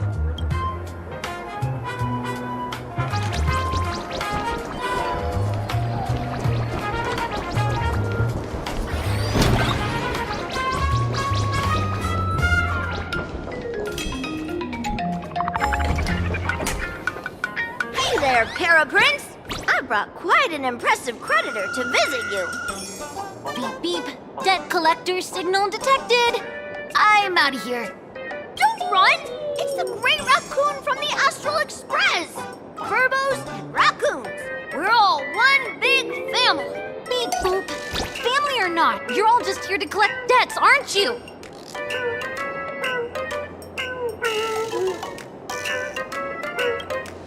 Great Raccoon, that jerk of a company president ditched everyone to dodge the debts. We brothers haven't gotten paid in months. As you can see from our sorry state, even if you sold us all for Furbo Hot Pot, you wouldn't get much money back. But I've got a plan. We can work together for some mutual Raccoon Furbo benefits. After all, Furbobo Weekly does have quite a readership. Right now, the hottest news in all of Plain Arcadia is the arrival of the Astral Express. you become the company president, Great Raccoon, Verbobo Weekly can go full throttle for you, becoming the Express's exclusive media outlet, churning out a string of hot scoops. In no time, Verbobo Weekly will be the #1 gossip magazine. We won't have to worry about our salaries, and Great Raccoon won't have to worry about compensation.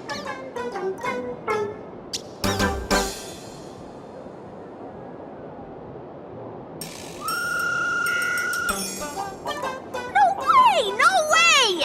As your devoted fans, me and my bros sincerely want to compensate you handsomely for your emotional distress. A magazine publisher? Now that is interesting. What do you think? I knew you wouldn't pass up an opportunity like this. These furbos may be crafty and full of tricks, but they can definitely help us out. A media outlet working for you, and a network of informants who can run around everywhere? Having a logistics team like that during the Phantasmoon Games would come with many perks. And best of all, they're free.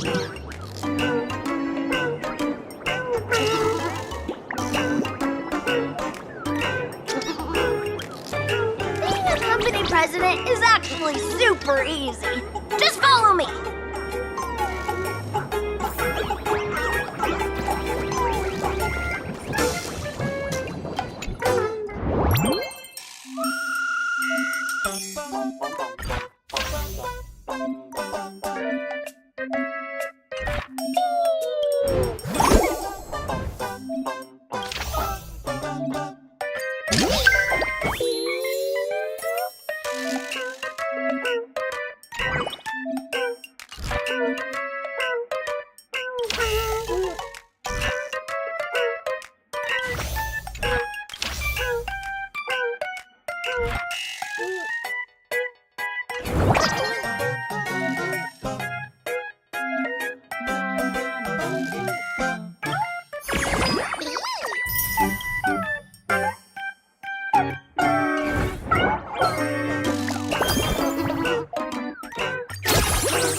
That's all it takes? Okay, from now on, I'm your new company president. Woo-hoo-hoo-hoo! Great Raccoon is our new company president! Ha! Whatever mission you assign, we brothers will get it done for you. Anything else you'd like us to do? Boss, you don't like Verbobo gossip? What name would you prefer then?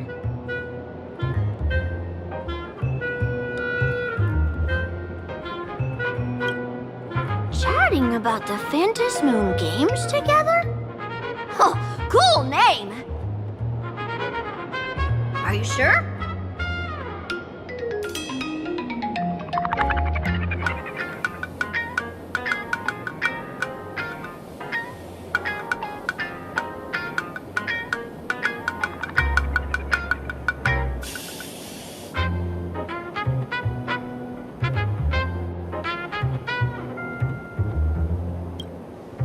in return, make sure you create some big news stories. Oh, and that journalist Furbo who wrote that slander about you? HR will fire him. We don't need an employee around here who's got beef with the company president. I heard a supplicant has appeared at Graphia Academy. Should we have him take some pictures there for you? No problem. I'll arrange it right away. This Furbo will issue the order. Stay tuned for his first-hand report. Looks like you're already getting into the groove of being a company president. We're pretty much done here, and Dun Hung and Sunday should be arriving soon as well. I'll just have them meet us here at the publishing house.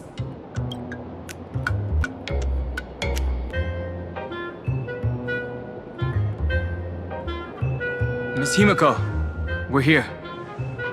Slower than expected, huh? Look. That's, difficult to say.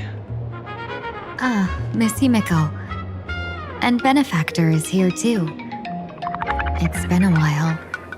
I've missed you all dearly. Miss Tingyun, are you representing the Xianzhou on this diplomatic mission to claim Arcadia? This is a matter of great importance. A humble girl like me doesn't have that kind of standing. I'm just tagging along with General Yaoguang of the Yutui to help out with odd jobs. I happened to run into these two on the way. The seer strategist. What happened on this journey? Sorry, there was a bit of a hiccup. I accidentally put on a mask of elation. Now I'm a supplicant in the Phantom Moon Games. Well, that's quite unexpected. I know the Express has been seeking to join the Phantom Moon Games, and I've been quite curious about that. Sorry. Did I make things more complicated than they needed to be? No need to apologize, Sunday. You are a companion of the Trailblaze. No Nameless would ever stop a companion from finding their own path. Many thanks. But wait, did you just say accidentally? It's a long story. I'm afraid we'll have to wait for General Yaoguang to explain it herself. She was with us just now, but somehow disappeared without a trace. Madame Yao is always like this. She probably disappeared suddenly to deal with something urgent. This seer strategist is just as elusive as the rumors say. Should we wait for her? No need. I wouldn't dare impose. The tides of fate shifted. I had to delay my steps to arrive at the proper time. I ask for your understanding. Oh my.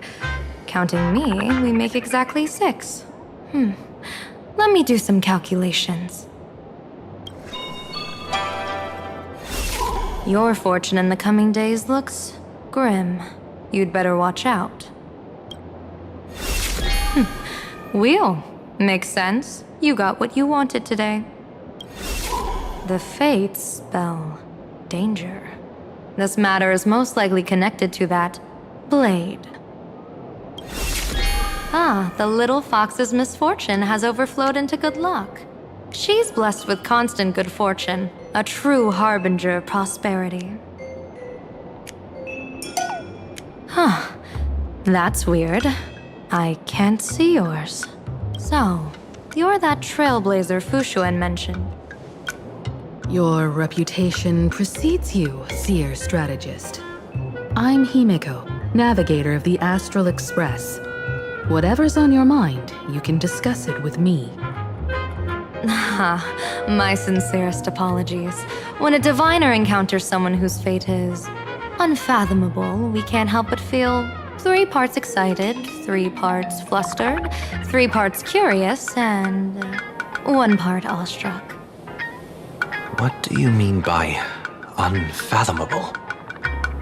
My eye of Ishvara can scan the aura of fortune surrounding each of you, manifesting as wheel or woe signs above your foreheads. I'd like to divine your fortunes as a welcome gift.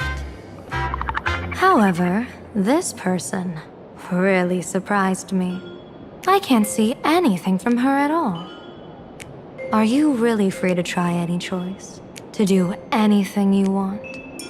Does an Ishvara like you actually exist in this world?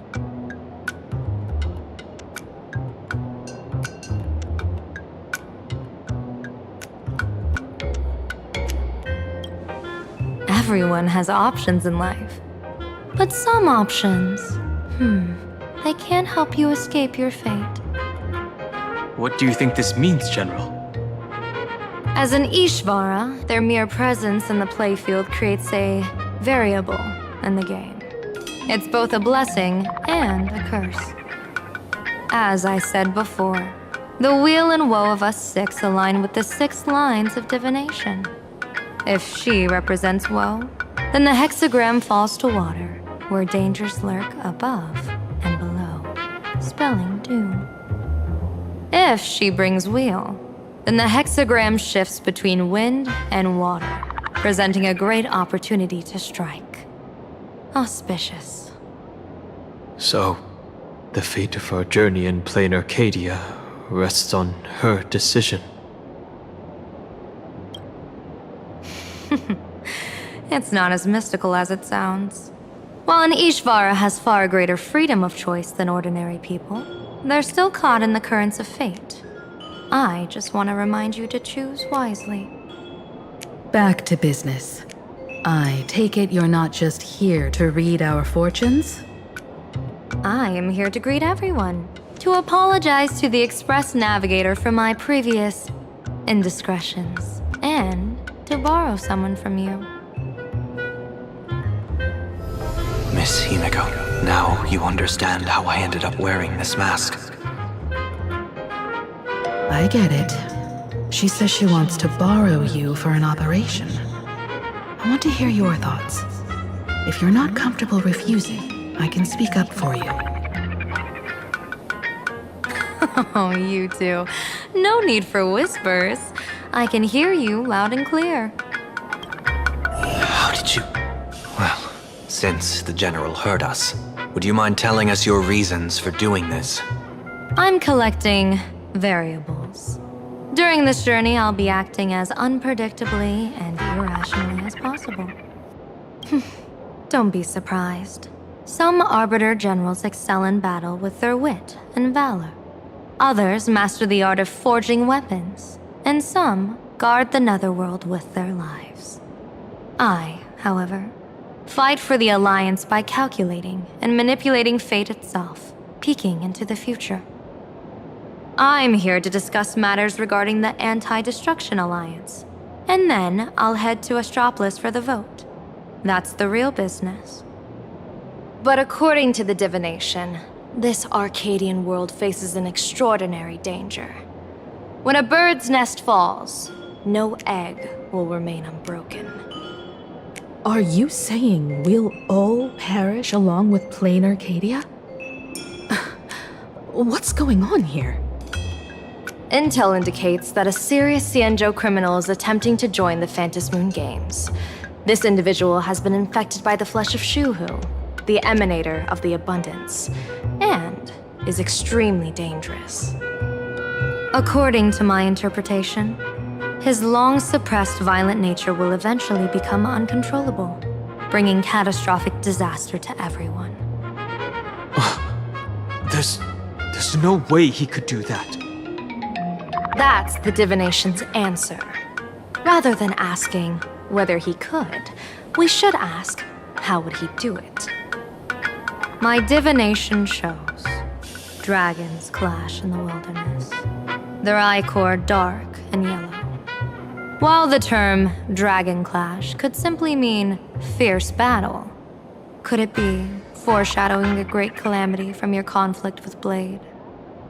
Perhaps this prophecy has other interpretations, but with my limited intel right now, I have to prioritize Blade, this most volatile and dangerous factor.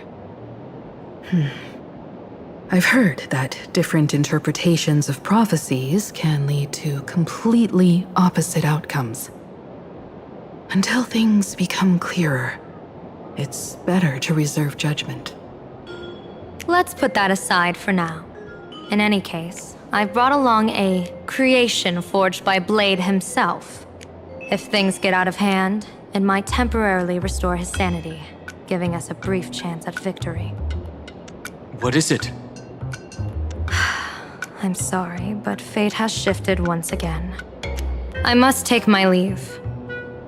To put everyone on the Express at ease, I solemnly swear that Mr. Sunday won't be obligated to do anything for the Xianzhou. On the contrary, our delegation will give him every ounce of aid within our power. What did you say, General? Aid within our power? She's gone. Whoa, that was quick. Madame Yao must be really busy. Has she vanished into thin air like this before? Yes. I don't know the details myself. With Madame Yao, it often happens and no one knows when she'll return. She doesn't do it on purpose.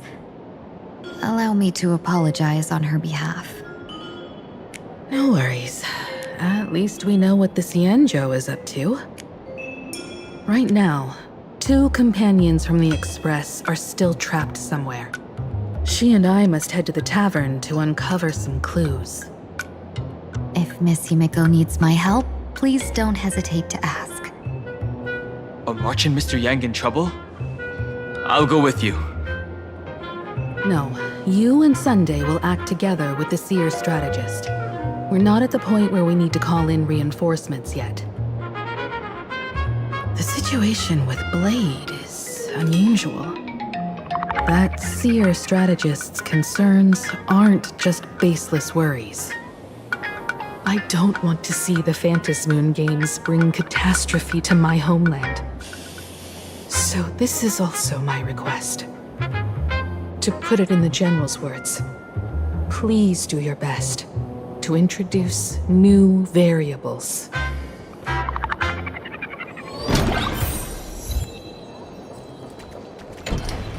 Greetings, Benefactor. It's been many days since we met in Penacony, and I've been thinking of you day and night.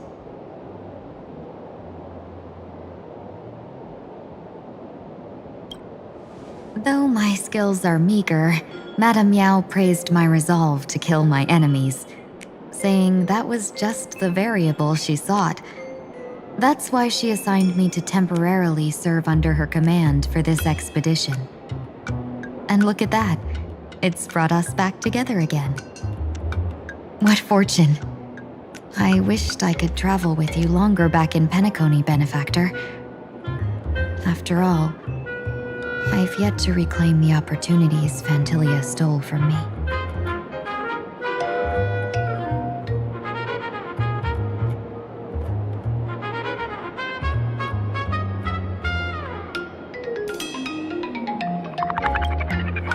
Hard to say.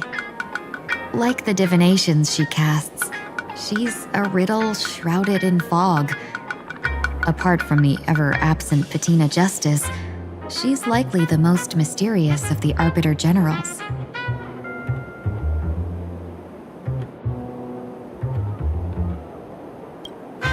Hard to say. Like the divinations she casts, she's a riddle shrouded in fog. Apart from the ever-absent Patina Justice, she's likely the most mysterious of the Arbiter Generals.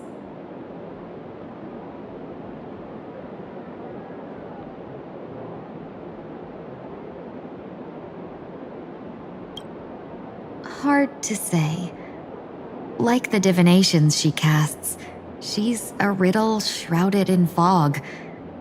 Apart from the ever-absent Patina Justice, she's likely the most mysterious of the Arbiter Generals.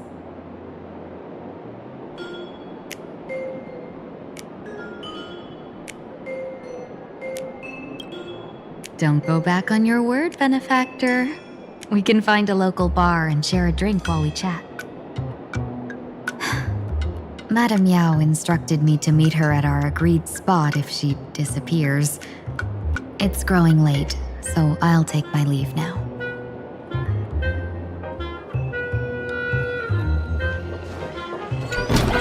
The IPC, Masked Fools, a Cienjo General, the Stellaron Hunters, and the Nameless.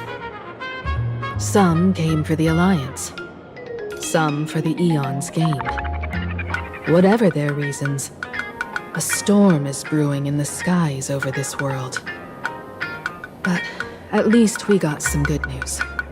Sunday has joined the Phantasmoon Games. He can help us in our showdown against Sparksy.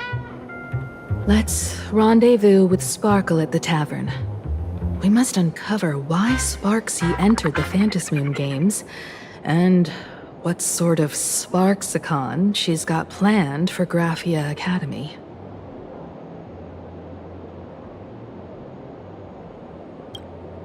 When I was little, I heard a few urban legends.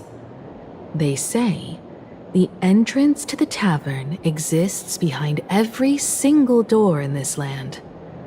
But those who aren't invited, or haven't found their destined path, can never step inside.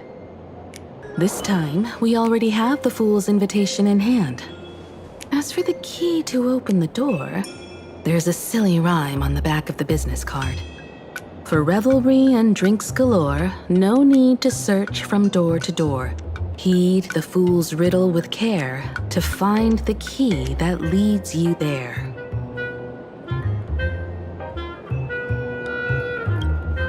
So, about the fool's riddle, got any leads?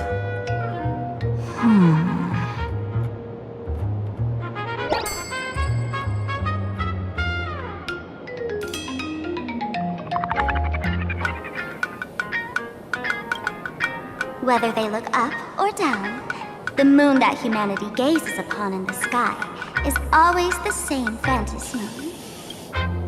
Looking up makes sense, but looking down? How exactly do you gaze at the sky? Oh, it seems fate ties you to the tavern. I get it now. The answer is Dovebrook.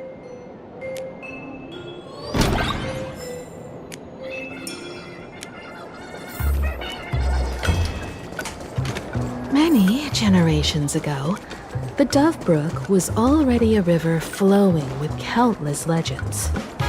Legend has it that the master painter Graphia once drew water from the Dovebrook to wash her paintbrushes. Looking at Dovebrook's scenery, memories from my student days just come flooding back.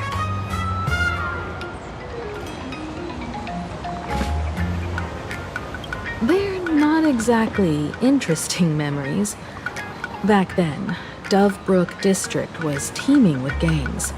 There were hooligans running around everywhere, and some really loved messing with the students. I was taller than my peers, and happened to be training in martial arts.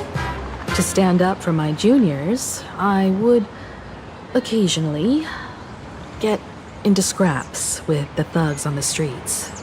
The people who fell into the Dovebrook River would cover the surface like bean sprouts in noodle soup. It all feels like it was just yesterday. Sometimes the thugs fell in. Other times, I took the plunge myself. Back then, I was a bundle of restless energy. The teachers always said I was like a wind-up toy that never stopped banging its drums and cymbals, stirring up a commotion wherever I went. In the blink of an eye, 15 years have passed. Hard to believe someone as reckless and willful as me became the navigator of the Astral Express. Now's not the time to wax sentimental. We've reached the banks of the Dovebrook. So, where's the tavern entrance hidden?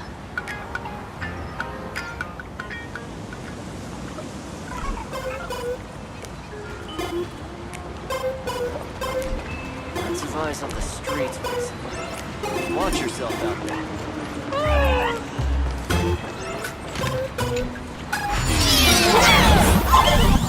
According to the business card, the tavern is near the Sinwish Syndicate headquarters. Let's check the other side of the river.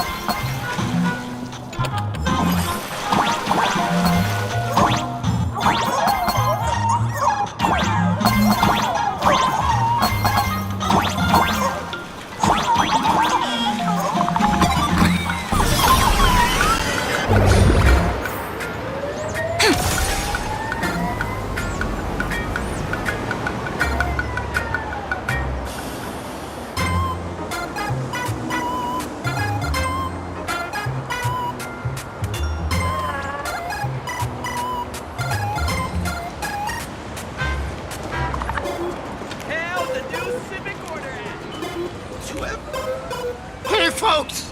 Have y'all heard the joke about the Dove Brook? Yeah, one day, a criminal escaped from prison. He ran for his life, but just when freedom seemed within reach, the Dove Brook blocked his path. With his pursuers closing in, the man prayed to the river. I am hammered by the law, stained with filth. Oh, pure flowing waters, please do not swallow me. The voice from the Dove Brook replied, there's a pedestal of light upon the water. Step on it and you can cross. The criminal wept. What pedestal of light? It's only the moon mirrored on the water, an image that shatters at a touch. If I step on it, I'll fall in and drown. You can guess how the Dove Brook answered him. The Dove Brook said, you're not hammered at all. Otherwise, how could you still tell the moon from a pedestal?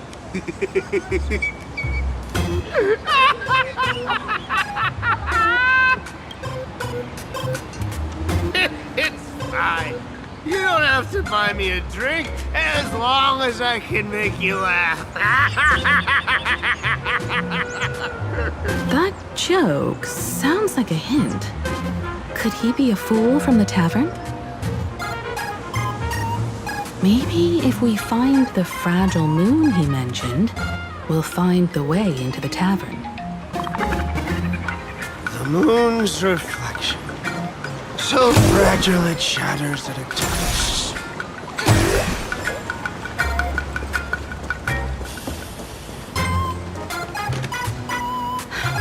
Sparkle's riddle says this.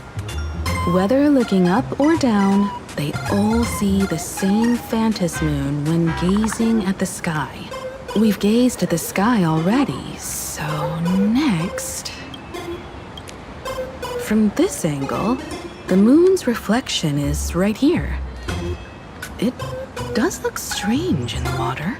If what the card says is true, and the fool's riddle is the key to entering the tavern, then this moon must be the door lock. Come on, let's take a closer look at this strange moon.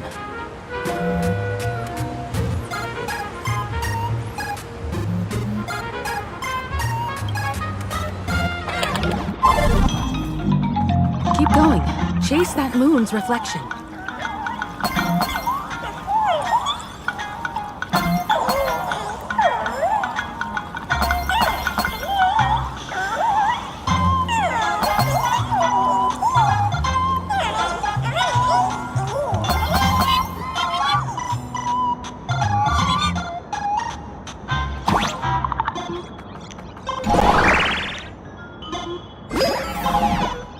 Looks like the fool shattered the moonlock, and we're one step closer to the tavern.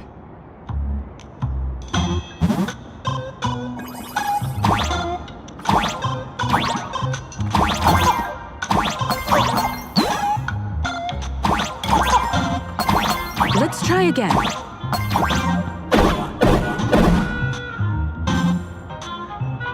Something's back there. Is that a key?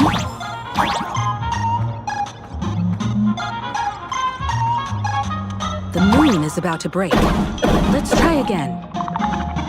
The key has dissolved into the water. The water's surface is about to change. Look, the tavern's shadow has appeared.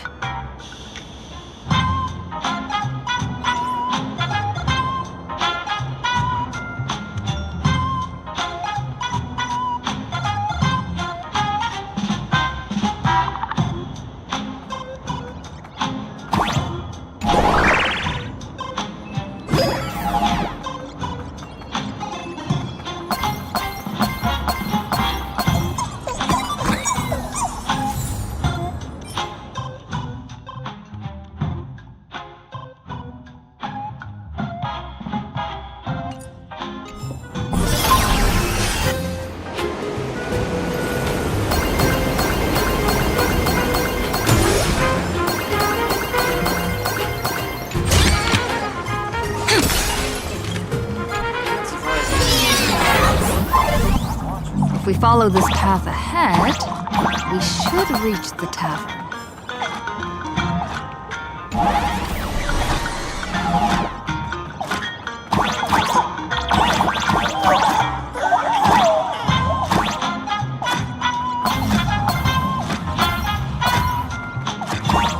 Watch out! I almost forgot. You're a full-fledged trailblazer now.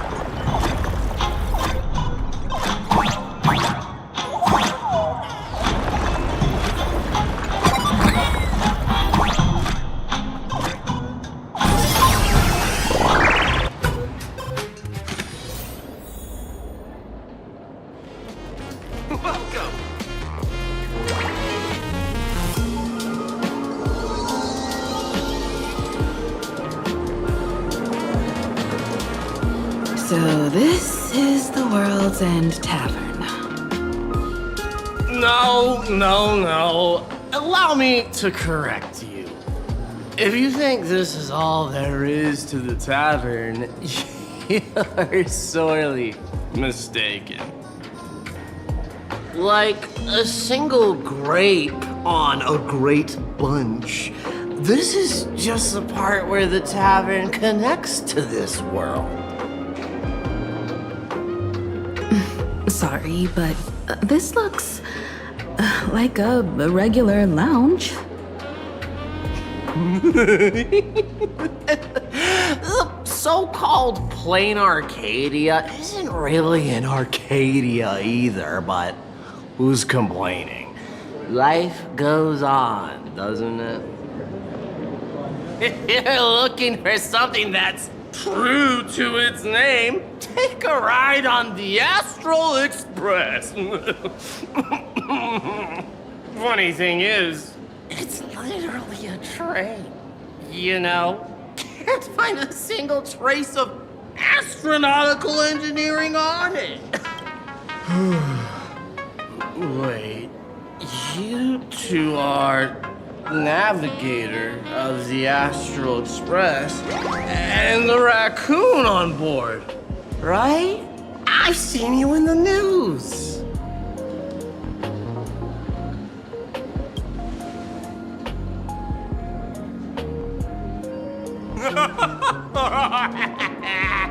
Friends, a big shot is here. A real knee slapper incoming. This is really from the Express. You're not so freaking enthusiast, are you? Express folks come to the tavern too? Do they even have a sense of humor? Can I get your autograph? Sorry to soil my foot. I'll never wash it again. Everyone, curb your curiosity. These two are my guests. Even the most mischievous among you should know when to stop and mind your manners. Oh, well, if it isn't Little Sparkle. We've all heard your joke. Take the mask from a masked fool, and what's left but a fool?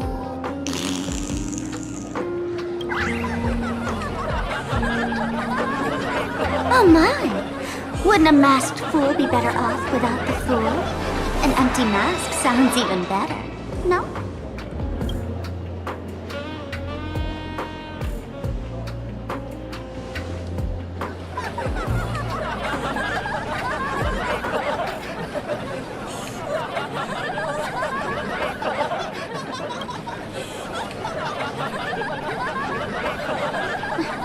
Put him on mute for 2 hours. If no one flushes him down the golden confessional, he'll be back to hassle me again in 2 hours.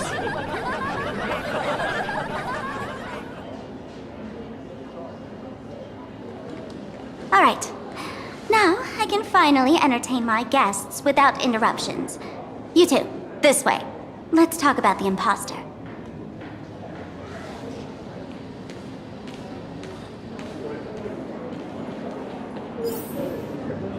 Please laugh to your heart's content. I'm still underage. I can't touch the terrible jokes.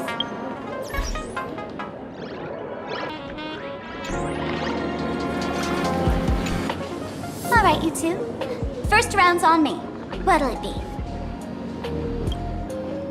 We're not here to drink. Time's ticking. Did you find anything on Sparksy? Don't pull a long face. You'll sour the vintage in the cask. While you were gone, diligent little Sparkle was gathering intel non-stop and didn't waste a single minute. Sparksy. She did come here disguised as me.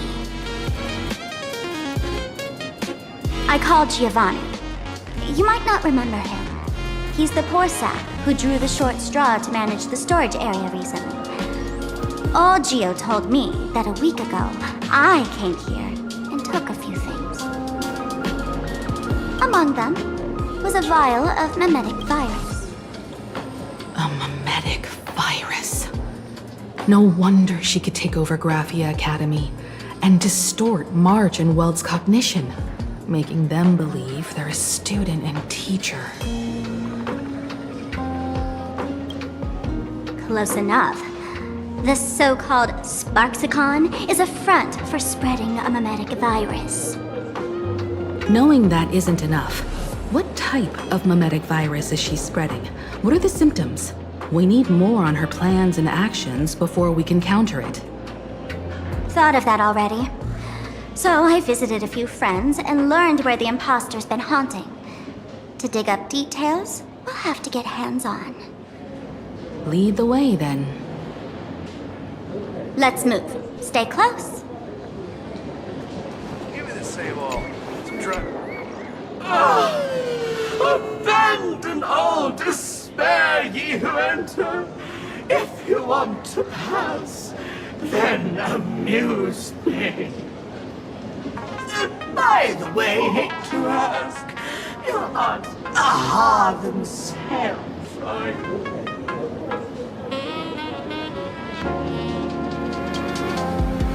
No, you're not Aha!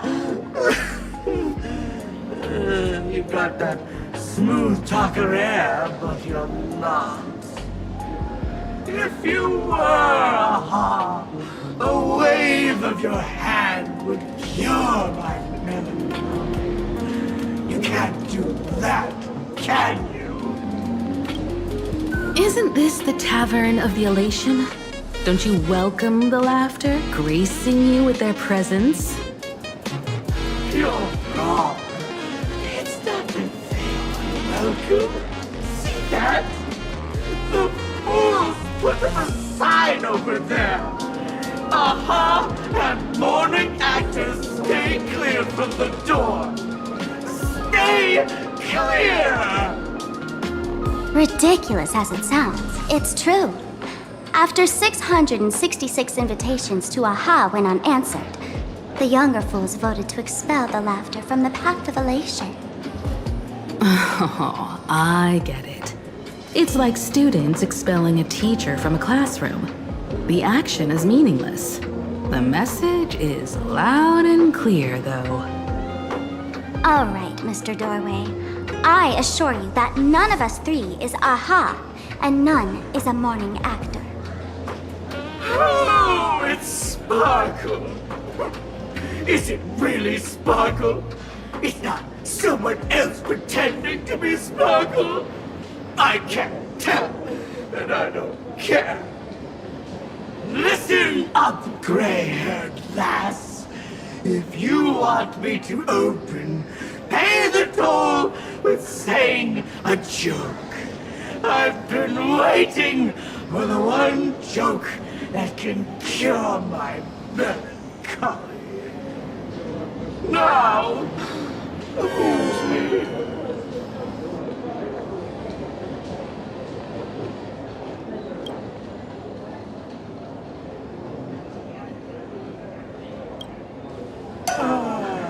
And then? I said it. A joke. Oh, poor child. A bad joke is more pitiful than melancholy.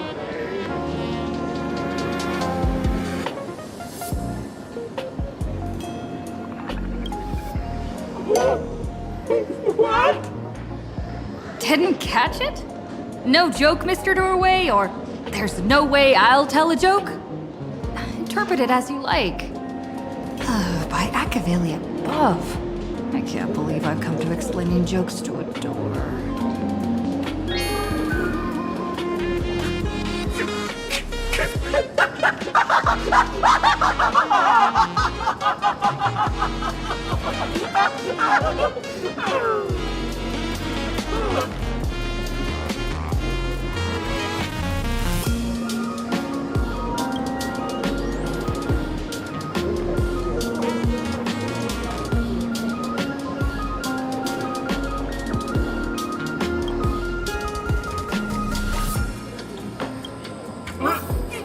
What are you going to do?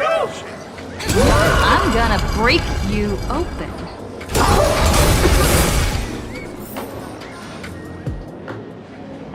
Didn't expect you to have the pull to get me into the tavern. As expected of a detective's assistant. Back when I still had a sense of humor, a fool gave me an invitation. You can thank him for that. You're really going to see the Stellaron Hunter case through? They can only pay you in dirty money, you know. What else can I do? The boys need the money. Credits aren't black or white, they're ones and zeros. All right. I reached out to Costide. He said that one of the 3 people who stole the mask looked familiar. He might have seen them in the news. Based on his description, I spent ages sketching the suspect's portrait. And I suspect it might be Don Hung, the Nameless from the Astral Express. Costide. You owe him another favor. No paying this one back, huh? Speaking of which, Don Hung. That's a Xianzhou name, isn't it? Where have I heard that name before? It sounds so familiar. So, which of these 3 is Don Hung? The one with gray hair? The redhead? Or that black-haired girl who looks like she's ready to stir up trouble at any moment? No, don't tell me yet. Let me guess. I know a bit of the Xianzhou language. The word Don can mean red. So Don Hung is the lady with red hair, right? Your deduction skills never fail to impress. Fine, I'll just give you the answer. None of these 3 is Don Hung. Do you even watch the news? TV, newspapers, the internet, it's all fake news. What do you expect me to look at? Let's get down to business. I couldn't find any trace of Don Hung's actions. It's like someone wiped them clean. So I decided to try a different approach. Keep tabs on the other members of the Express crew. Maybe following their trail will lead to clues about the mask. Nice work, Mr. N. They're heading deeper into the tavern. Follow me. I see, gray hair. The tavern not inviting you sooner was their loss. Come on in. Is the drink in these barrels really brewed from jokes? Yep, you know your stuff, man. Just heard some rumors, that's all.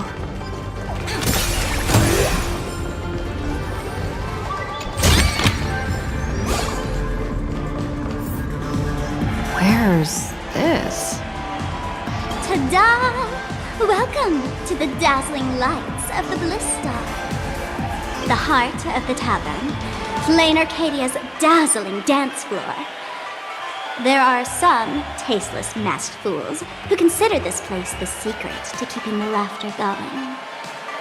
If life's cruel, don't beg for fairness. Dance! Shake away that sadness until it's all well mixed with the joy in your body. That huge light orb up there. For a tavern, it's as essential as the Phantom Moon in the sky. If we get the chance, I can take you inside for a real eye-opener. Speaking of which, 2 months ago, some idiot, after downing hundreds of drinks, had the bright idea to knock it down with a Super Overlord spinning top. So, we had to reinforce the Bliss Star with a steel frame around it and seal it inside the world in canvas.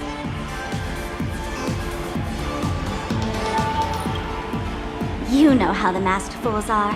Spiking drinks with hot sauce and tossing firecrackers down the toilet. Being a drinksmith is a tough gig. No one volunteers. Since Braji vanished, the fools have been drawing lots to take turns as temporary drinksmiths. This fool you're talking about, it wouldn't happen to be Sparksy, would it? If it were, I'd already be tied to that light orb as the scapegoat. Anyway, the next stop is the Golden Confessional. The eyewitness says Sparksy was there. The Golden Confessional? What kind of place is that? A place where you can let go of all your worries. Well, words won't do it justice. Let's go see it for yourself.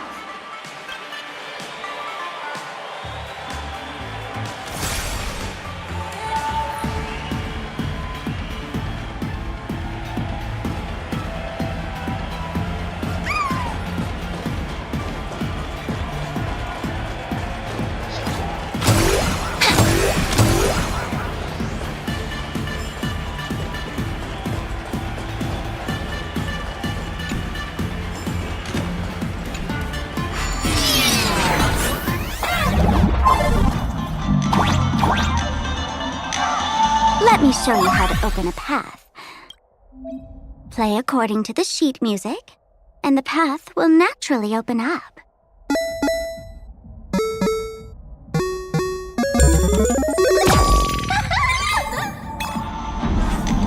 The steel frame actually opened.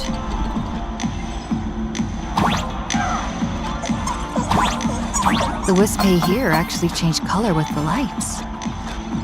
Just another night at the tavern. Fun, right?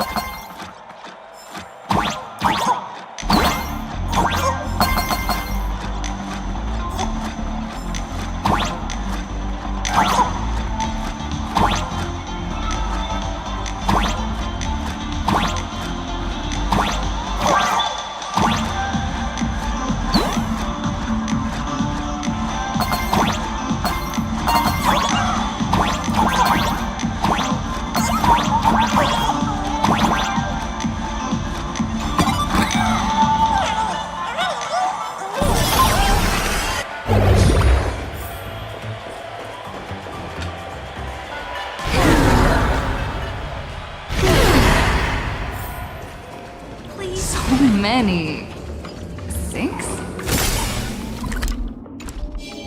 Why bring us here? Witnesses say a week ago, I came to the bar, knocked back a few shots of Bomb's first drop, then headed here. The Golden Confessional is an emergency shelter for fools who've had one drink too many. Here, we shed our excess baggage before marching light-footed into the next second. Oh, well, well. Looks like old Sampo's become the king without a crown.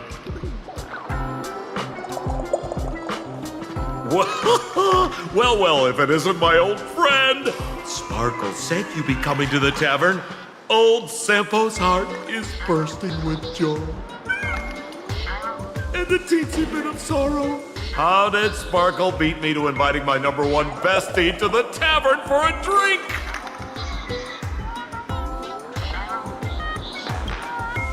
Missed me, old friend?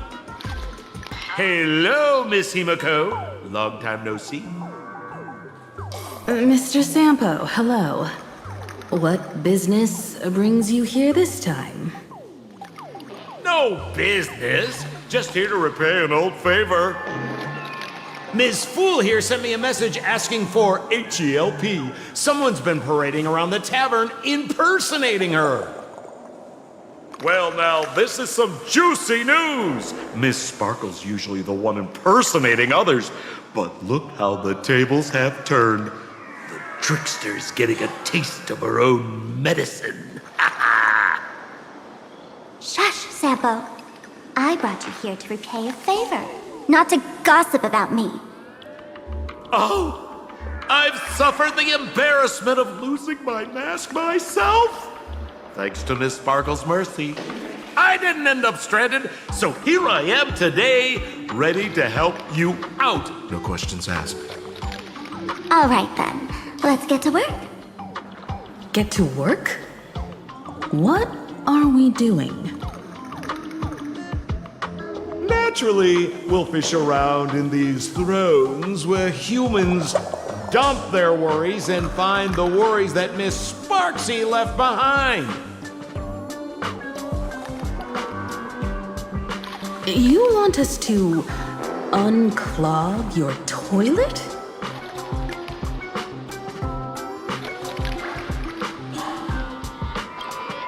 Don't be too shocked, you two. Let me share a little secret about how we masked fools stay mentally healthy. Drink a mood lifter like Bomb's First Drop, and all the harmful memoria in your body, you know, the pain, the worries, gets purged in one go. That's how fools pull pranks and have a blast without a shred of guilt. So, all that memoria has settled under this bathroom. And you want to sift through it to find Sparksy's worries and catch her thoughts before she acts? If luck's on our side, maybe we'll even dig up the secret to beating her. What's wrong, ma'am? You don't look so hot. I've got no objection to the task, but doing this barehanded, I refuse. Oh, don't worry. When has old Sampo ever come unprepared? Trust me, I won't let you get off that easy. Emotional impact drill. Oh, sorry. Wrong gadget. Oh, this one. Hey, have you heard of a dowsing rod? Well, forget it. I'll spare you the theory. Oh, I tuned the drill bit to resonate with Sparkle's temperament. It'll drill out memoria fountains with similar emotions. But fair warning, use it carefully. It's been a week since Sparksy was here. Keep your guard up in case something else comes bursting out. Well, if you ask me, leave it to luck. We don't have time for luck. My radar says that pompous imposter would pick the highest spot to vent. Exactly. The Golden Throne. Give it a try. Girl, pick a spot to drill and start mining that gold. Sampo, does this thing even work? Of course it works. Don't you trust your old pal, Sampo? La la lad noodles.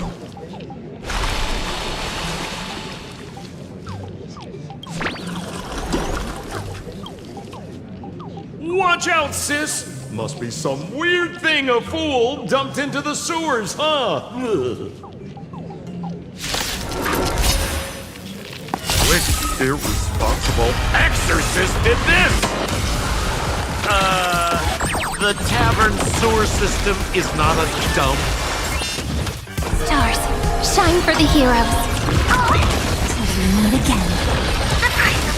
Root here. Have some fun. Rise and shine. Show me the way. Embrace a new life. Dispel the gloom. Restore the skies.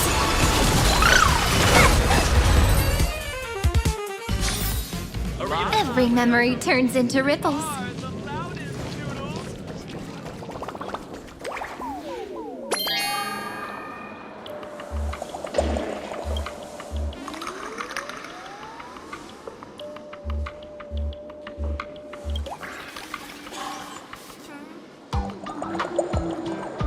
Sampo, how did you get up there just now?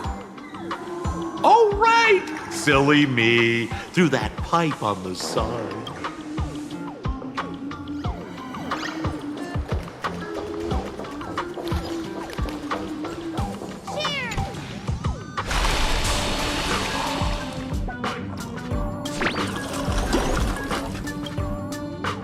What? That doesn't seem like something she'd be worried about. After going through all this trouble to sneak in, thought I'd go down in a blaze of glory if I got caught. What the heck is going on with this place? Have the masked fools really fallen this far? Me? I'm a morning actor. Isn't it obvious? Can't you tell? I'm very sad right now. Let me tell you about my tragic mission. After the tavern issued a ban on morning actors, I painstakingly snuck in here to reveal to them the truth that destiny is eternally sorrowful. I failed. I smashed every obstacle during the infiltration, only for the outcome to smash me. Yesterday, I went on stage at the bar and revealed my true identity to everyone and told them a tragic tale, bracing myself for their harshest punishment and farthest exile. But these fools kept whistling from below, and some bought me several rounds. Someone even came up on stage to hug me, praising me as the unprecedented masked fool. This is utterly humiliating. Bad taste joke. Cheers to your tragedy.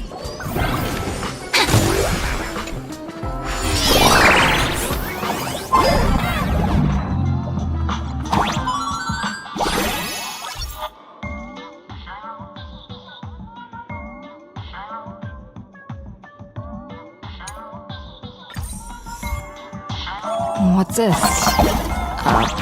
Plunger.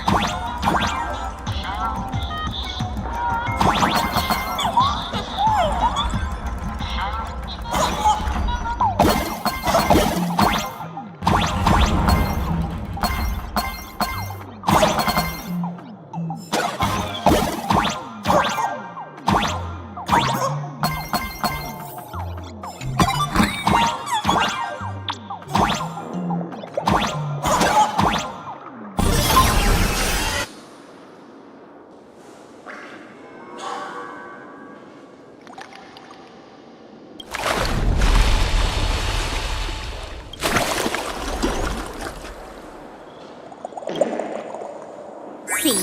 What did I tell you? The imposter's worries have appeared.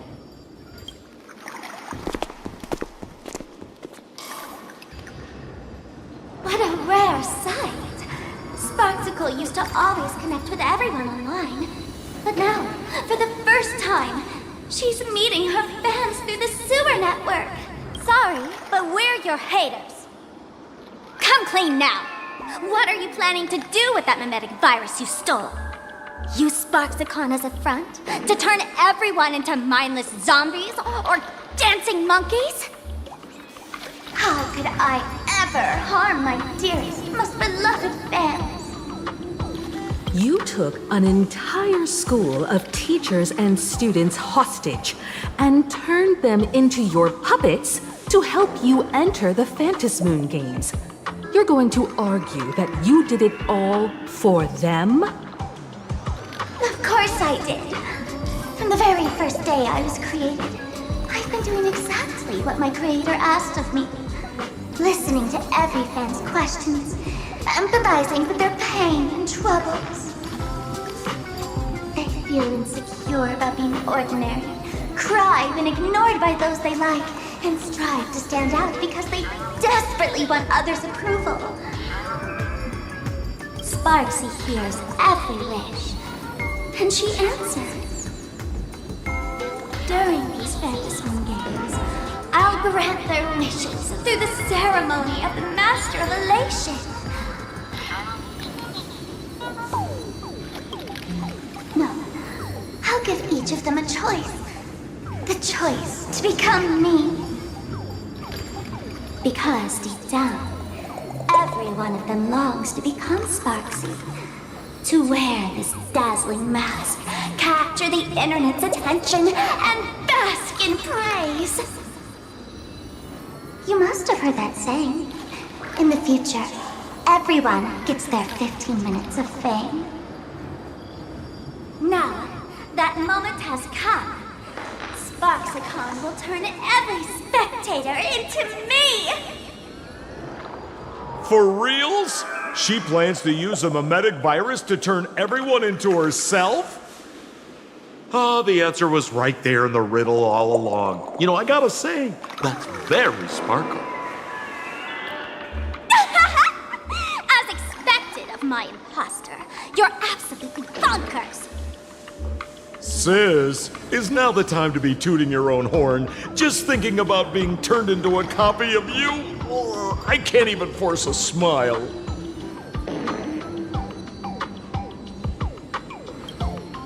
Oh? And who gets to define elation? The laughter, the fools, the IPC, or every me seeking joy on the Arcadian internet?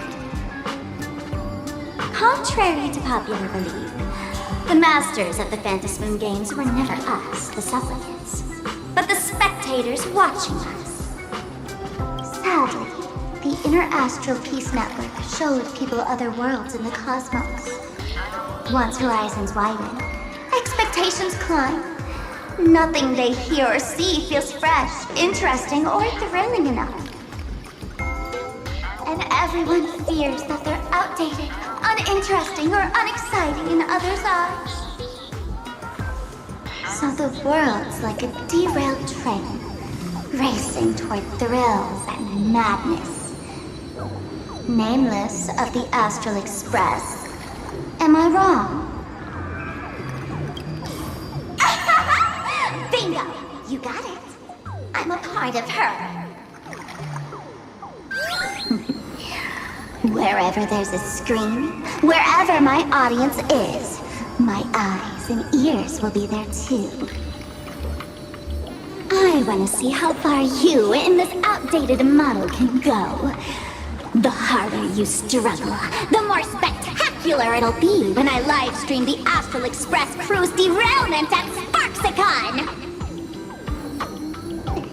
I'm looking forward to your resistance, Nameless.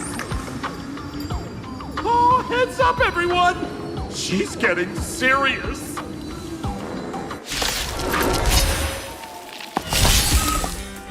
Oh man, the other day I ran into this fan. I insisted insisted on showing me some gallows humor. Jokes we found online, saying they were absolutely hilarious.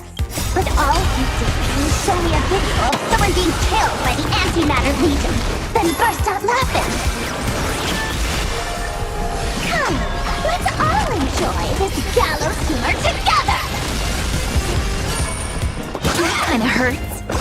Ouch. Root here. Again. And again. Embrace a new life.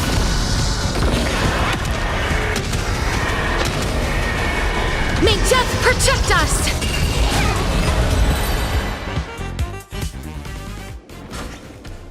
Listen, Sparkle. You only asked me to do your dirty work, but you never said anything about being your thug. You owe me compensation for emotional damage. Everyone's going to become me soon. Sampo, crawl out of your money pit for a moment, will you? To think, plain Arcadia's elation would end up like this. Back when I still lived in this place, the internet was just for sharing information. Live streaming and virtual idols, we'd never even heard of them. Coming back now feels like stepping into a foreign land. Like returning home, only to find home isn't where it used to be. It's just madness wrapped in a cheerful shell. She's convinced that we'll be powerless to stop her plan, even if we know what it is. But I'm not ready to roll over just yet. I know. Even I don't want to turn into that phony's lookalike. Though, we're not that different. Since the fools stashed dangerous things like mimetic viruses in the tavern, I assume they must have also prepared some countermeasures? Ma'am, you give us fools too much credit. This is the tavern, not the well-ordered Herta space station. But I do know a place. With some luck, we might find a mimetic virus cleanup expert.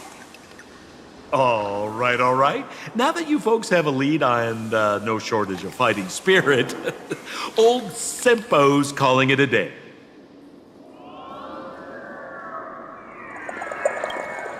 The Astral Express always has a way of handling crises, doesn't it? With big shots here, a sidekick like me doesn't need to steal the spotlight. Oh, if you run into trouble, you can always ring old Sempo then. I'll even give you folks a special discount, sort of. Well then, farewell, everyone. So, where are we heading next? Let's check out Fatal Joke. Uh-huh.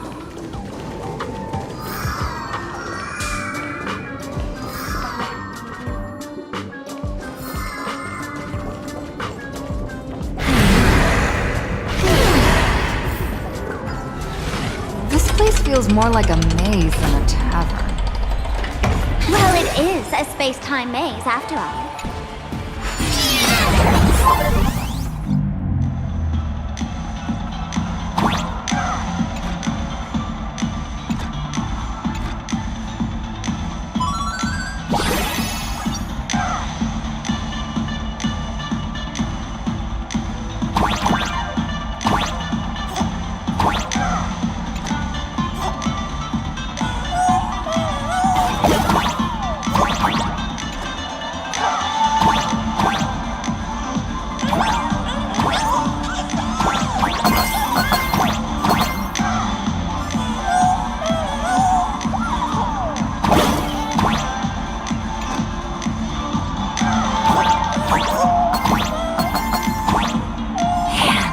I really wish we had one of these light orbs on the Express.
Why is there a hospital hidden inside the tavern? Well, because those who can become fools are all a bit sick in the head. Not your regular headaches and fevers, but matters of the heart. Every time someone goes bonkers and stirs up trouble in the tavern, like scattering nosewalker parasite ticks in every corner, or spiking the beer barrels with truth serum that makes people spew insults. For each time the whole place goes topsy-turvy, there's always some fool who, in the spirit of elation, volunteers to treat them. Yep, they get sent right here to Fatal Joke. Strange. Why isn't there even a fake doctor around today?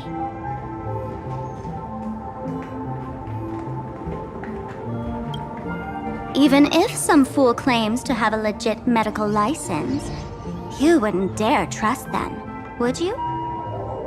Attention patients. Please refrain from eating beef hot pot in the hallway. If you wish to dine, please invite the hospital director to join you. Thank you. Would Dr. Hartman for plastic surgery please report to the director's office immediately? This hospital doesn't even have a plastic surgery department. Who on earth are you? Dr. Zhongshan from Mental Health Care, please report to Exam Room 1. We're one player short for cards. Thank you. Is this a theater or a hospital? Alert. Patient detected ahead. Patient detected ahead. Please line up in an orderly fashion for registration and wait for the doctor to begin consultations. Patient number 01, Akavilli. Is there a Miss Akavilli? Miss Akavilli, diagnosed with Stellaron symptoms per the records. Are you present? Please proceed to exam room 1. They called you by name, Miss Akavilli. You might as well go take a look.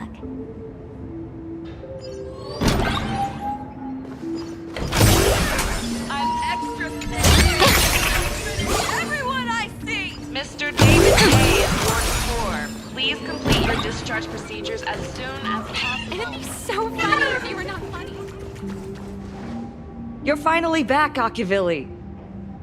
I've reviewed your clinical records. Your Stellaron symptoms are stable. Continued observation will suffice.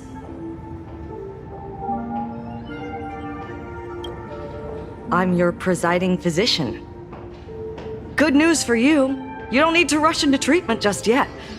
Though I can't say the same for Miss Sparkle over there. Patient number 02, Miss Sparkle, please come in. Hello there, Miss Sparkle. You're one of the few who didn't mistake me for that imposter, Doctor. But just a reminder, yours truly isn't sick. I'm perfectly healthy.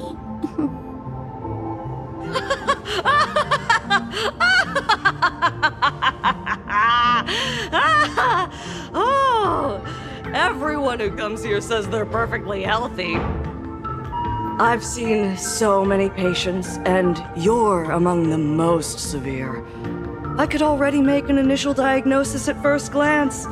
Your ailment is loss of self. If someone can transform into 10,000 characters, would she still remember her original self? Good question. But if someone could become 10,000 characters, does the original even matter anymore? By the way, Doc, are you familiar with any treatment protocols for mimetic viruses? Mimetic viruses. I've heard about it. The city sent over a few cases. The patients had one thing in common. They were all heavy internet users. The medical records are in the room. You can take a look if you want.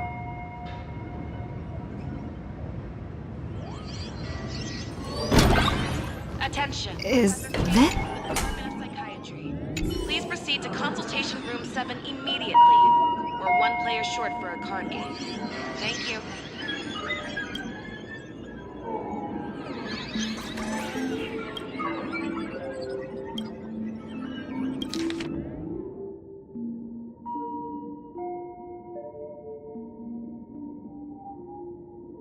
No way. Are these General Yaoguang's medical records?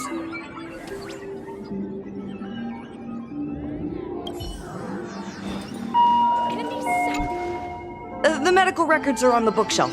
First pile on the left.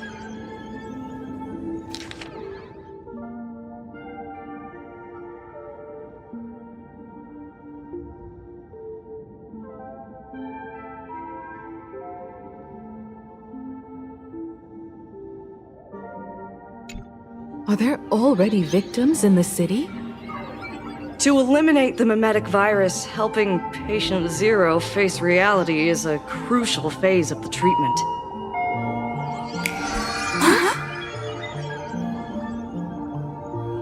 What's happening? You've never been to Fatal Joke before? That's not surprising. I don't spend much time at the tavern. And to reiterate, I'm perfectly healthy. I love patients who deny their illness. I'll personally shatter their self-confidence. Miss Sparkle, I'm going to write up a detailed diagnosis report for you. In the meantime, why don't you chat with your fellow patients who share your affliction? Gray hair, let's go. I don't want to waste any more. Sparkle, do you still remember me? More people got my name right today than in the past week. I'm so touched. I am your original mask. The Sparkle Roll Mask. The archetype of a bright maiden doomed for a short life. The avenger who perishes with her nemesis. The lover who dies for love. The young artist driven to madness. You used me to win fame, applause, and countless eager gazes. So why would you cruelly cast me aside? Please, wear me once more.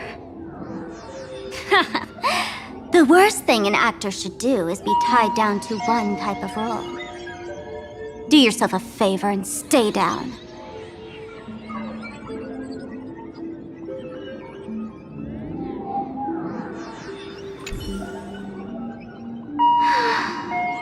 Please, put on all the masks. Even if you don't have that many faces.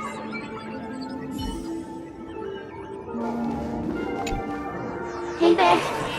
Are you also troubled by the same illness as me? What illness do you have? I once suffered from a disease called Fool.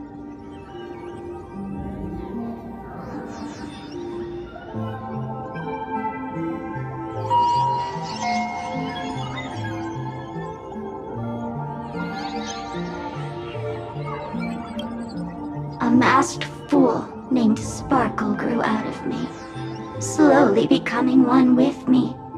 She used me to bear all the pain caused by her performances, left me battered and bruised, while she slipped away from everything. But I was lucky enough to find this tumor called Sparkle. And I expelled this malignant growth from my body. You're just a tool I discarded. The diagnosis results are in, Miss Sparkle.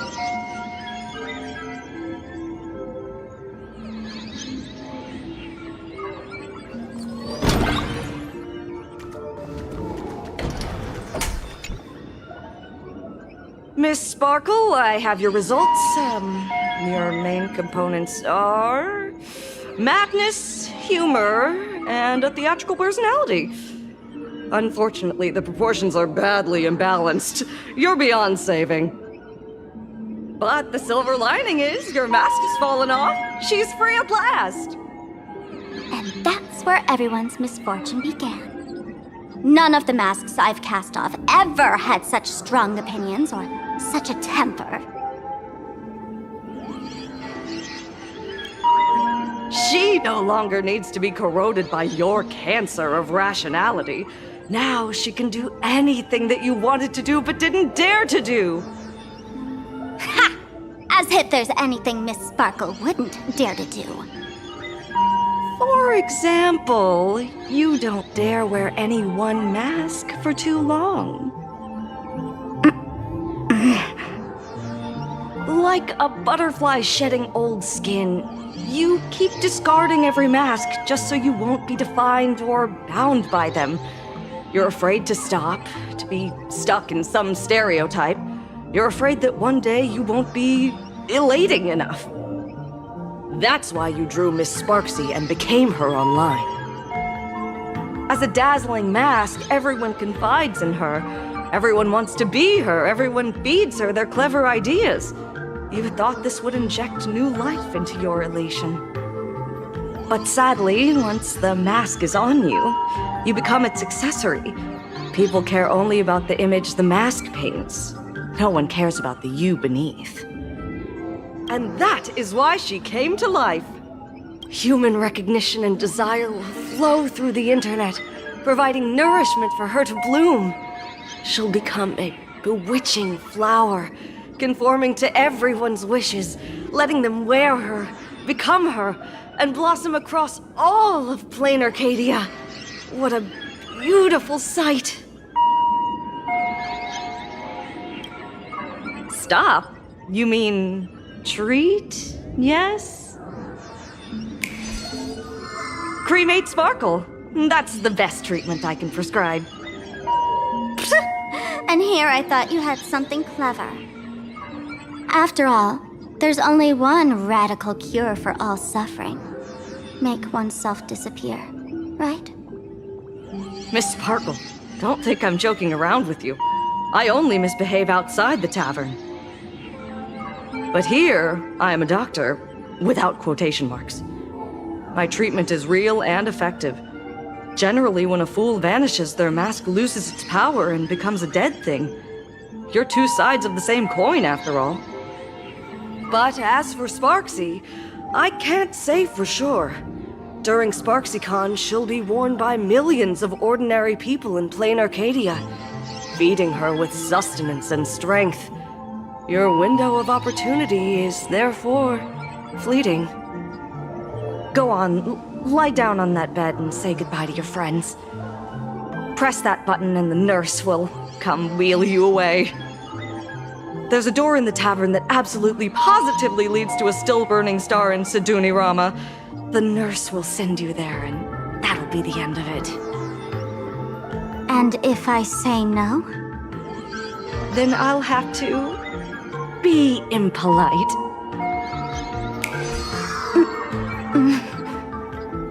Miss Sparkle, nameless, the choice is yours. As for me, by the laughter above, I've got to catch the next ship out of this dump. Hey! What's going on? Why am I pinned here? Gray hair. Ma'am, navigator. The mask of the masked fool represents what you wish to become. You use it to focus your power, but the mask will gradually bind you as well. That's why you've been avoiding Sparksy all this time. She didn't just steal a vial of mimetic virus. She stole your strength. No wonder the fool at the bar joked, when a masked fool loses their mask, what remains is just a fool. Yes. Every fool has at least one such mask. Not mere decoration, but a part of our destiny crafted by our own hands. It might be a morning actor mask you took a liking to and stole from them. It might be a head accessory you personally sketched in a moment of inspiration. Or it might be something that one day fell from the sky and latched onto your face. To become a fool, one must experience at least one such instance of destiny. The moment of masking one's face. Through the mask's eye holes, we gain a different perspective. Finally seeing how the universe is simply churning with endless jokes and the absurd nature of our existence as living beings. The mask is who we want to be. And now, this imposter is more me broken I am. Do it! Press the button. Call the nurse and cremate Miss Sparkle. At least then, the imposter will lose her power for a little while. You should be able to take her down easily, right? You're not actually going to press it, right? Give us a moment to hesitate, to think. Waiting is torture, you know. You're not doing this on purpose to punish me, are you? Hey, gray hair! Say something!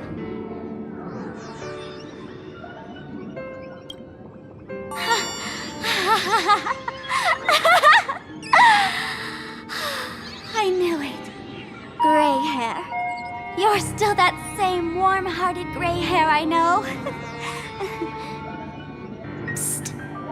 Let me tell you something. While no one was looking, I already popped the battery out of the button. This was a test, and you passed. Since the fool made her choice, she must have a plan to reclaim the mask, right? If you dare say no, I'll press this button and let the orbital cannon cremate you for real. Your sticky little fingers aren't fast enough to steal this battery, are they? There's a way. There's always a way. Miss Sparkle will definitely take responsibility and work together with everyone to stop Sparksicon. What's with this applause? Have we been watched the whole time? Bravo! That's hilarious! So, is it time for the... That's hilarious!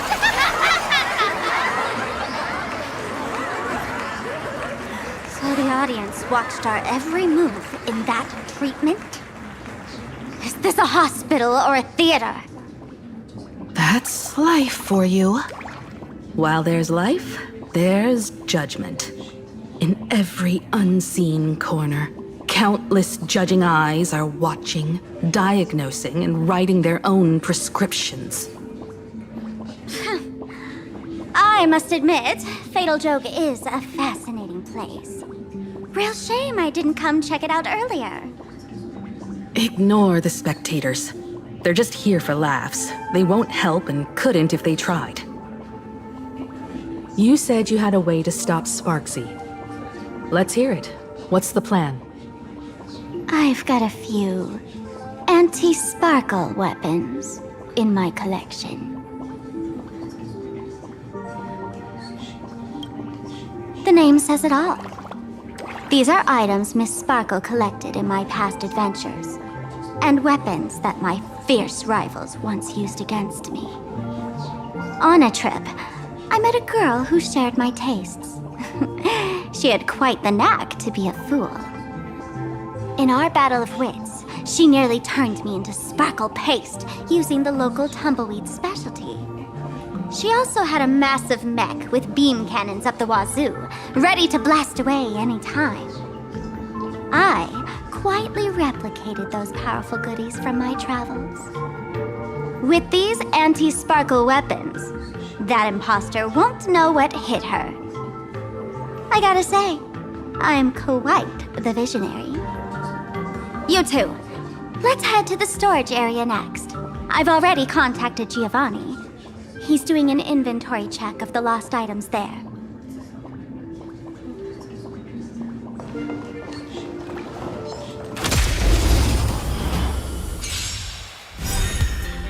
Night falls. Good night. Show me the way. Dispel the gloom. Restore the skies. Rise and shine. Every memory turns into ripples. What already? Your tolerance for jokes.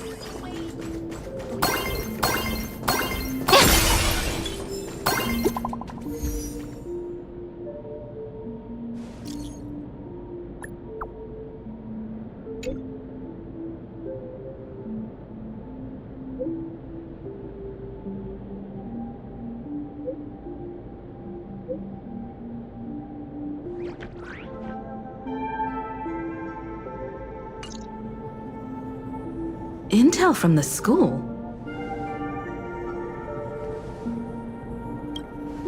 The Furbo journalists couldn't find March or Mr. Yang, but they did spot Sparksy taking down the wave mural in the school courtyard. Oh? That's noteworthy. Looks like Sparksy is busy making preparations too. But why do all this? Never mind her for now. Let's check out the Fool's storage area.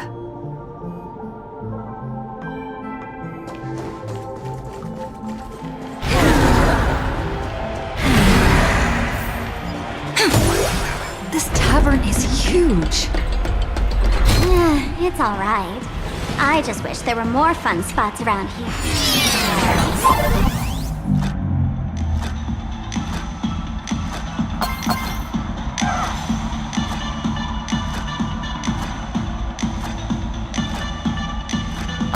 Wait, there are that many people under the dance floor?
Hey, Gio!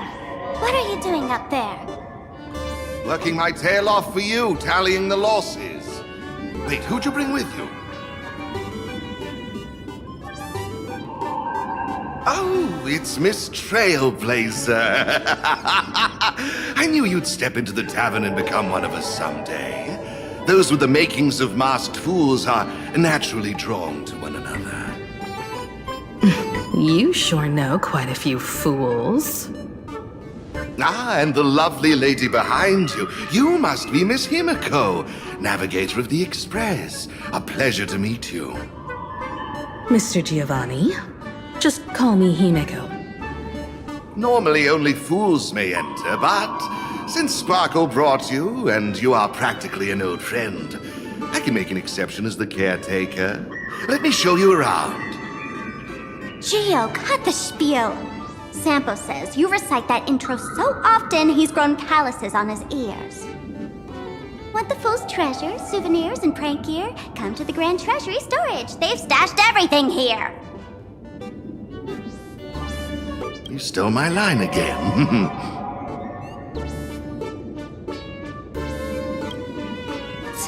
With our theft rate, that tagline's probably to blame. I'll admit it's catchy, that's why I used it as a slogan. Storage area visits went up by 26% after that. Business first. Did you see my pickup message I sent? Where's my stored anti-sparkle weapons? Your storage list is a total mess. You never leave any notes. If I hadn't been called to audit, who'd know how many surprises you got stashed away? As for the anti-sparkle weapons, I'd love to know what on earth that's supposed to be. Why don't you go in and look for yourself? As requested, I've linked the vault entrance to your collection room. Gio, did the imposter leave this behind? How should I know? I've been doing inventory all this time. I only just now noticed. Huh? What's this?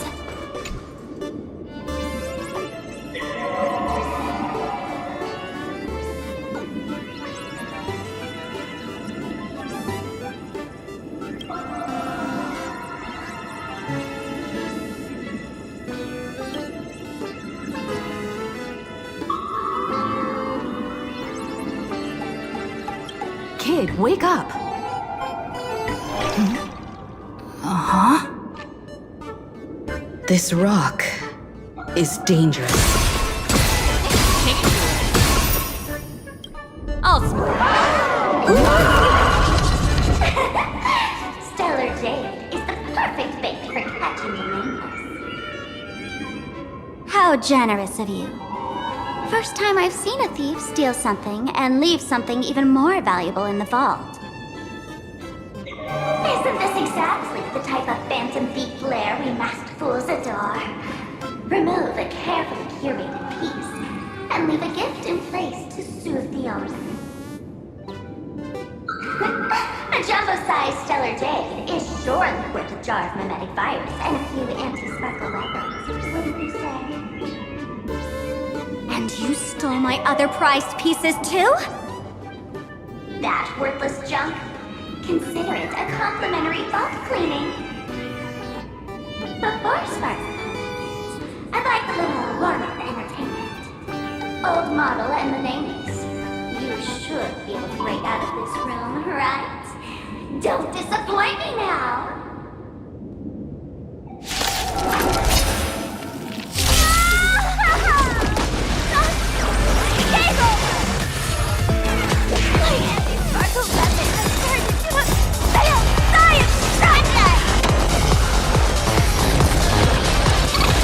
Stars, shine for the heroes. As you wish.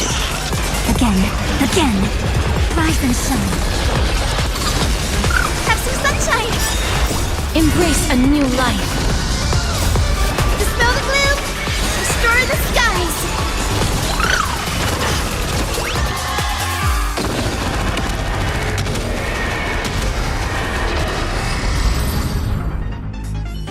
Geo, the security here is an absolute mess.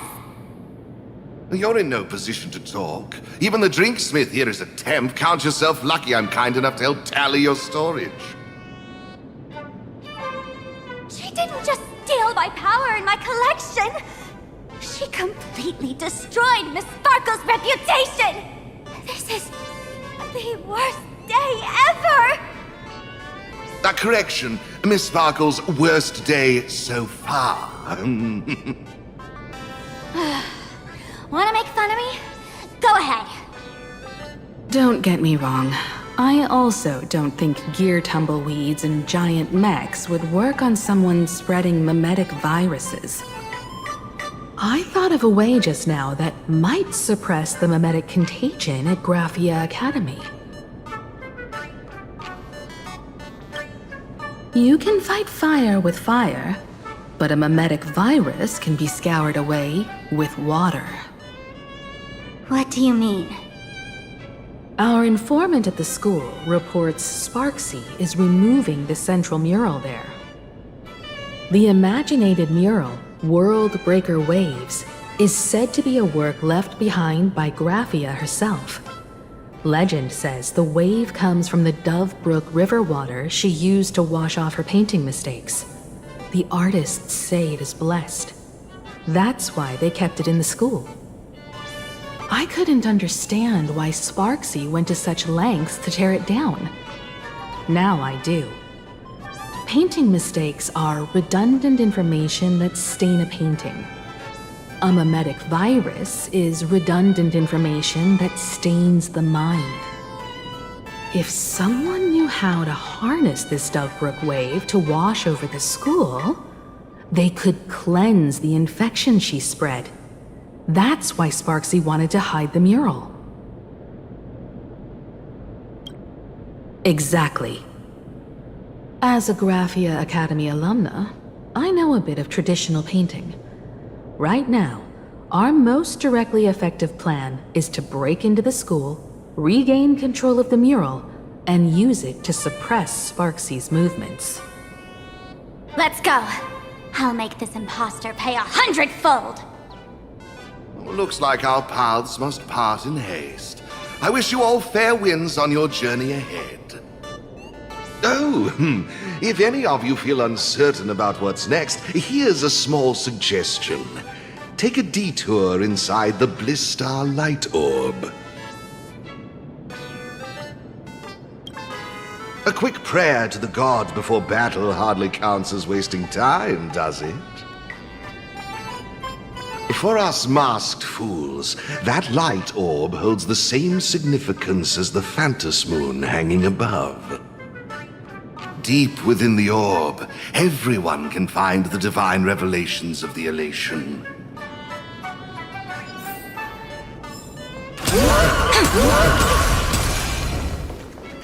This doesn't look like where we came in. Don't worry.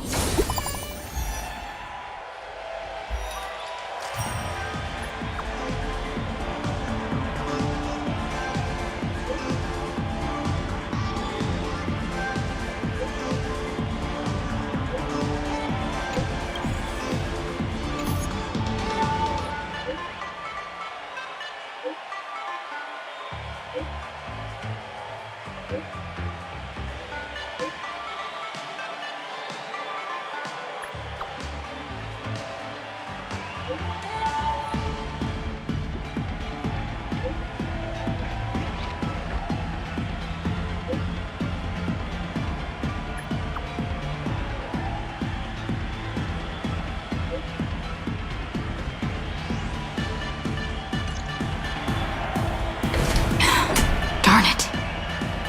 They found something else at the school?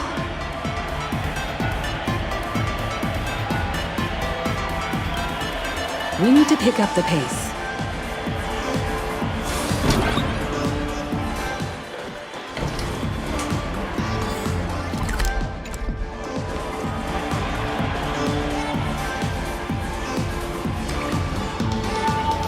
Giovanni said we could find the divine revelations of the elation inside the light orb. Don't tell me this orb is another tavern room.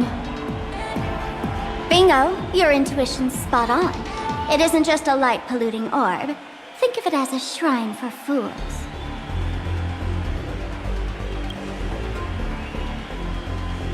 The youngsters only revoked the Laughter's right to enter the tavern. They don't reject things associated with them.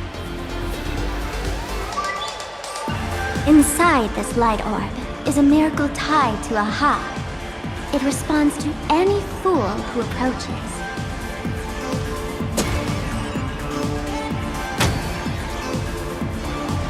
Let me show you something mind-blowing. Here we go. Open sesame!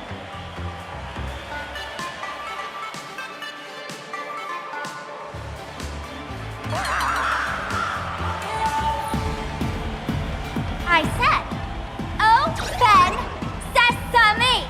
Open sesame! Sesame? Open?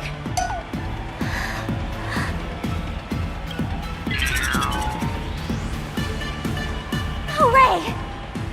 So in their eyes, I don't even count as a masked fool anymore? What a wonderful surprise! The imposter stole my identity too!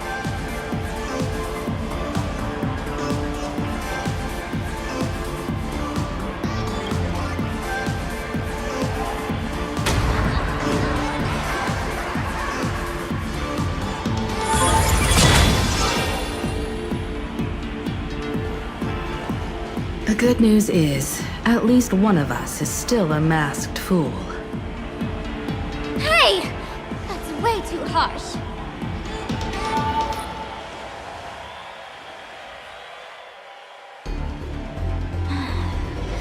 I hate to admit it, but gray hair, it's opened for you. The light orb has acknowledged you.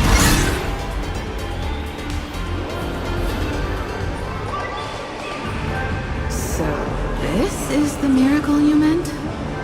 Yes. Among the masked fools, a myth is told.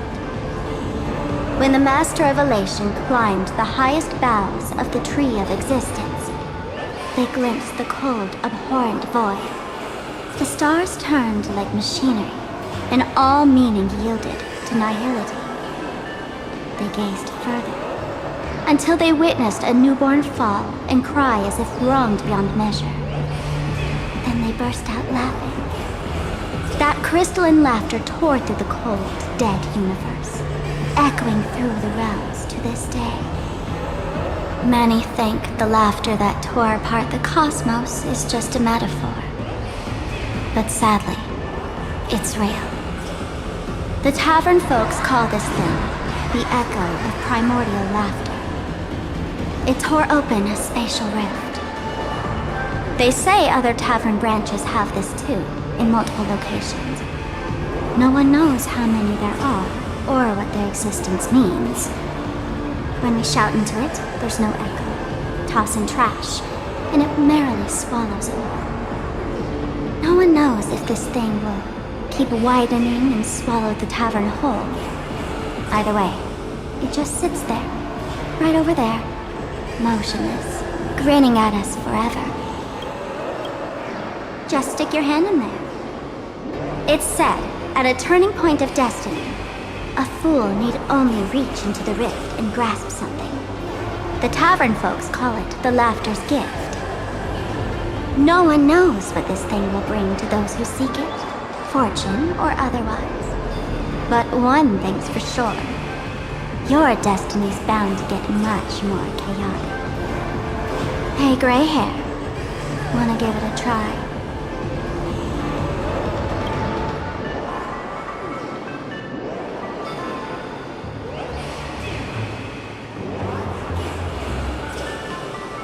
Billy, have mercy.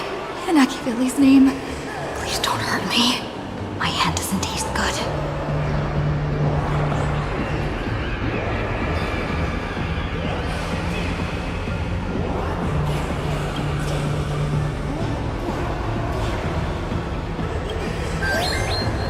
Is this? Huh? What's this?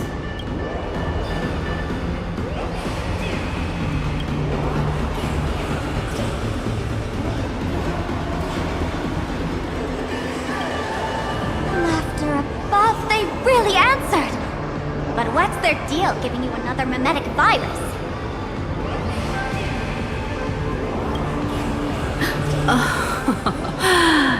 Now I get it. Audiences infected with the Sparksy virus naturally won't be able to resist Sparksy.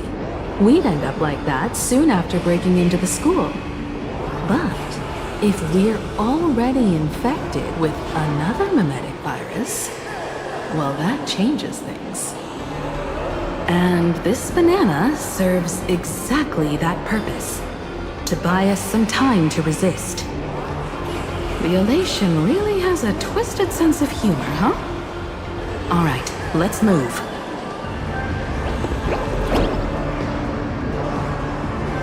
Who are you two? Haven't you heard the rule? Only one fool's allowed in here at a time. Who am I? Well, just a passing detective and his assistant. Have I been asleep too long? Or has humanity sunk so low they don't even care if they turn into monkeys?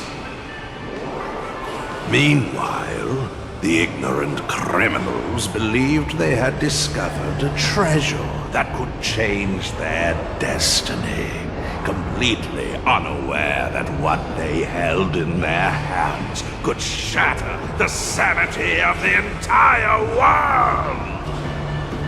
Hey, Mr. N, cut the narration when it's time to fight. Well, I got to do something, right? Like this? Whatever floats your boat. Now, listen up, you three. Put that banana down and walk away, and I'll let bygones be bygones. But if you try anything funny... If you want to get to them, you'll have to get through these little toys first!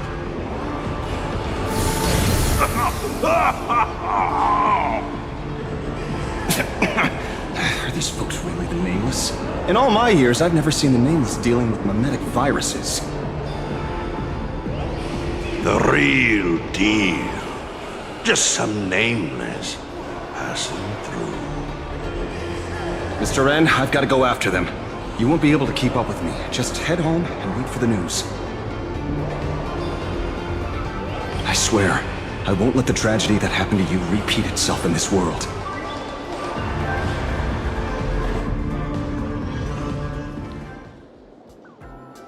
Oh, over here! This Hey, run faster! You don't want to get caught by that guy back there, do you? Yo, sis! Just how many troublemakers did you people manage to tick off when you landed? I swear, Miss Sparkle definitely hasn't gotten involved with someone like that. Thank you, Mr. Sampo.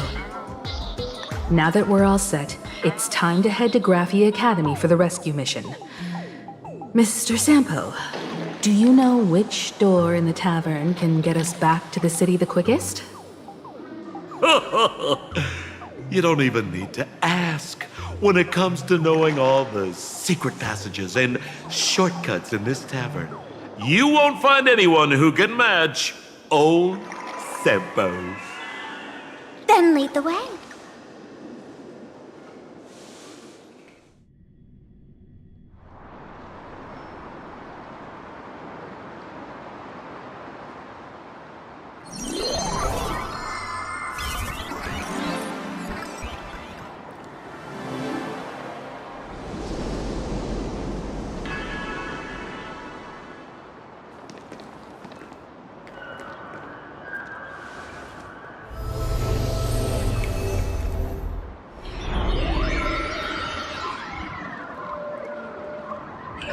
Your thoughts tell me that you still have doubts about me. Did you ask to meet here so I could clear up some of your doubts? Greetings, Lady Yaoguang. Being able to hear others' thoughts anytime. This tuning ability sure comes in handy. Compared to the seer strategist's ability to come and go as she pleases, this is nothing but a parlor trick. I've heard that Xianzhou folks are big on etiquette, yet here I am, and you're still playing hide and seek, General. Isn't that a bit discourteous? Sorry. I have this old problem of suddenly disappearing. It's really something beyond my control. As for the reason, I'm afraid I can't disclose it. Please forgive my rudeness. Or, if you're truly that curious, why not use your tuning and find out? You know I won't do that. Besides, I couldn't even if I wanted to right now. Couldn't?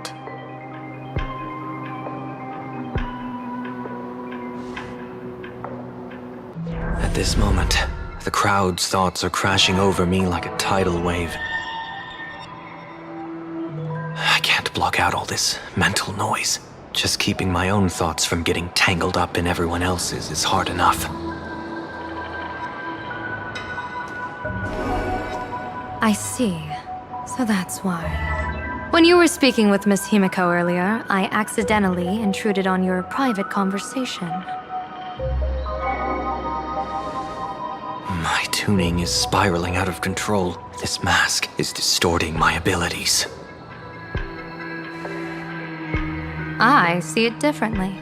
The loss of control is temporary. That mask is amplifying your power. How is this possible? This tuning power is bestowed by the Harmony. How could the Elation meddle with their authority? Perhaps the Elation simply poured more fuel into this divine authority? In my humble opinion, this mask binds the supplicant to all beings of plain Arcadia, drawing strength from those who share the same path here for your use. That's why you're hearing others' thoughts surge toward you like a tide. Your tuning is steadily expanding, and you've become the center of this melody.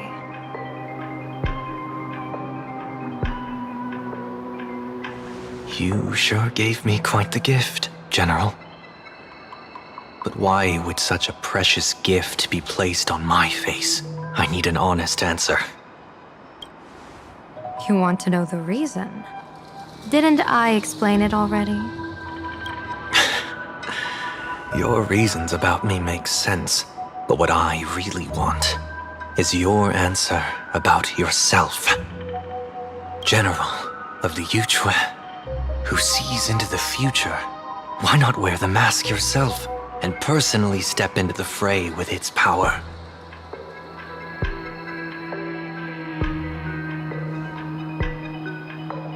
Words can deceive, but only tuning lays the truth bare. Mr. Sunday, why not use your enhanced tuning to feel the weight of that answer for yourself?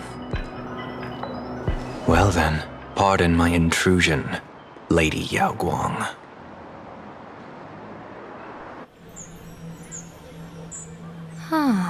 So this bird on my shoulder is the manifestation of the tuning's resonance? Exactly. And these symbols I see floating above people's heads would be the weal and woe signs you mentioned, General? That's right. To become an Arbiter General, one must undergo 3 ceremonies. The Rainbow Ordainment, the Rainbow's Gaze, and the Bestowal of Spiritus. Only then can one truly take up the mantle and live up to the title. When I was appointed as the Yuchue's general, I was bestowed with the Rainbow Spiritus called Kalachakra Sky Plume, which represents the vision of the hunt among the 7 aspects of the rainbow. A symbol of foresight, verdict, and self-discipline. Thanks to that, I gained the Eye of Ishvara, which allows me to read the flow of destiny. Since the day I arrived on this world, every person I've seen bore a crimson woe sign above their head, without exception. Within days at most, a catastrophic disaster will befall this place. So, that red glow rising from the edge of the city is...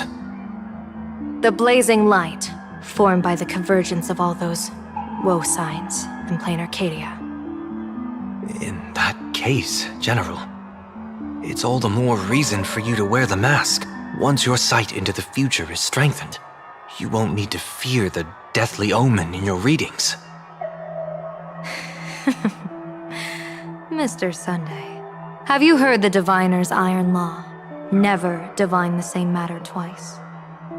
In Penacony, diviners also warn clients beforehand. You can't ask for another spread just because you dislike the result. There's a reason for that, isn't there? Divining the future is, in essence, a form of observation and calculation. It's an interference with the future. Each reading drives the murky future towards a definite outcome. A collapsed quantum state, even if that outcome isn't to one's liking. To be honest, when I set out for Plain Arcadia, I had fully intended to personally participate in the Phantom Moon Games. But the moment I laid hands on the mask, I understood the consequences of wearing it. Once this miraculous item is donned, the Eye of Ishvara would transcend mere sight and permeate throughout this realm. The Kalachakra Sky Plume would predict the future of all beings at tens of billions of instances per second. You're saying that simply by your observation, our future would become fixed. Indeed, just like how the Wisdom Walker expounded the way of destiny, anchoring the fated moments. If I wore the mask, I would become the noose of Plain Arcadia, and I would personally anchor a destiny that drives us all into a bottomless darkness. We will become locked in a dead end, with not a shred of hope for salvation. Close one. I passed the trial. There's still a sliver of hope in this round. Now that makes me even more curious. Pardon my bluntness, but the fate of billions in Plain Arcadia never had much to do with you, General. Your encounter with the Express and the IPC was merely a chance meeting. You are a messenger of the Xianzhou. Since you foresaw the omen, that an Arbiter General will fall here, you could have boarded your ship and left at any time. Why choose to stay and help us? To help this world break free of this death trap? Because I am guided by great compassion Every life is precious beyond measure. Such diplomatic pleasantries won't fool the former master of Penacony like yourself, would they? Then, how about this reason? The Astral Express has distinguished itself time and again against the destruction, and bears an irreplaceable duty for the future. I can't just sit idly and watch you face annihilation. Give me a break. I really am terrible at all this diplomatic talk. Mr. Sunday, what makes you think that everything I've done is just to save Plain Arcadia? What? Weal is where woe lurks. Woe is where weal leads. The good fortune of some often births the ill fate of others, and a dead end for someone may hide an opportunity for another. This treacherous land where life and death turn again and again, where fortune flips to misfortune, is, in my eyes, the perfect board for a game of wits. A game with whom?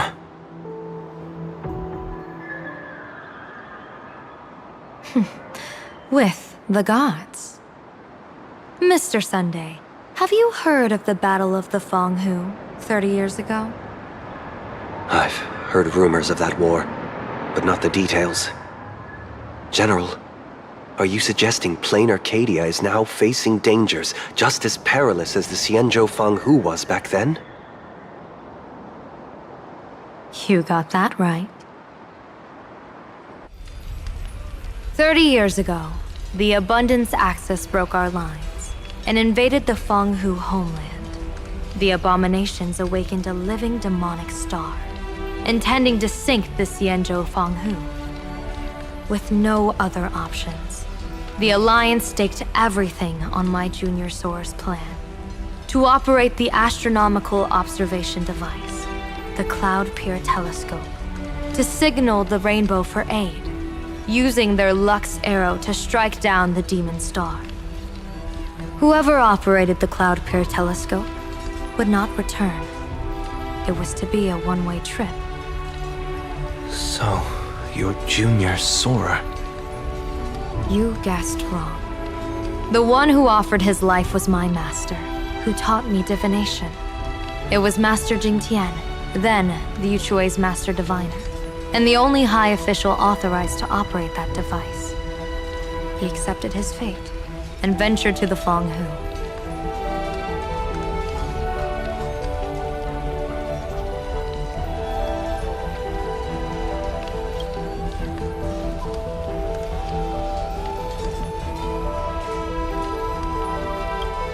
Going with him into certain death were Yueyu, the previous Yaoqing general who guarded the Cloud Pier Telescope, and the Verdant Knights under her command. I was responsible for assessing the entire plan's feasibility and mending its gaps. I activated the Decalite reflection barrier, calculating and casting lots again and again. I watched as the starlight, representing countless possibilities, flickered within the reflections, faint, wavering, until the vast shadow of a pondering god swallowed them whole. And they vanished into the abyssal dark at the edges of the universe. And in that moment, I understood that I had cemented my master and countless soldiers into an inescapable doom. When the Lux arrow fell, they would perish along with the enemy and that demonic star. All reduced to ashes. You sacrificed so many comrades just to ensure the enemy's fall? To Penaconians, that must seem incredibly cruel, right? As someone born in an era of peace, I have no right to judge. Perhaps the founders of Penacony could understand the necessity. Cruel or not, it was my duty, and so I had to witness and remember their sacrifice. When I saw the Lux arrow descend, I realized the Xianzhou Alliance had actually directed an Eon's actions. This realization illuminated the mission of my remaining years. In this cold, merciless cosmos, when you're trapped in despair, an Eon's intervention is often the only hope. We are not ants, helpless beneath the celestial spheres as we simply watch the stars turn. Instead, their trails were forged by us, who offered up a portion of our insignificant destiny. Even beings as mighty as the Eons can be pulled by our will. Is this what you want to do in plain Arcadia? Indeed. I will seize those starlights of possibility I once buried with my own hands. Just like the Battle of the Fong Hu 30 years ago. An Arbiter General will fall, and an Eon will descend. I will forge the destined death into wagers and game pieces, and invite the god who delights in meddling with destiny to sit at my table. This time, I will invite them into my calculations, to draw a great wheel for the cosmos' future. Mr. Sunday, surely you can understand this mad idea of mine, having once reached the divine throne of order yourself.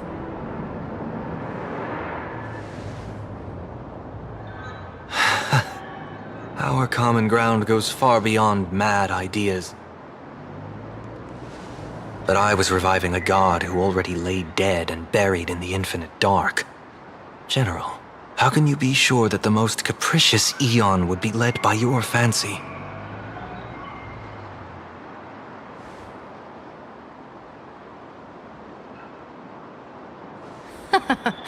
Have you heard this myth about the elation? They say Ahab once climbed to the highest bough of the Tree of Existence. Gazing out, they saw stars turning coldly like machines, and the meaning of everything yielded to nihility. Only the cry of a newborn made them burst into laughter. Mr. Sunday, answer me. Why did Aha laugh?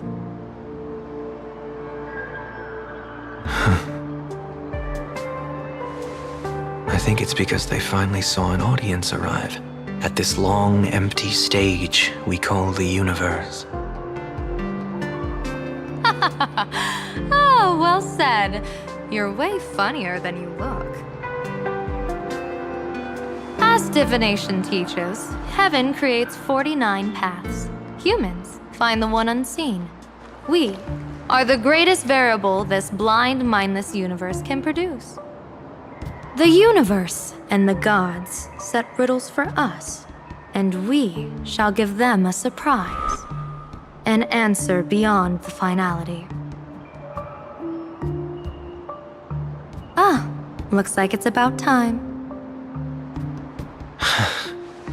Don't tell me you're disappearing without a goodbye again, General.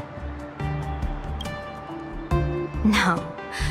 This time, we will set our eyes on the same place and carve a sliver of possibility out of destiny with our own sight. Could you be talking about the school where Himiko and the others went? Yes. The crimson light there pierces the sky today, marking it as a locus of woe. The Arcadia's first calamity will erupt there. I should have asked you to give them a few secret strategies before they left. Forget it. The stuff in those pouches is all harmless banter anyway. We should let them off the hook.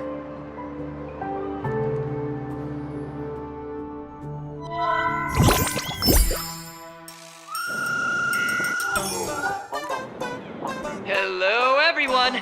Welcome back to Full Wish TV's special news segment, Arcadian Morning Report. I'm your host, Poofy. Hi, everyone. I'm your host, Smelly. It's been 3 hours since our first supplicant, Miss Sparksy, announced her entry into the Phantom Moon Games. The performance she announced to all her fans, SparksyCon, is also about to begin. How curious! Plain Arcadia Arcadia's day-night cycle was completely scrambled in ancient times. Graphia Academy's location just happens to be bathed in light. So, in broad daylight, what kind of fireworks show does Miss Sparksy have in store for us? Who knows? Maybe she'll blow the school sky high in a blaze of fireworks. After all, at the Phantom Moon Games 15 years ago, Graphia Academy also. Hey, Senior, you can't joke about that. Dear viewers, our apologies. Let's move on to news about other supplicants. According to the Department of Aberration Defense's staff, during a routine inspection of the Phantom Moon courtyard, 2 additional mask shapes manifested on the altar. In other words, 2 more supplicants have appeared! Although none of them have publicly announced entry into the games yet, the altar's masks mean someone, somewhere has quietly donned the masks of elation.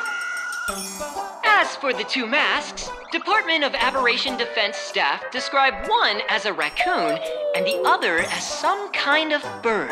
A raccoon mask, huh? Hard not to think of the Astro Express that just arrived in plain Arcadia. Will the Nameless from the Astro Express join the Phantom Moon Games? I hear they've even invited them to SparksyCon as special guests! Will it be a miraculous show formed out of the collaboration between supplicants, or a head-to-head showcase between 2 famed contenders? Countless streamers are already live, broadcasting the scene at the venue. Let's cut to the feed now.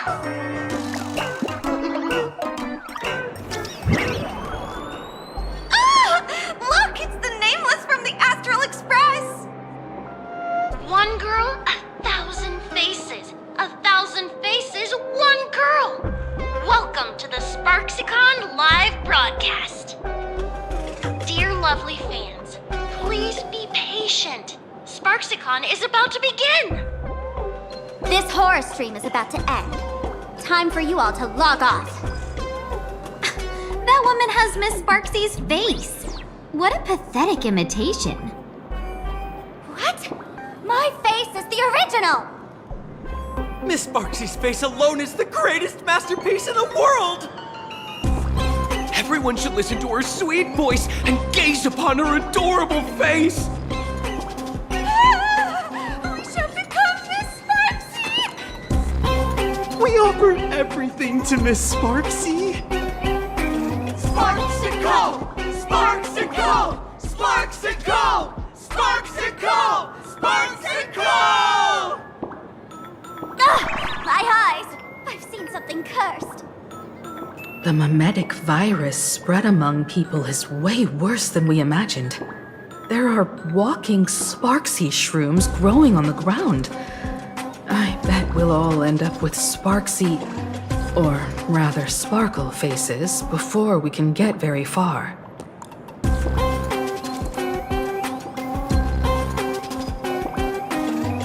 Are we really using that?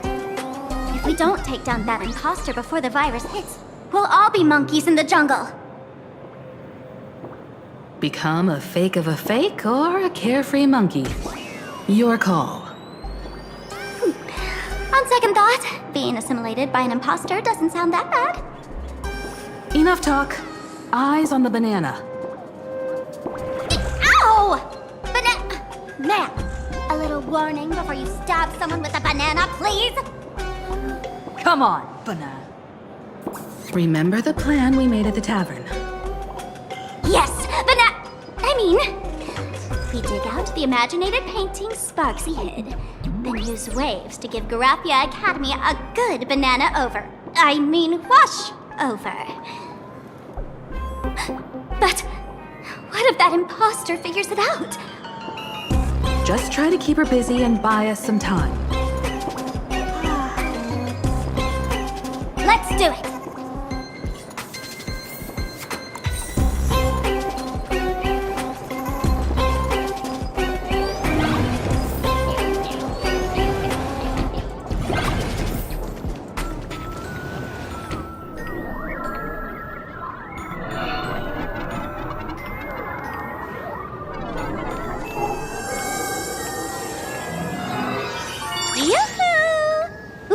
Welcome, dear guests.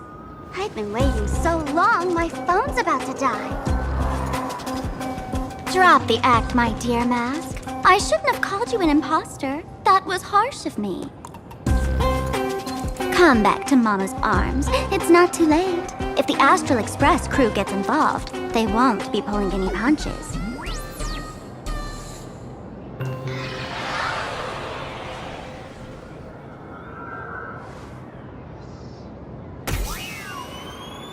Of course I get it. Surrendering now would ruin the stage you so carefully set. Total buzzkill, right?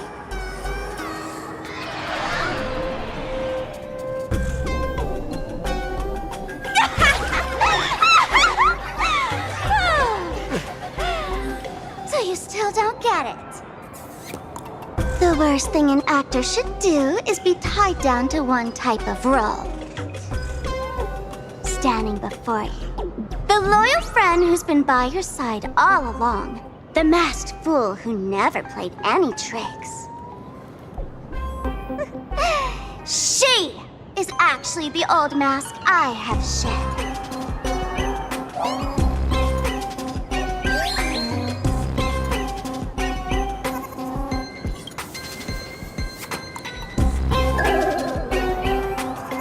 Haven't I been telling you all this time?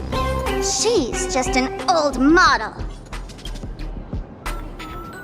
No wonder the light orb in the tavern didn't react to sparkle. For real? That explanation is kinda awesome.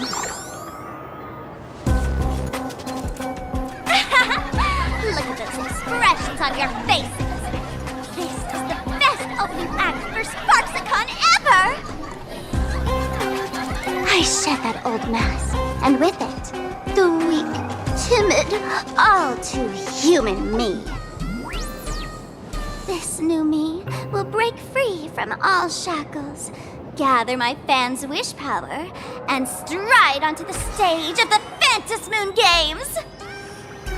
In return for the wish power offered by everyone in the Arcadia, every supplicant must show them what elation truly means. We will demonstrate the elation we desire!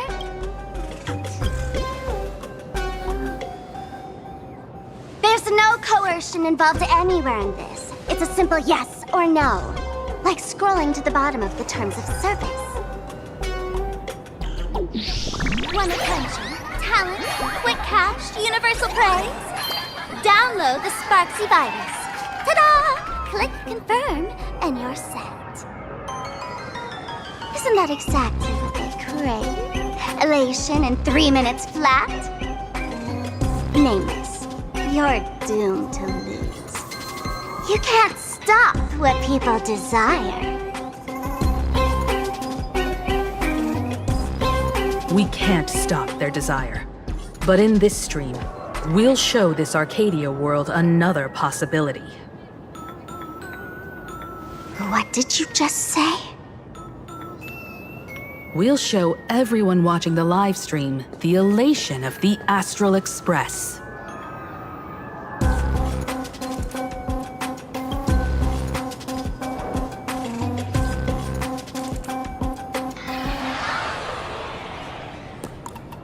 You got another mask? Before Sparksicon begins, the hero of the Express will defeat the villain who tried to spread the virus. And soon, the world will watch it happen live. In their hearts, they'll long for the Trailblaze too. You were never the only option for the audience, Sparksy.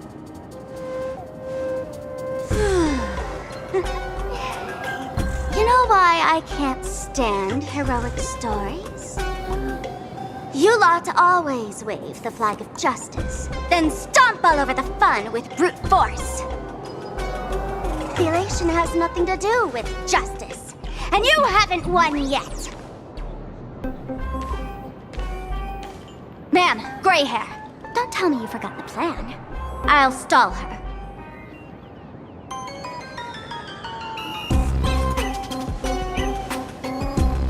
don't have much time left, do we? I'm trying to give us better odds of winning here. There's one thing I've always wondered. Who's the real Sparkle, and who's just a mask? Shouldn't the last one standing decide that? Then let's settle it right now.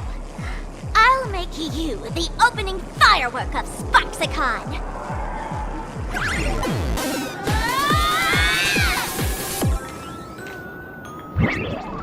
Unbelievable! A girl who looks exactly like Miss Sparksy just rushed in and started throwing punches! Could she be a high-grade lookalike rival? Looks like when it comes to top-tier V-Streamer wars, the fanciest fights are fought the old-fashioned way. Hey, friends! Over here! Look this way! Is that March's voice? Over here! Mr. Yang and I are in the art classroom! While Sparkle keeps her busy, let's regroup with March first.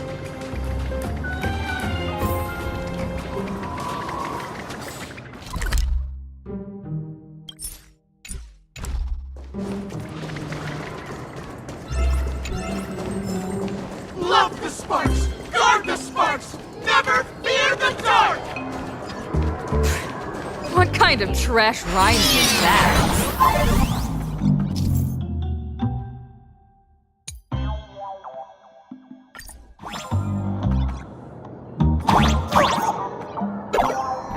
Move this platform, and you should be able to get up there.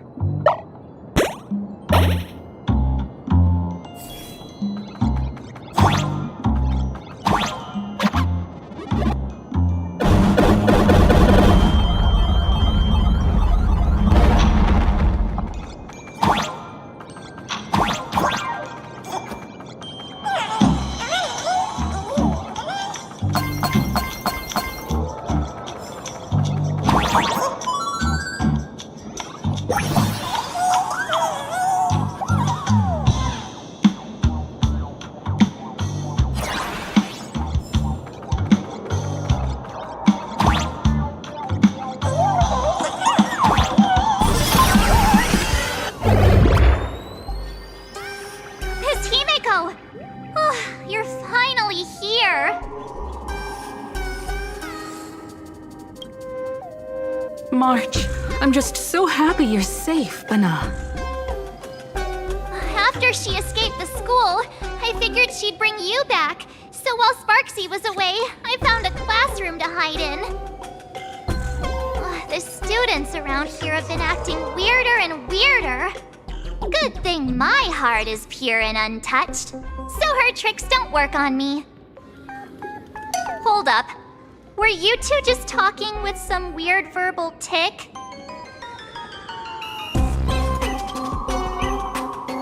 What? You actually used that Penaconian mimetic virus to counter Sparksy's influence? I don't care if the Express turns into a Sparksy train or a monkey train. I want no part of either. What about Welt? Is he all right? Mr. Yang, it's our friends. Come on out. You look perfectly normal, though. So that Professor Welt she saw in the news...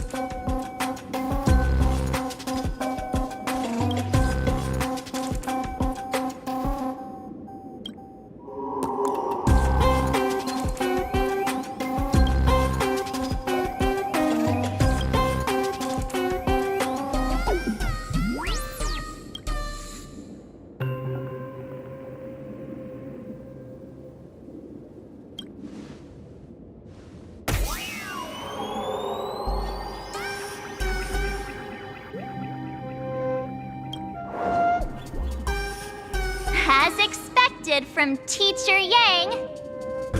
We might have a lead on the other two painting pieces. Have you seen... Furbo, Nana?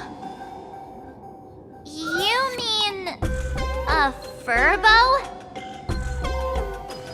We sent a local reporter into the school, but his luck turned sour, Nana. Sparksy caught him red-handed. Before he was taken away, he managed to take a photo of the library. I want to check it out with her. What about me and Mr. Yang? Now that we have a lead, no way we'll just sit here doing nothing.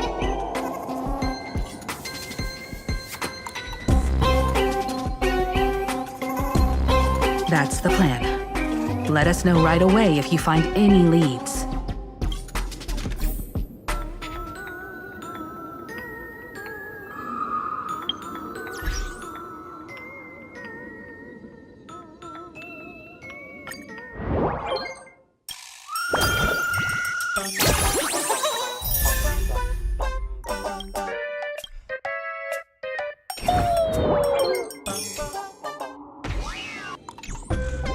Himiko, where's the library?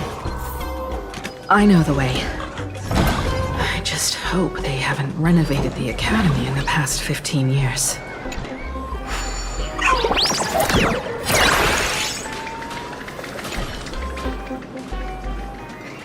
Give it up, shush! Eat my ow!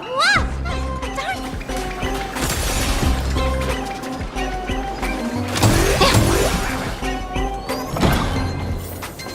Oh, the express crew is here! Please follow my live stream to... Please give Miss Sparksy lots of likes!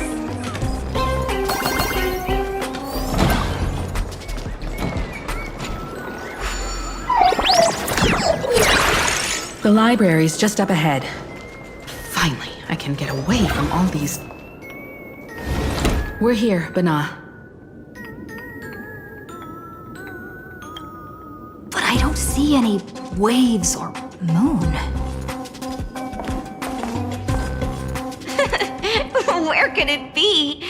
Like I'd ever tell you. Miss Sparksy herself ordered us to guard this place with our lives. Hey, get that stream running. Ugh, kids these days. They ignore their studies just to focus on the internet. As an alum of Graphia Academy, it's my duty, as tradition dictates, to give you all a proper extracurricular lesson. Hey, juniors, ready to roll?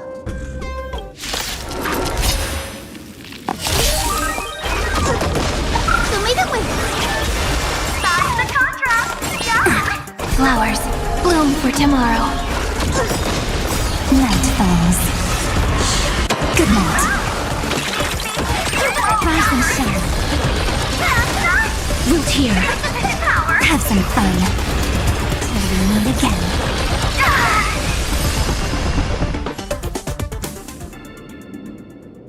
Where could they be hiding the landscape painting? After all, it's an image-nanted thing. Once sealed in a scroll or something, it'll be a pain to retrieve, Bana. Oh, right. Let's check out that photo Nana the reporter left us. Maybe we can find some clues.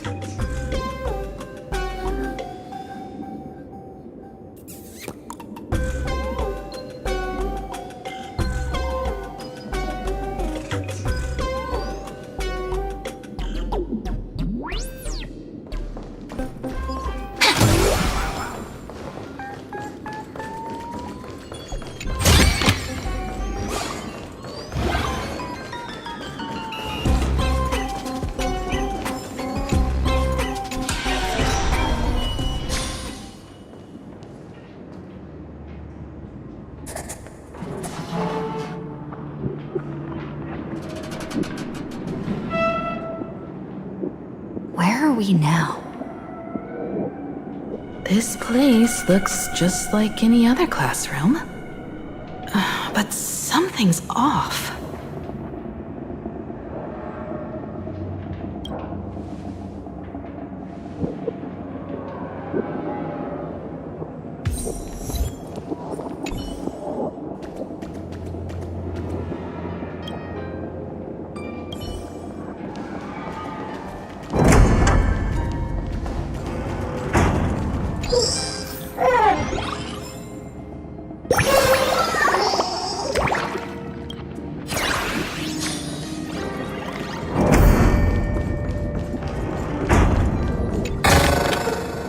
Where might those... So this is where they stashed the wave. Did you hear something? I think I heard someone laughing. Something's not right. Is there something hidden here?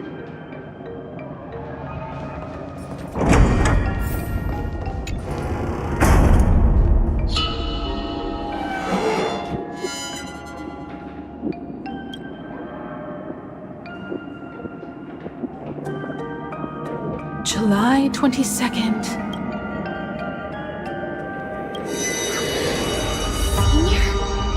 You're back!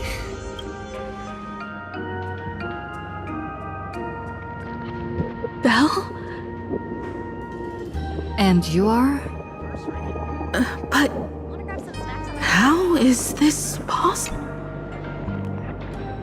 It really is you, Senior! You look so different.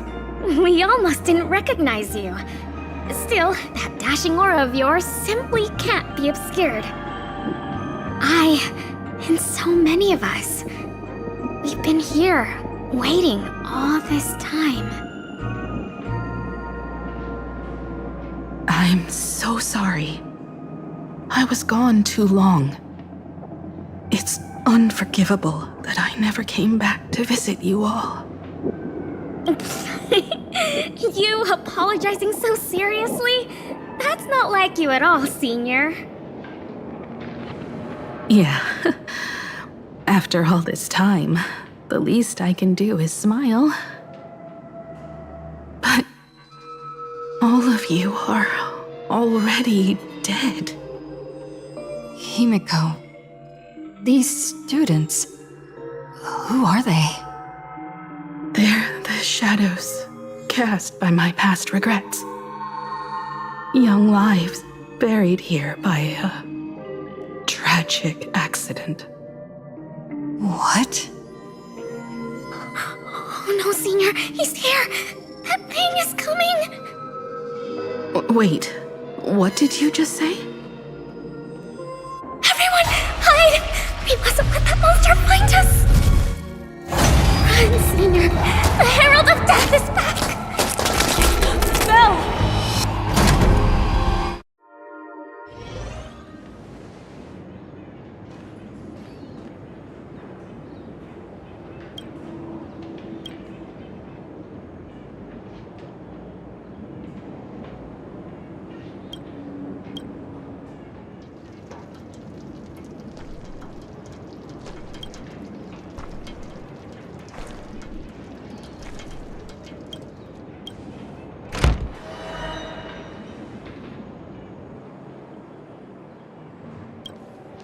We've got the wave now. Time to regroup with Welt and the others. You can't save them. They're already ghosts. It wasn't Sparksy who attacked them, but something far more cruel. And they didn't die in the present, but during a certain twilight 15 years ago. We can't change their fates. However, this definitely isn't some kind of time travel to the past. Someone created this space for unknown reasons, only to reenact before an eyewitness the bloodbath at Graphia Academy from the Phantasmoon games 15 years ago. That's right. But that has nothing to do with the enemy we're facing right now.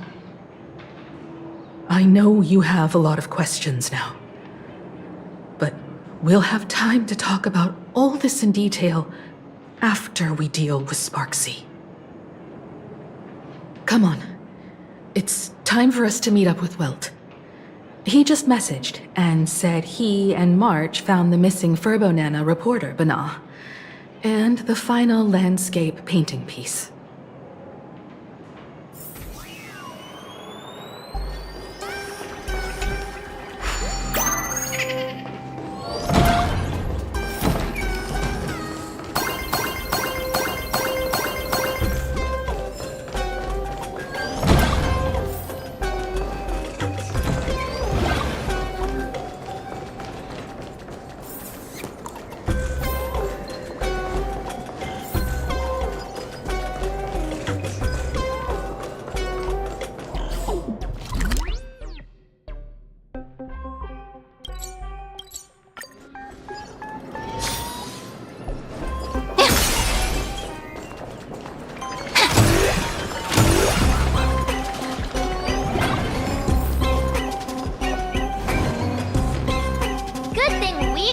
in time, or you would have ended up as a target practice dummy. Beep boop. This furbo nearly bit the dust. President, you're here!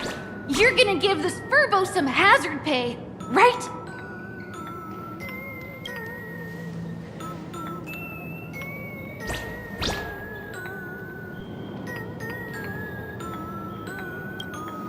Sparksy must have given the moon to one of the emotes to look after. She really went all out, didn't she? The whole gym's full of moons. Now what? Be it Sparkle or Sparksy, both are equally just as headache-inducing. All right, everyone. Let's round up these emotes and take a look.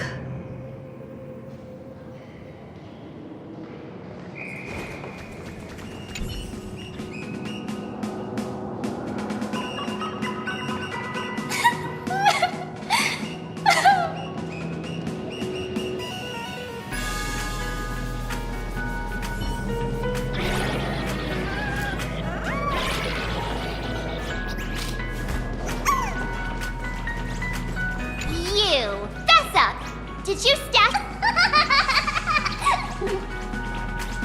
I pried open its mouth to take a look. Seems this little guy didn't swallow the moon.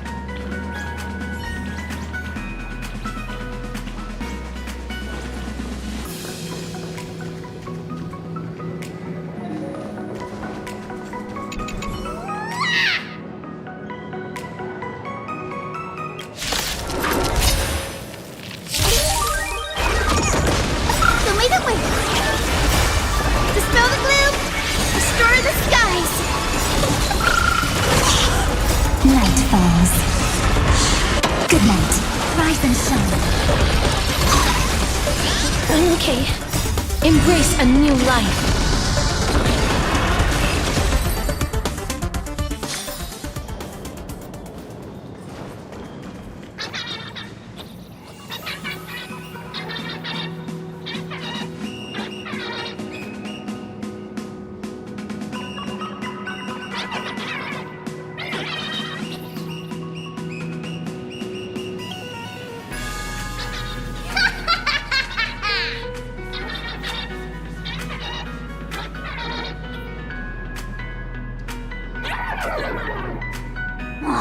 Sneaky laugh! It probably does know where the moon is hiding. But how are we meant to even reach the thing?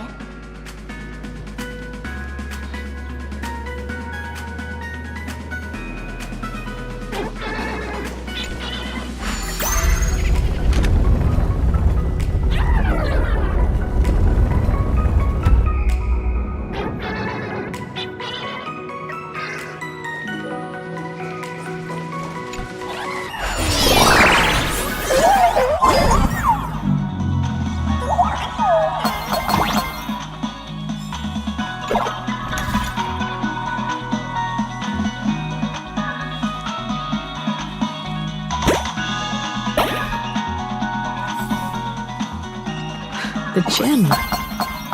I've missed this. There was a time when I really envied those classmates who could...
too? Oh, don't tell me Himeko was the quiet type who stayed far away from the gym back in school.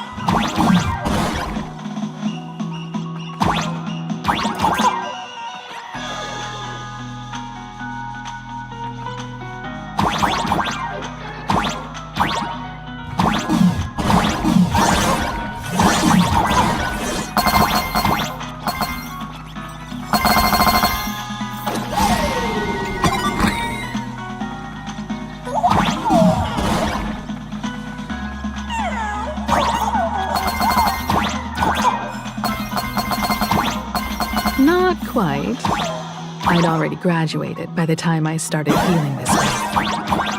Due to some circumstances, I went back to my father's school to work.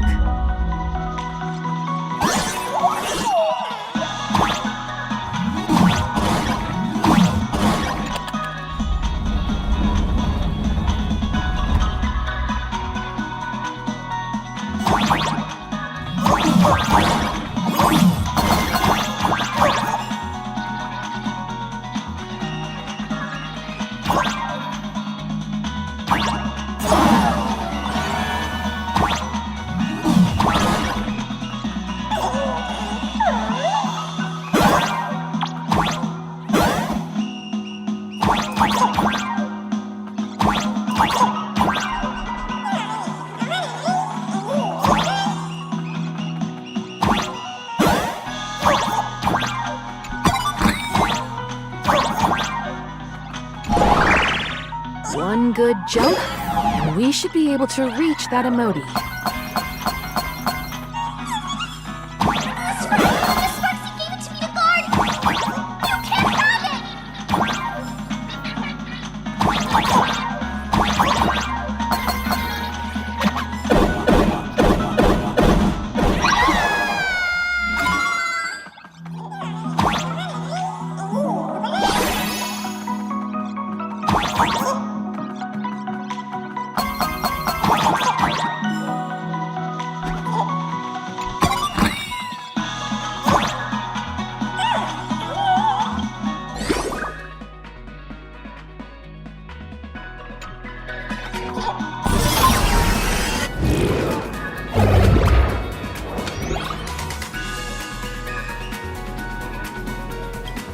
Alright, time to settle the score with Sparksy.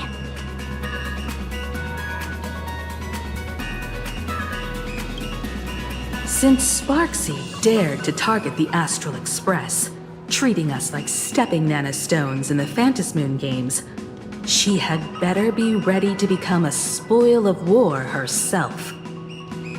She and I will head to the atrium next, piece the imaginated landscape back together, and help Sparkle take down Sparksy.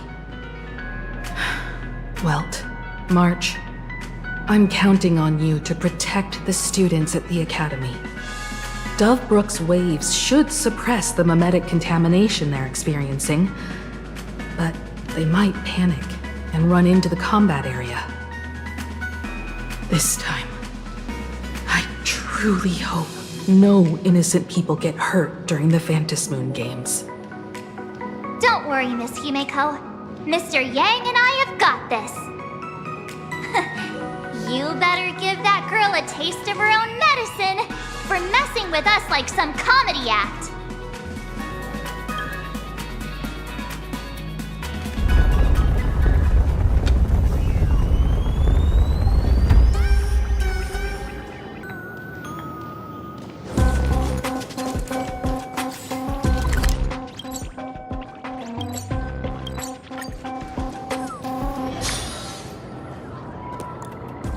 Sparkle and Sparksy are gone? And the students too? If you think you've got this in the bag, you're in for a rude awakening. Sparksicon hasn't even started! Time for your Sparksicon grand finale! Because I, the Nameless of the Astral Express, will challenge you as a fellow supplicant and crush your elation. Challenge me? I'd love to fight you. Hurry up and put the scenery pieces together.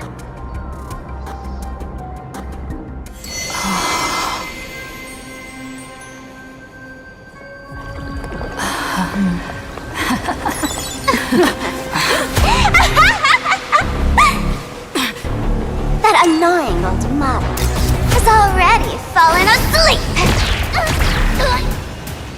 Soon, there will only be one sparkle in the world. Or maybe everyone will be one.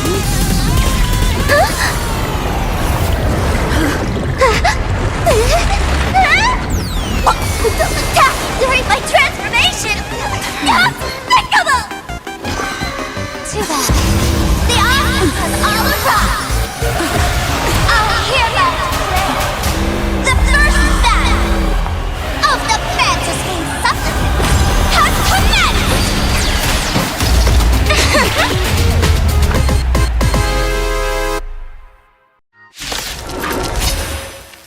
Stream starting! Too bad I got carefully planned. Can't put up this sky full of sparksies! Wind power will convert here!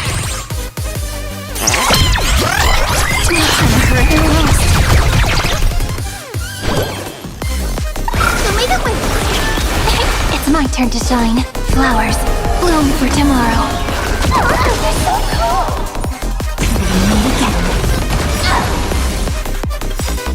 Don't worry. Night falls. Good night. As you wish. Stop messing around. Have some fun. Rise and shine. Shadow voice. Where the heck did she drag me to? Rainbow Bridge. Embrace a new life. Mavis. Dispel the gloom. Restore the sky. Thanks. All energized.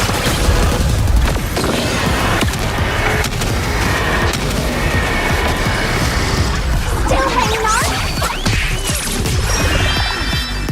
Did everyone really take good care of Sparksicle?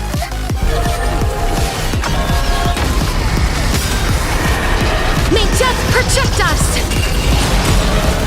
Memories waiting to be woken up by a shooting star. Remember me with love. May life and death sprout new buds. Don't blink. May time watch over the Evernight. Cleanse hatred with love. So cool. Don't worry. Night falls. Good night.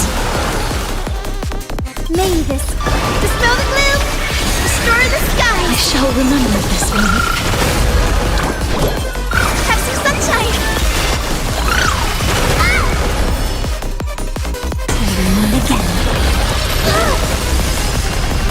Again. Again. Rise and shine. Embrace a new life.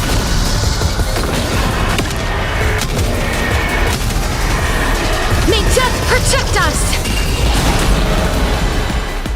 As you wish. It's the answer!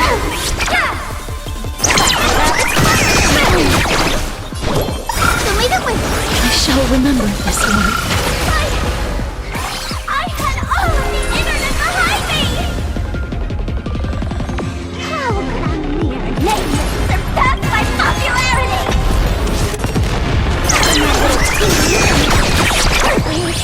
Mavis, dispel the gloom, restore the sky. Thanks.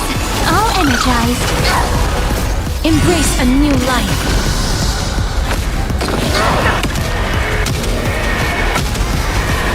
May death protect us! Special guest! Root here. This is eternity! Stop messing joking or have some fun. Till we meet again. The future is... have some sunshine! Thanks! I'll energize. Don't blink. Cleanse hatred with love! Embrace a new life.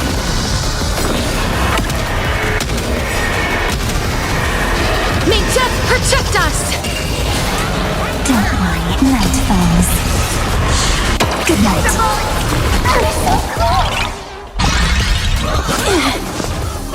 I'm okay. As you wish. Rise and shine.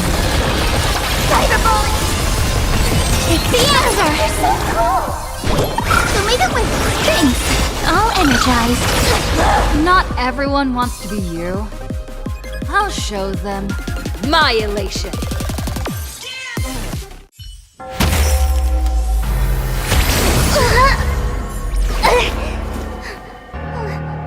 SparksCon isn't over yet! Stop her! She's trying to escape into the crowd!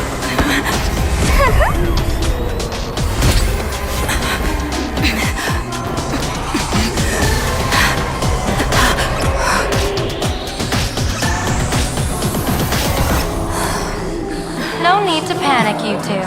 Sunday will share my vision with you. Let my eye of Ishvara see through it all. Weal and woe, clear as day.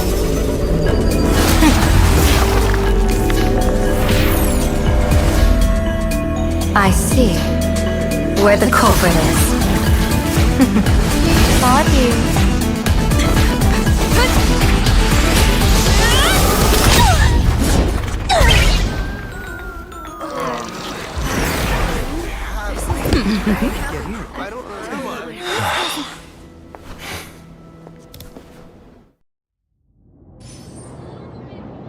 Are you okay?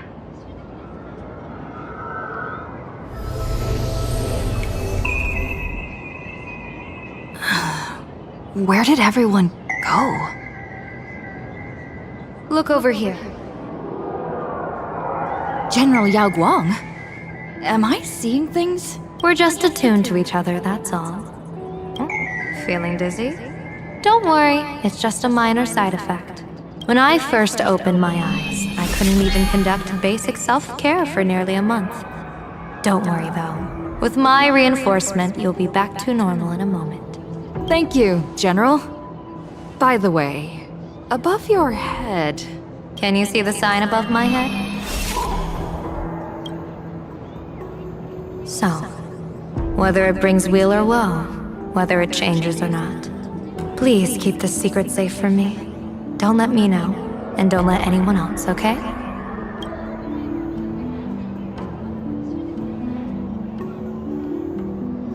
In that fleeting moment, your eyes gained insight into my destiny.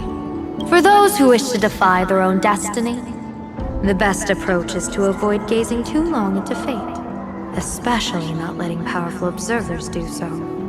Now that you know the reason, surely you'll do me this small favor and keep this secret? Thanks. And of course, be careful not to let it slip. Or else, I'll tell everyone all about your true identity. You're a former Stellaron hunter, aren't you? Oh, just imagine the chain reaction that would cause. I don't even want to think about it. Doesn't this feel like the opening scene of a comedy? Two people who barely know each other, yet they're keeping each other's destiny a secret. I guess you could say we're now partners in fate. No surprise there. After all, both comedy and fortune-telling thrive on unexpected twists and turns of fate, don't they? All right, looks like the side effects have worn off. Time for us to say goodbye. And you? Are you okay?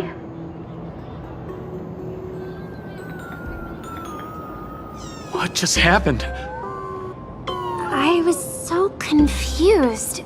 I couldn't didn't see a thing. All I remember is Sparksy and the Nameless got into a fight. I saw everything! The Nameless from the Express smashed Sparksy right into the wall with one swing! That strength was unreal! That was such an epic fight, as expected from a cosmic hero. That was seriously awesome!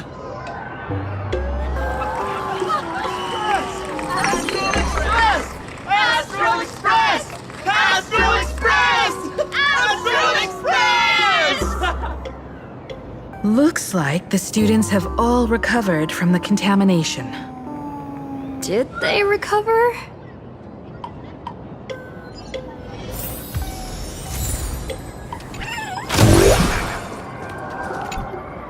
Sparksy probably didn't expect that the first miracle of the Phantasmoon games wouldn't be everyone becomes her, but the Express hero defeats the villain spreading the virus. Compared to a streamer reflecting people's desires, the fearless trailblazer of the Astral Express is more of an attention grabber.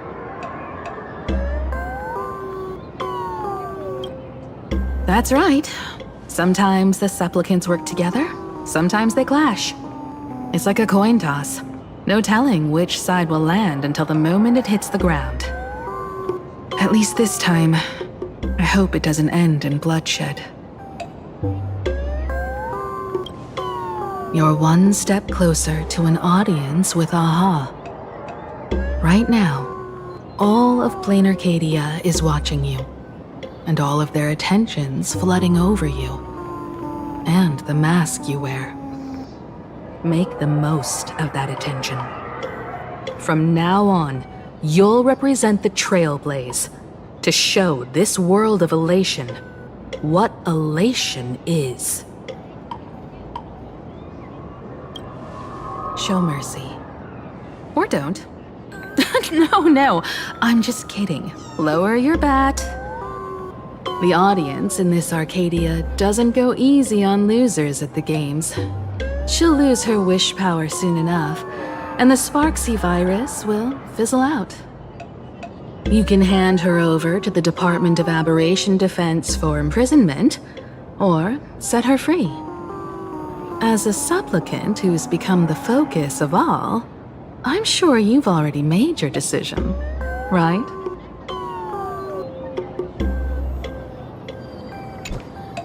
When she absorbed me, I thought it was all over. Thankfully, Grey Hair, you won this one. 1 point for the Trailblaze.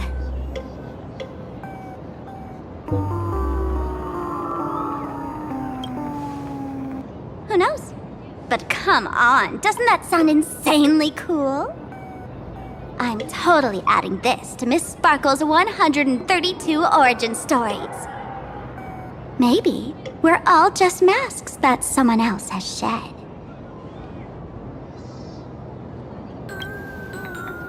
The tavern?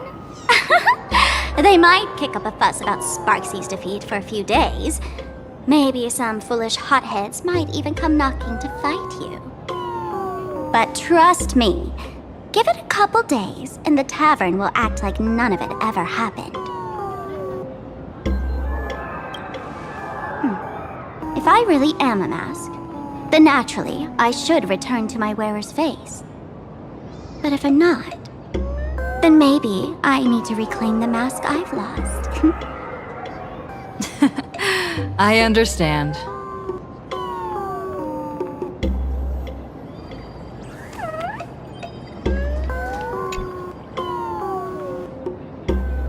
So, Victor, here to claim your prize?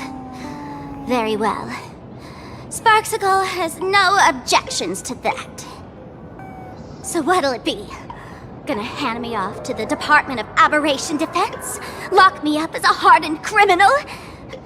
But knowing you, you're not... Or maybe you want to take away my streaming account as punishment. I'll livestream 24/7 and sing praises of your valor. All right. what belongs to the Graphia family return to the Graphia family. But don't let this little win get to your head. You've still got a long, long way to go before you meet the laughter. We can keep working together. Better to have a friend at the Phantom Moon Games than another enemy, right? What? No parting words? How do you like this ending, Sparksicle? Old model, you and your powerful supporters won this one. I've got no comeback. As a mask, what do you plan to do with your original self? Who's the mask and who's the original? Shouldn't that be decided by the one left standing? Your plan is finished. Your elation has been eliminated. You're the one who should be called the old model. That elation isn't mine. It's the elation everyone chose. And besides, wasn't it your idea in the first place? What? You told me to leave you behind. You also told me to take the idea and its relevant memories and go chase my dream. That's totally something Miss Sparkle would do. How do you like this ending, Sparkle? How does that joke go again? Take the mask from a masked fool, and what's left but a fool? But take the fool out of a masked fool, and all that's left is the mask. Come on, Sparkle. Time to end this little charade. No show is complete without a curtain call. Shall we become one at last? Bang! Ladies and gentlemen, are you having fun? A friendly reminder from Miss Sparkle. Don't underestimate the Phantom Moon Games. You won't get another opening act as spectacular as this Sparksicon, you know.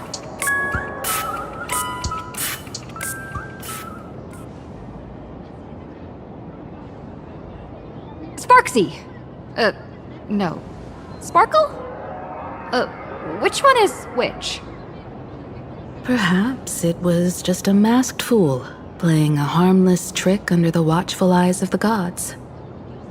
Or maybe she just wanted to remind us that the elation in plain Arcadia has become something even the gods no longer recognize. In any case, everything here has come to an end. We should move on and unravel the next plot.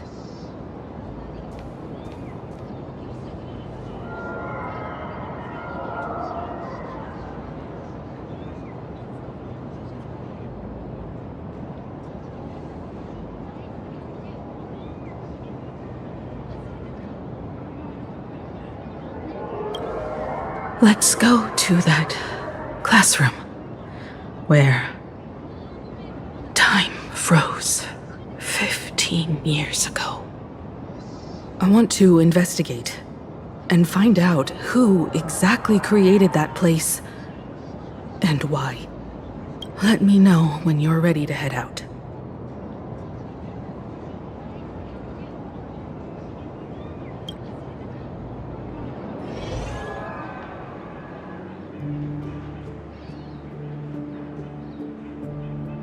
This place. It's like nothing ever happened. The ghosts are gone.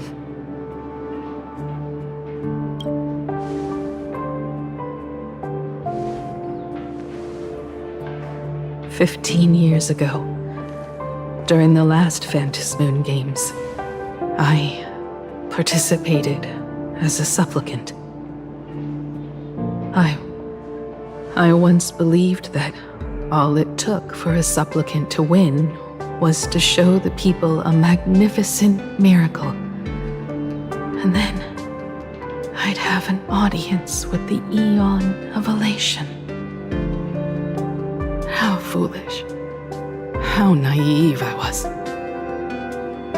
Not everyone wants to obtain everyone's wish power in a positive way.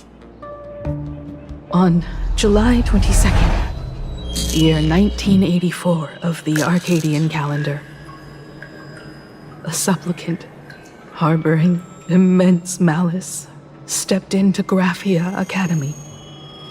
He slaughtered 22 students who had stayed behind after school, then went on to Dovebrook District, where 146 innocent civilians were either killed or wounded.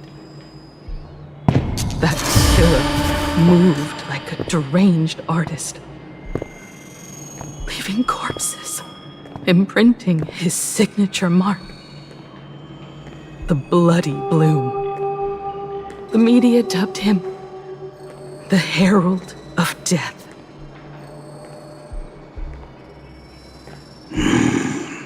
It was a tragedy that the world could not forget. The Phantom Moon Games of that year came to be remembered as the Blood-Stained Games. So many parents lost their children. So many people lost those dearest to them. One of the victims was my very own daughter. Upon my return, I stood before the grave where she was laid to rest. Her name was Himeko.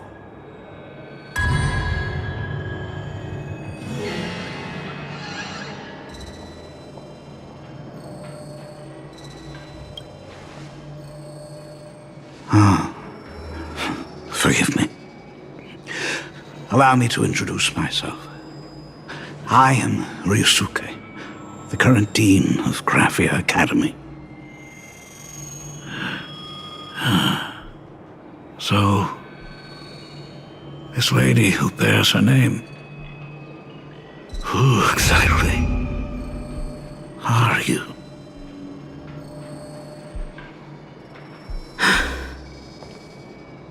"15 years ago, when I made up my mind to join this Phantom Moon Games, my father wasn't with me.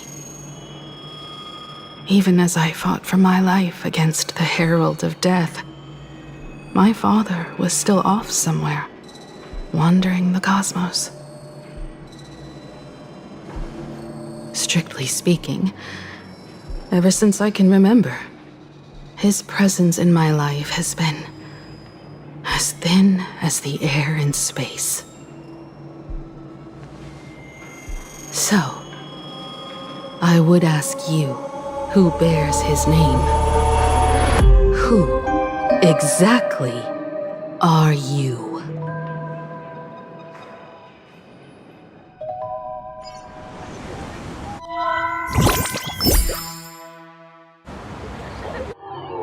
Welcome back to the Arcadian Morning Report Special Edition. We continue to bring you updates on the Phantom Moon Games. The SparksyCon hosted by Supplicant Sparksy came to an abrupt end less than an hour after it began. Under the watchful eyes of the entire network, the Nameless from the Astral Express went head-to-head with streamer Sparksy in a spectacular showdown. Unbelievable! I used to think all of the Trailblazers' fight scenes in director Rekka's latest film, Holy Grail Stay Night, were just special effects. Turns out she's got real moves. We'll continue following the Astro Express's activities and bring you... Breaking news! Around 4 p.m. today, the Security Bureau uncovered multiple corpses at the Sinwish Syndicate's headquarters in Dovebrook District. Initial reports suggest violent infighting among gang members as the cause. Even more shocking, an IPC employee was found dead at the scene. According to the investigation, the victim was identified as Lyndon Scott.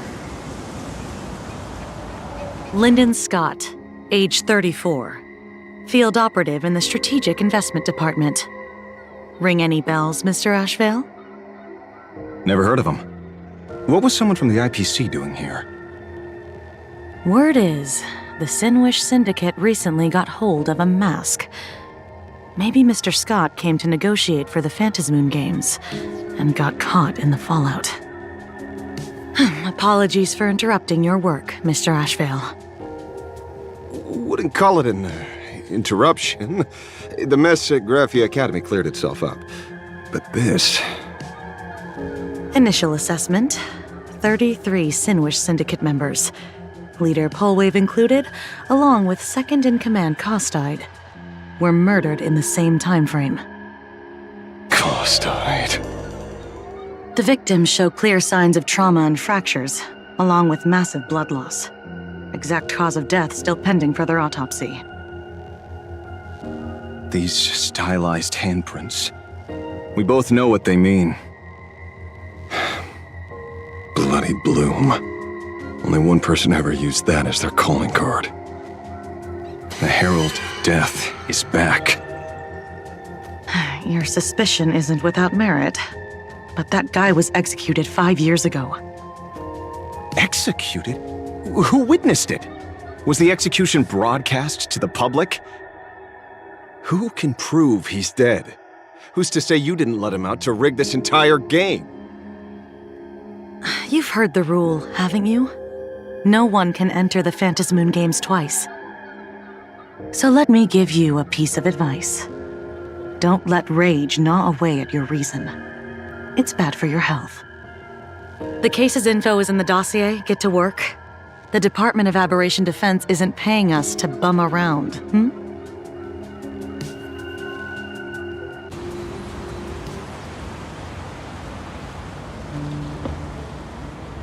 Rage sparked quietly in the detective's chest, and not even the wind from Dove Brook could dispel the metallic tang of blood clinging to his nose. When he first heard the Sinwish Syndicate had obtained the mask, a grim premonition stirred within him, but he never expected it to be the omen of a friend's death. Mr. N, he's no longer with us. Now he's just a body, another nameless casualty buried beneath a headline. People only care about the stars twinkling above, about the epic tales of the eternal conflicts among the cosmos's great figures. Compared to all that, who would mourn a small-time thug from a petty gang? What should we do next? I've been slacking off for far too long. It's time to make a choice. Mr. Ashvale, if you're calling now, may I assume you've accepted my offer? You are right, Miss Pearl. I'll join the games. Assuming you still need me, of course. My offer still stands. Just like 15 years ago, the same omen returns. There are signs the Phantasmoon Games are spiraling out of control again. Mr. Ashvale, I ask for your strength to steer these Ionic Games back on course. All I have to offer is a heart set on revenge. Today, 33 citizens of Plain Arcadia and one IPC colleague perished under mysterious circumstances. Someone is imitating the Herald of Death's methods, attempting to interfere with the games. Only victory can bring solace to the fallen. No. What consoles the dead is only justice.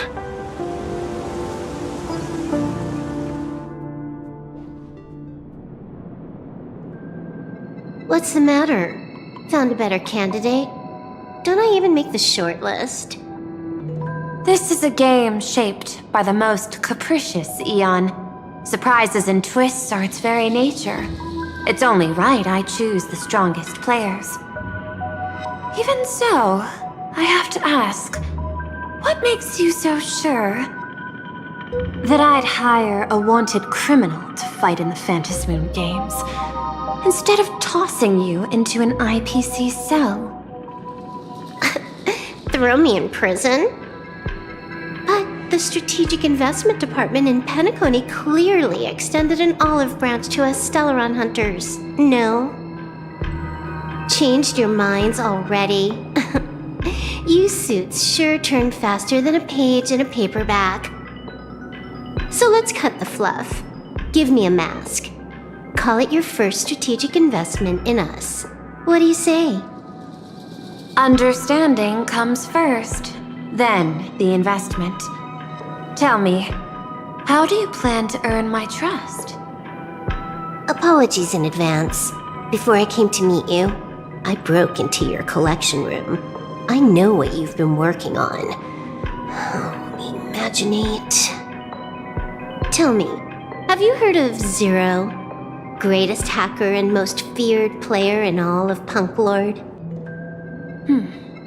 Some say she's an emanator of elation, while others say she enters the dark zone created by Mythos, as if it were her own backyard. She caused Punk Lord's data meltdown and infected IPC branches in 28 segmenta, isolating them from each other. Most information about Zero is half true, half false, much like the rumors surrounding you Stellaron hunters. But one thing is certain. Zero suffered a major downfall, and is now a prisoner of the IPC. It's obvious she left a deep impression on you. Traumatic, even. In that case, you should also know that ether editing and imagenesis stem from the same technological source. Or art. I know. I've studied it. How could I forget?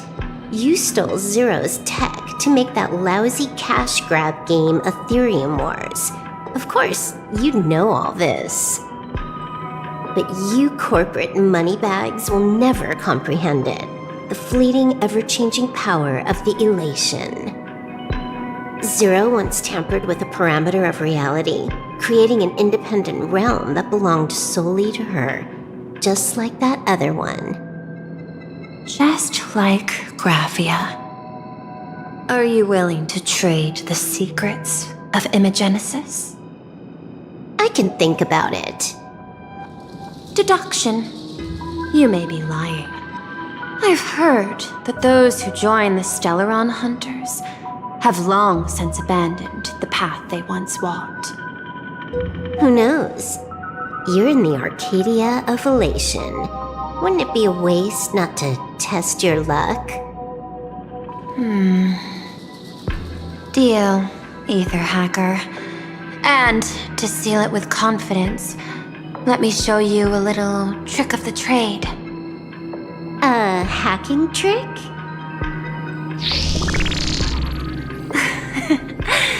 Not exactly professional. Negotiating while soaked in a bathtub. I took one of your data slices. This will help us have a more honest conversation. How did you do that? Because I've studied you, including that cyber battle between you and that genius Schoolum. I even logged into all 76 of those banned accounts. I scattered just enough data breadcrumbs online for you to sniff out, leading you to the Ashen Detective. I even let you stroll through my collection room to explore as you pleased. Miss Silverwolf, a word of advice. Don't treat that mask like some 10 Stonehearts investment in a Stellaron hunter.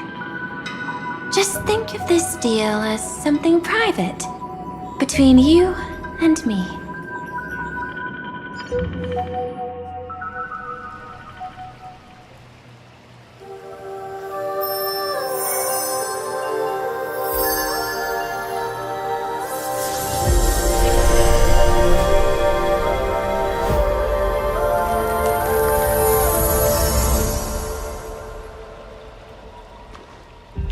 the heck?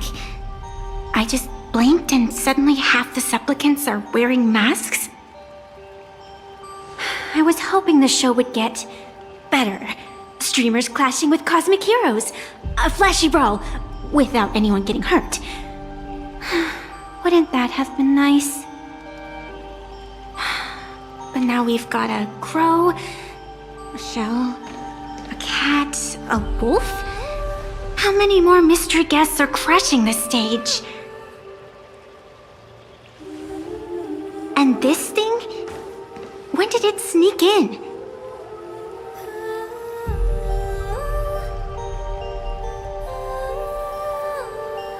In the end, everything always spirals into the abyss. But you're the rare exception. Your first battle wasn't bad for a greenhorn protagonist. Since you came out on top, let's wipe the slate clean on that doom-filled oath. Who knows if the owners of those masks will become your friends or opponents? Or maybe one of them will bring about that terrifying future I saw in my dreams.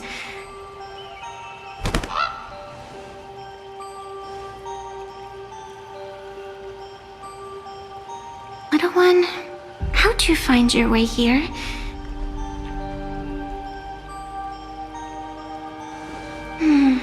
The supplicants in this Phantasmoon Games really caught me by surprise.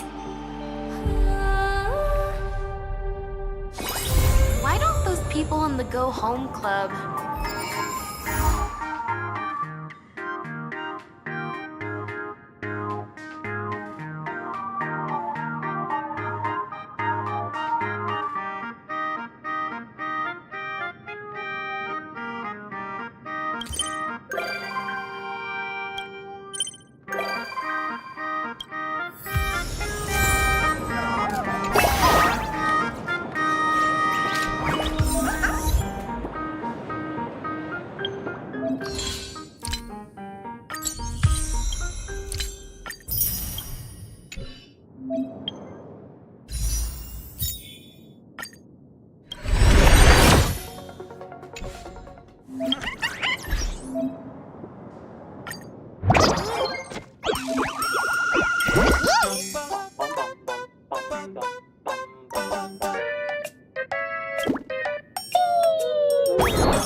Oh, it's been a while.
Youth never comes to an end!